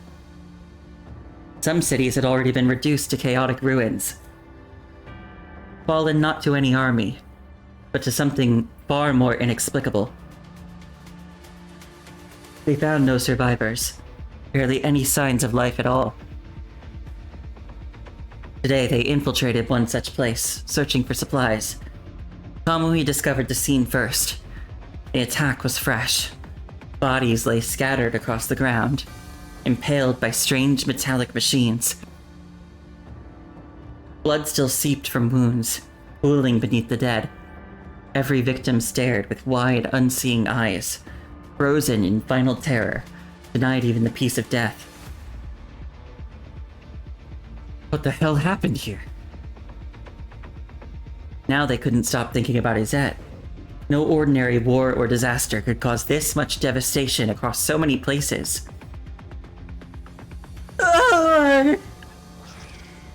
Suddenly, a roar split the air. Kamui and Azael rushed toward it.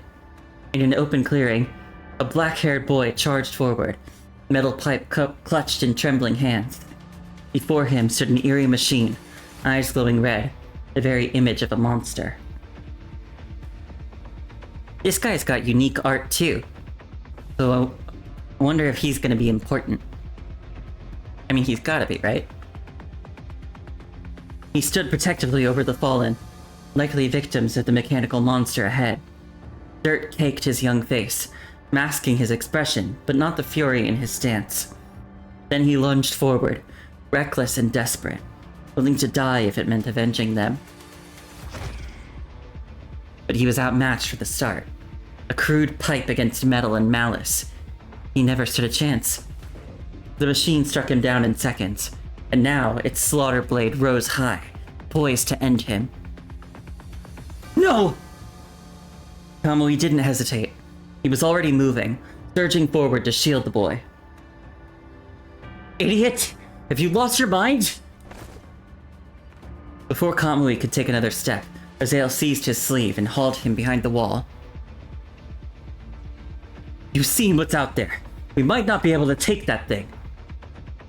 Mom told us, nothing matters more than getting back to Izette alive. He's not even one of us. Why are you throwing yourself away for a stranger when we can barely protect ourselves? But the pained groans from outside pulled Kamui back. He tore free from Azael's grip and charged into the open without looking back. Because he's human, like us. Azael, think about everyone Izette ever saved. We're just doing the same thing. You stay safe and wait for me. I'm gonna save him. Kamui charged without thinking, weapon already swinging. The black-haired boy stared, momentarily paralyzed, clearly not expecting anyone to come to his rescue. Then the spell broke. He staggered upright and lunged forward, weak but willing, determined to fight beside the one who had chosen to save him. Kamui, you hopeless idiot! Azael refused to hang back any longer. Gripping his weapon tight, he threw himself into the fight. Mercifully, no more strange machines appeared. The three fought as one, and emerged victorious, but the journey had already worn them thin, and this battle drained the last of their reserves. Kamui and Azael sank to the ground, too exhausted to remain standing. Thanks. The black-haired boy brought water, helping them recover. He turned to each of them, offering thanks. Azael snatched the bottle, irritation plain on his face. He wanted nothing to do with this liability. Kamui drank eagerly, then turned to the boy with an inviting smile, clearly ready for conversation. No problem. Hey there, I'm Kamui, and he's my big brother, Azael. Uncharacteristically, Azael let the claim slide. He just kept drinking, silent and pointedly uninterested. Oh, right. What's your name? Oh boy. Catrave? I feel like there's a better way to pronounce this.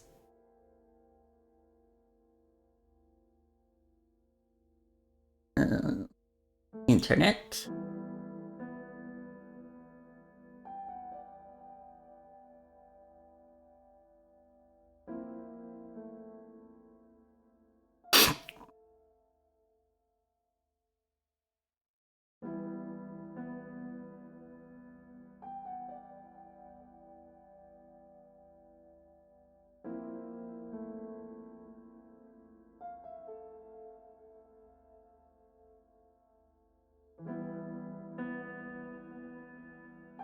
guess I'll just try to say it how I think now.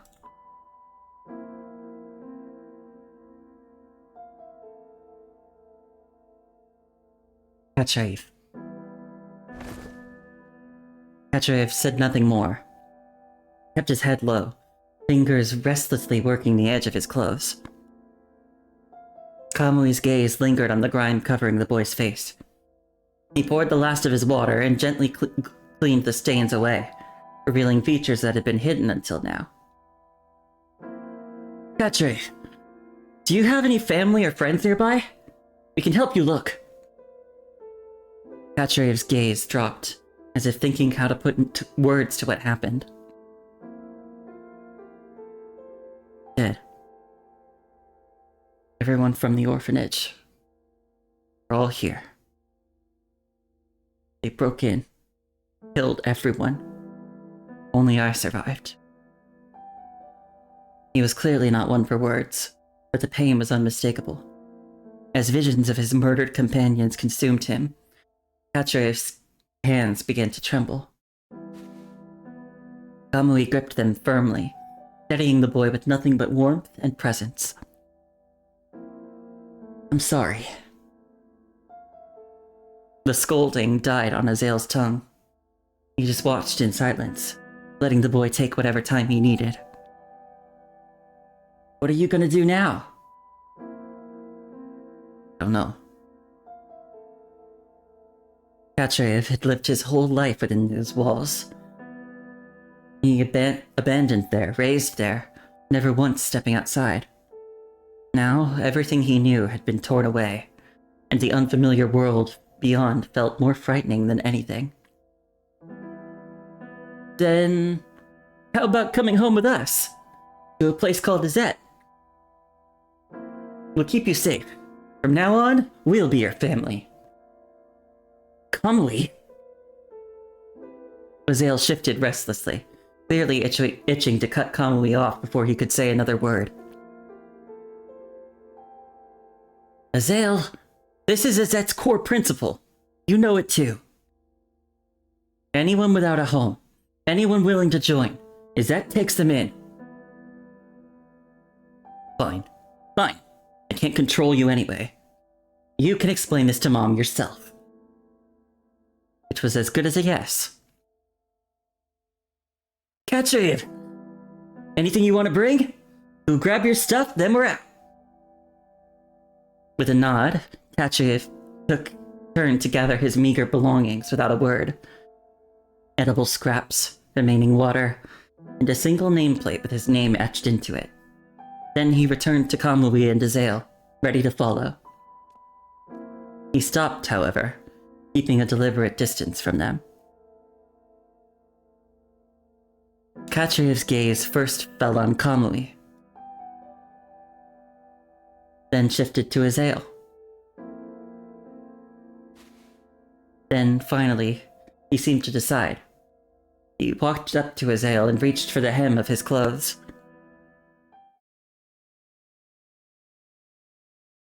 Let's go, Kamui. Hi, Seiko! Hi! Hope you're having a good day. Eh? And yeah, Punishing Grey Raven is going well. The new story chapter's been fun. Well, maybe fun isn't the right word. I've been enjoying myself.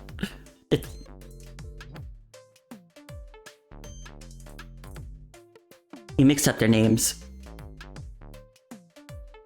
An awkward, suffocating silence settled among them. You'd better tell me you're actually blind and can't see a thing. Azael, he can probably see fine. I've heard of this. It's called, face blindness? At the sound of Azael's voice, Kachaev's hand withdrew as if it had been burned. He could clearly tell he could certainly tell the difference between their voices.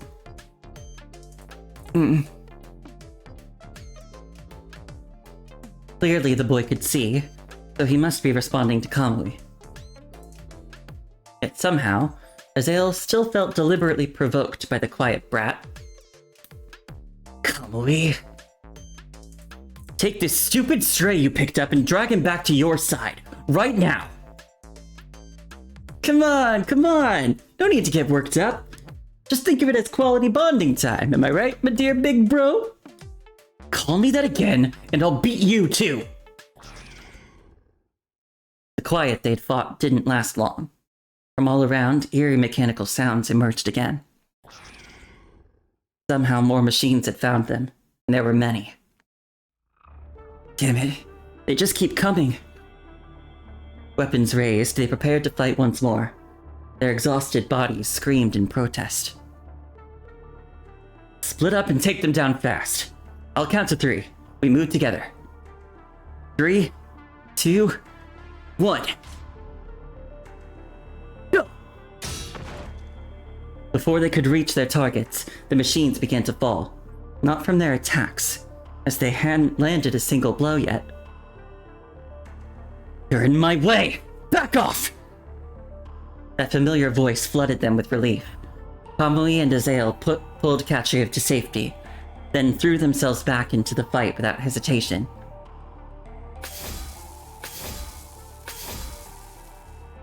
Shit! These things are tougher than they look. You two alright? We're fine, Mom. What's going on? No time to explain. Situation's critical. All 3 of you with me. Now, we're getting back to Azette. This world's gone completely to hell.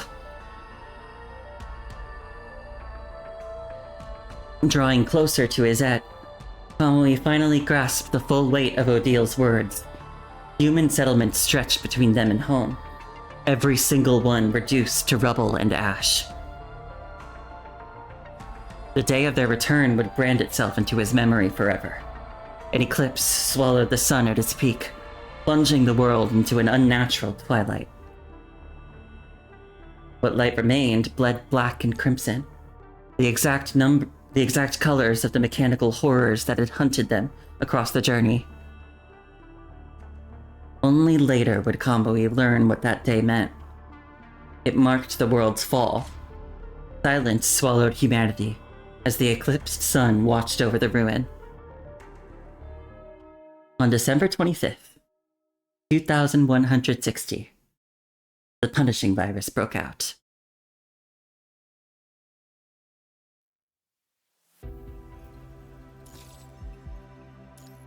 Alright, it's getting pretty late. I think we're gonna end there.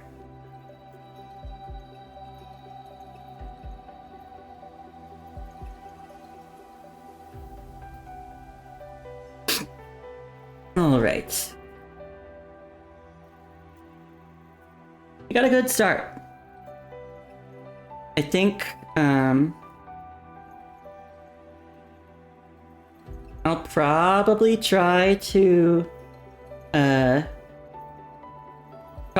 stream again tomorrow. I know Thursday, I'm probably not gonna stream.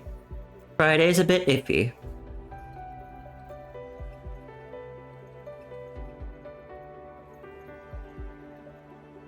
Before I go, do I mind if you send me a DM on Blue Sky? No, I don't mind. Although, I'm not sure if, do I have to like set something up for those? I know on Twitter, I'm not getting any DMs because I like haven't finished setting them up.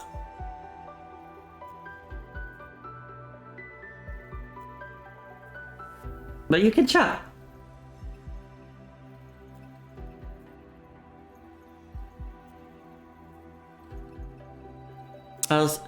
I'll wait to see if it comes through, and then I'll check it after I finish stream.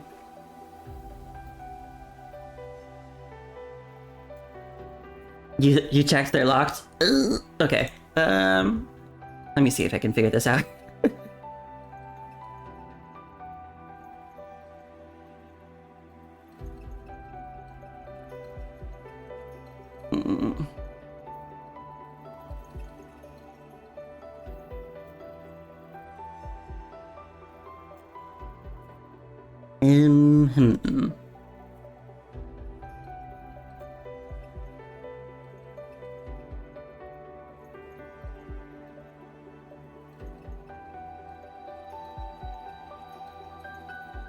Or here's a here's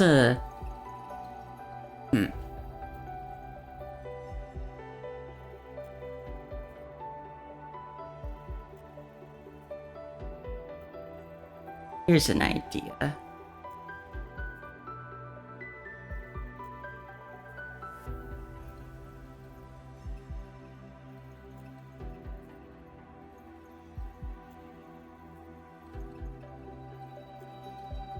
It might be that we need to be mutuals.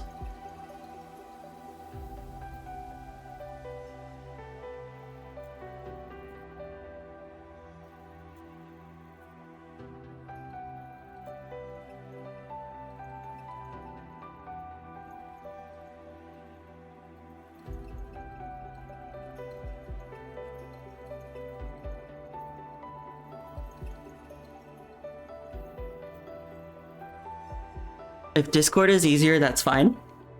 Sure. How about you use Twitch to? I think you can whisper to me, and if you send me your Discord, I'll send you a friend request after the stream's over.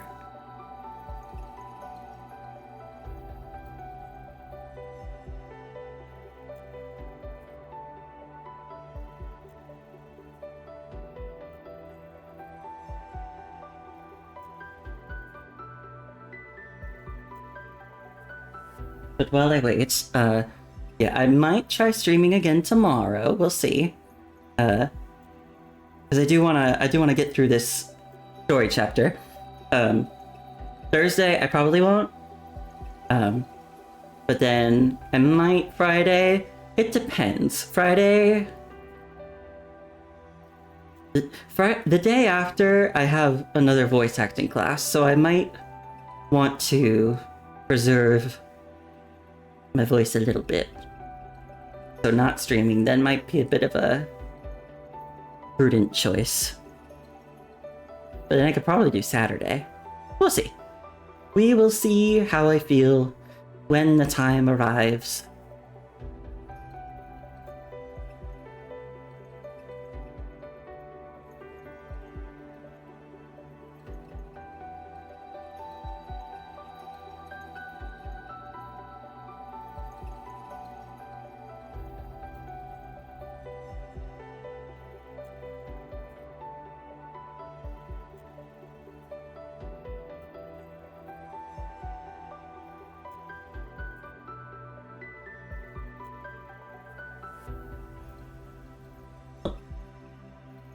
Okay, I got it.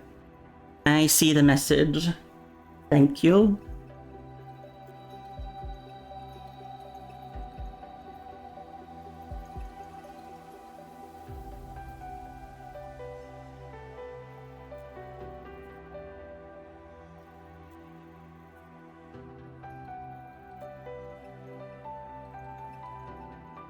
Okie dokie.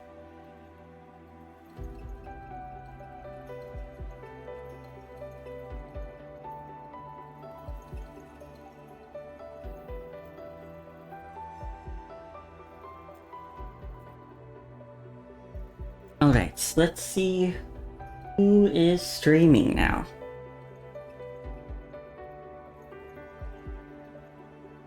Hmm.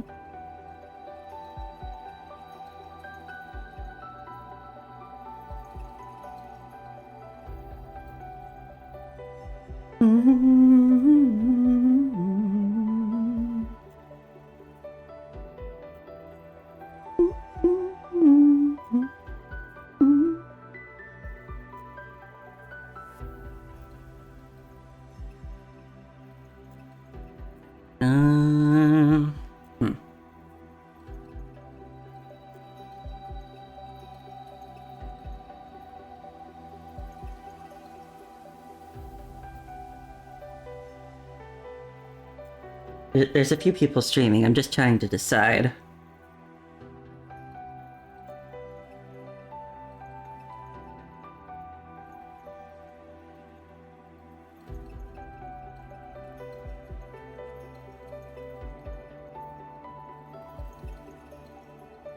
How about this? Let's try being brave tonight. and rating someone who I don't know very well, someone who I've never rated before, because this is someone who I follow who is streaming Super Mario Galaxy, and I like that game, and so my heart wants to send everyone there. This is a streamer named Ryo Kamau. I don't know them very well, but they seem nice.